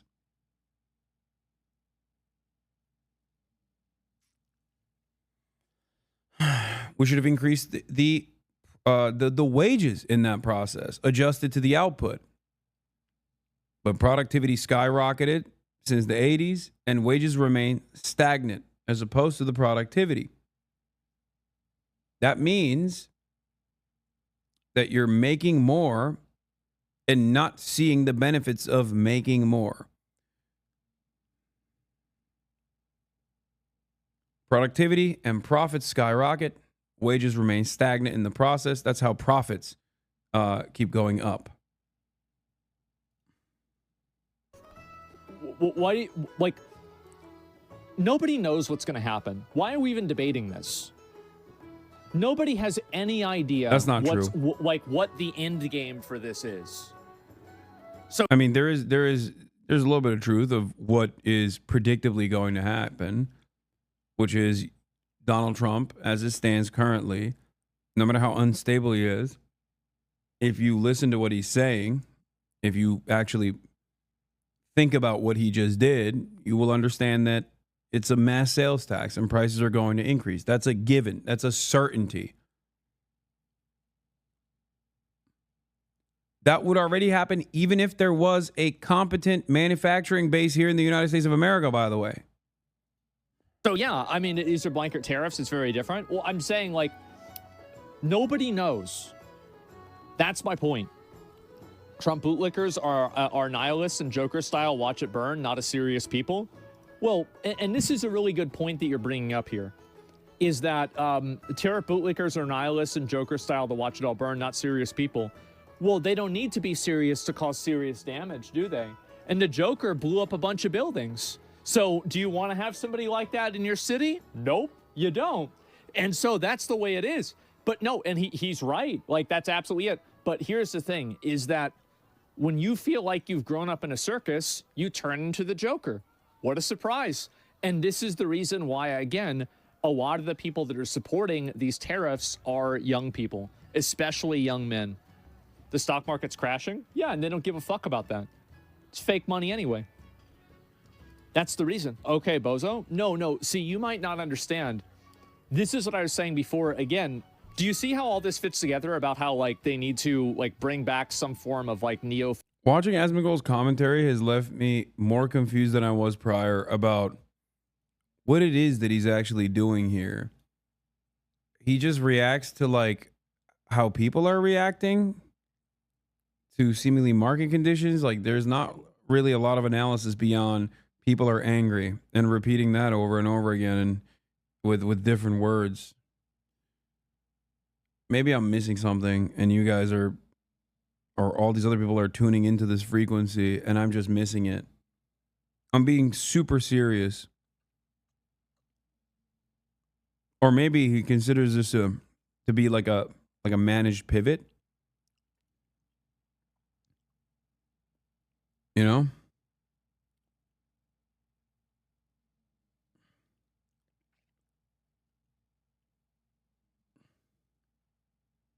I don't know. Feudalism or, you know, like have a depopulation effort or something. I mean, you don't get it, and that's why you are not so popular as he is and never be. Yeah, I mean, there are infinitely more intelligent people than myself out there that would probably make better sense of everything that was going on, and I'm more popular than they are. That doesn't mean that I'm always right and they're always wrong. Popularity doesn't necessarily mean that.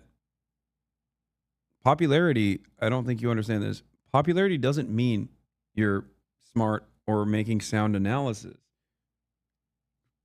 You know? The Big Bang Theory was the most popular fucking TV show. What does that say? Just says that a lot of people like watching it. Also, my attitude is not about being the most popular. My goal is to definitely expand my outreach, but it would be meaningless if people simply watched me to like hate watch, for example. Sure, I'd make a lot of money, but if I had, I don't know, 100,000 hate watchers rather than 35,000 people who understand what I'm advocating for, my finances would be significantly better. But my goals would not be achieved. If you were around earlier today, you would understand what I'm trying to do when we were at the protest. Surrounded by people who were like, listen, I'm here because of you. You opened up my eyes to a lot of things. And now I'm participating in the process. Now I'm actually doing something. I'm demonstrating in the streets. For these causes that you care about and these causes that I care about. Echo chamber? No, you misunderstood what I was saying. Because it would, if 100,000 hate watchers were in here, then that would be an echo chamber as well. They would just fucking be in the, their opinions would be in the opposite direction. My goal is, I guess in some ways, my goal is to convince you. Or at least have you approach subject matter with a semblance of charitability.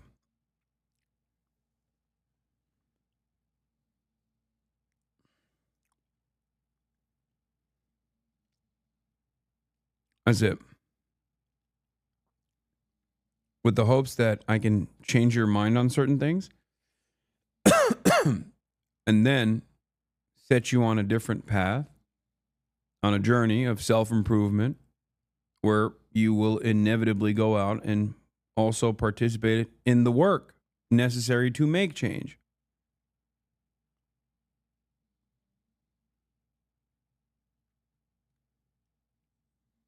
What do you think the conversion rate is of a hate watcher switching sides? 0.01%? That's not true.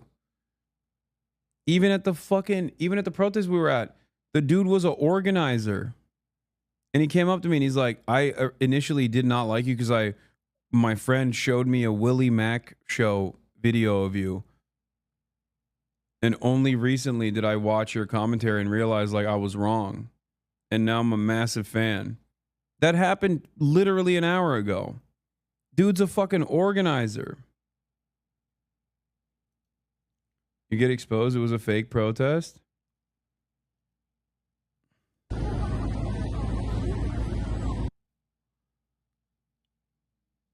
Absolutely 100%. Trump has overwhelming support.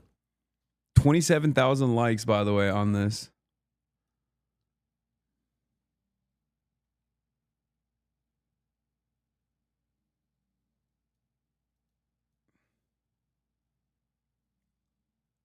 You had 12K viewers after October 7. Asman cannot show himself in a position of vulnerability within his new political arc. Thus, he's slowly pivoting from his hard pro-state position to a more capital C one. He's positioned himself closer to Joker Luigi now after championing the state for 3 months.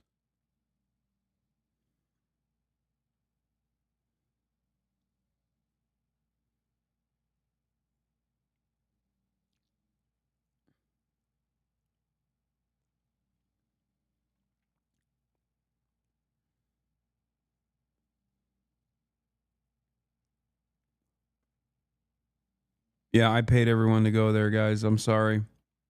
I didn't want to speak to an empty podium, you know? My bad. The truth is out. I also paid the people extra to come up to me and ask to take photos. And even more if they were to tell a heartfelt story about how I changed their perspective on a matter. Because, like, you're going to have so many of these people that inside of a democratic system, they will outvote you and cause problems. I just, like, I don't think people understand what's coming. They really don't. Oh, why would we give a fuck about that old rich fucks that are losing money? Exactly. And these are people, and you know who really cares?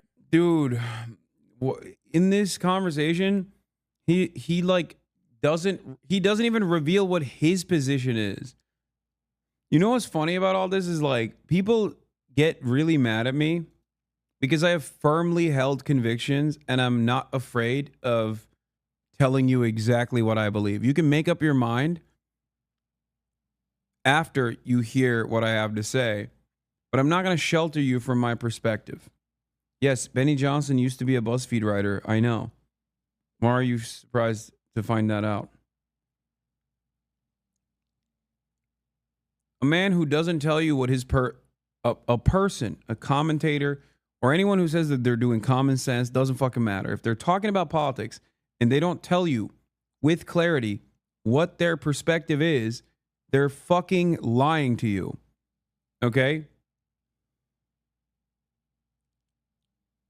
The market doesn't have tits, so he's unsure of his position.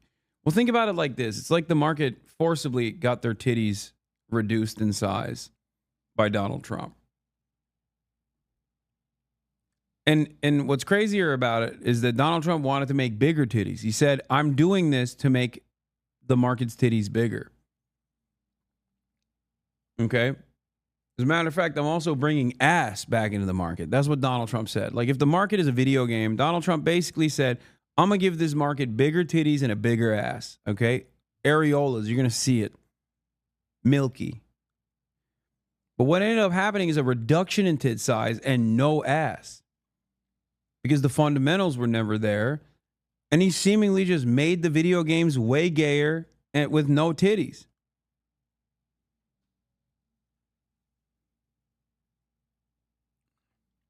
Yeah. It's messed up. You got to let that analogy go. This won't end well.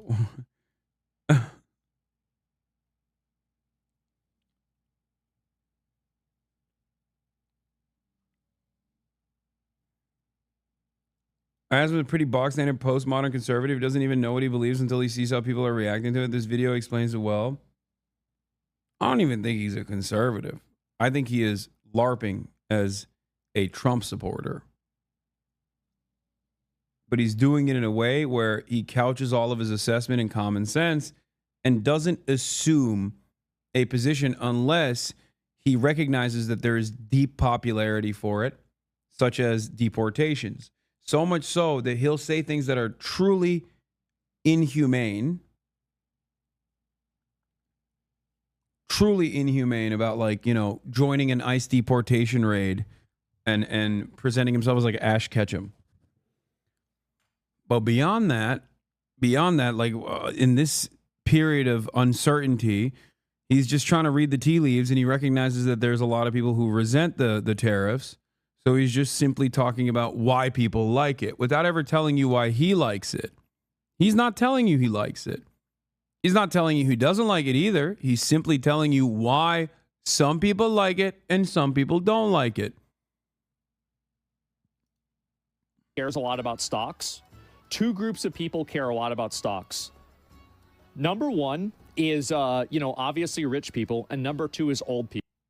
Trans is a mental illness. Why should we give a fuck that rich old fucks are losing money? It's not about your grandparents losing their retirement fund. Oh my God. It's about you not being able to purchase eggs or purchase milk or purchase, groceries or Nintendo Switch. That's a great example, actually, because these guys, I think, don't understand, because I don't think they purchase their own groceries. I assume mommy and daddy is picking up the slack there. But, the things that you enjoy, like video games and stuff, you're not going to be able to afford now. Hate boomers. And now you have a system where basically boomers are getting absolutely fucked by this system. They're happy. I think that many people really don't understand how popular revenge is. And that's it. Let's remove the boomers. Well, this will remove boomers. When they run out of money and they die because they can't afford health care, this is a boomer remover. It will be. Now, it might take a couple of years if the stock market keeps going down, but it will kill them. Now, it doesn't kill them directly, right? But it will do it in... I'm predicting it right now. Asmongold is going to come out against the tariffs in a week when the market continues to plummet and people keep talking about how the cost of goods are going to skyrocket. And then his fan base starts recognizing that it's not all too hot. It's not looking too hot. And at which point he will swap over and he'll basically say something along the lines of like, yeah, well, they fucked it up. Yeah. Not based. Because he's hedging. But because it's seemingly he doesn't have a fully established position here. Bro, of course he's against tariffs. It'll destroy Starforge PCs. Does he still own? I mean, I guess he still owns Starforge PCs. But he's not talking like a guy who hates tariffs right now. He's talking like a guy who is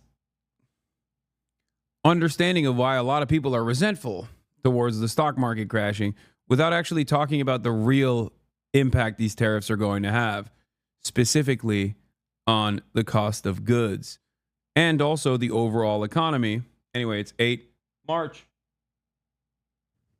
March is snoring. I got to end it here, chat, because I have to go to the airport. Yeah. But I'll be live early tomorrow. Well, not early, but at the same time as I always am live tomorrow, probably at 11, maybe 10. Who knows? But I'm going to be live I am going to be live tomorrow from my hodl. And then I'm going to do IRL afterwards and link up with Zoran Mamdani. Benevolent Faye, thank you for the 20 gifted subs. Yeah, I'm going to interview Zoran Mamdani, who's running for New York mayor. Very excited about that. I think it's going to be great. And we'll have some wonderful fun with friends in New York. But that's all for today, folks. We had a wonderful day. What a fucking jam-packed day. Lots of action. Yeah, don't forget, free Palestine.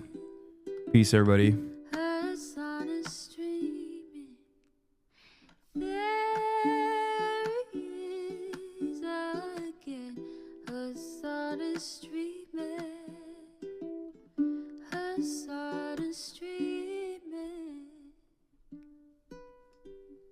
Reviewing the P.O. box, Uncle Uger's face. Sudden discord at your prop, green.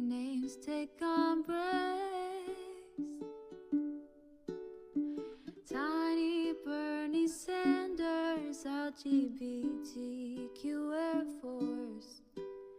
The whole left at your fingertips, Ane at your door.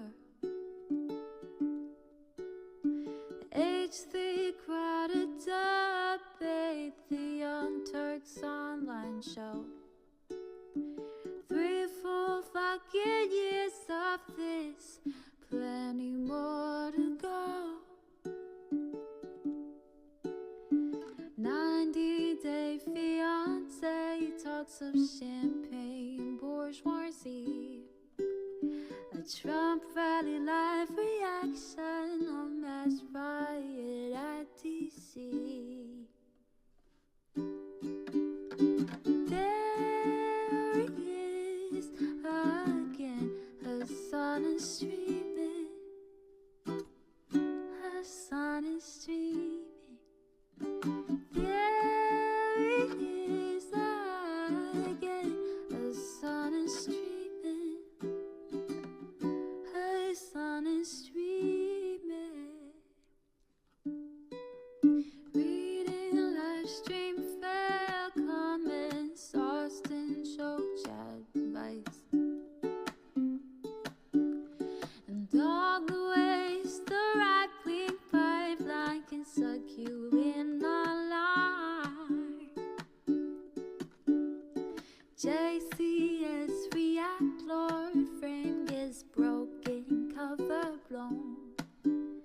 A full-blown mass pandemic, monster streaming at your home.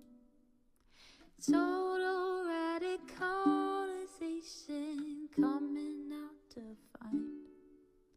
The system you were taught to trust in was broken the whole time.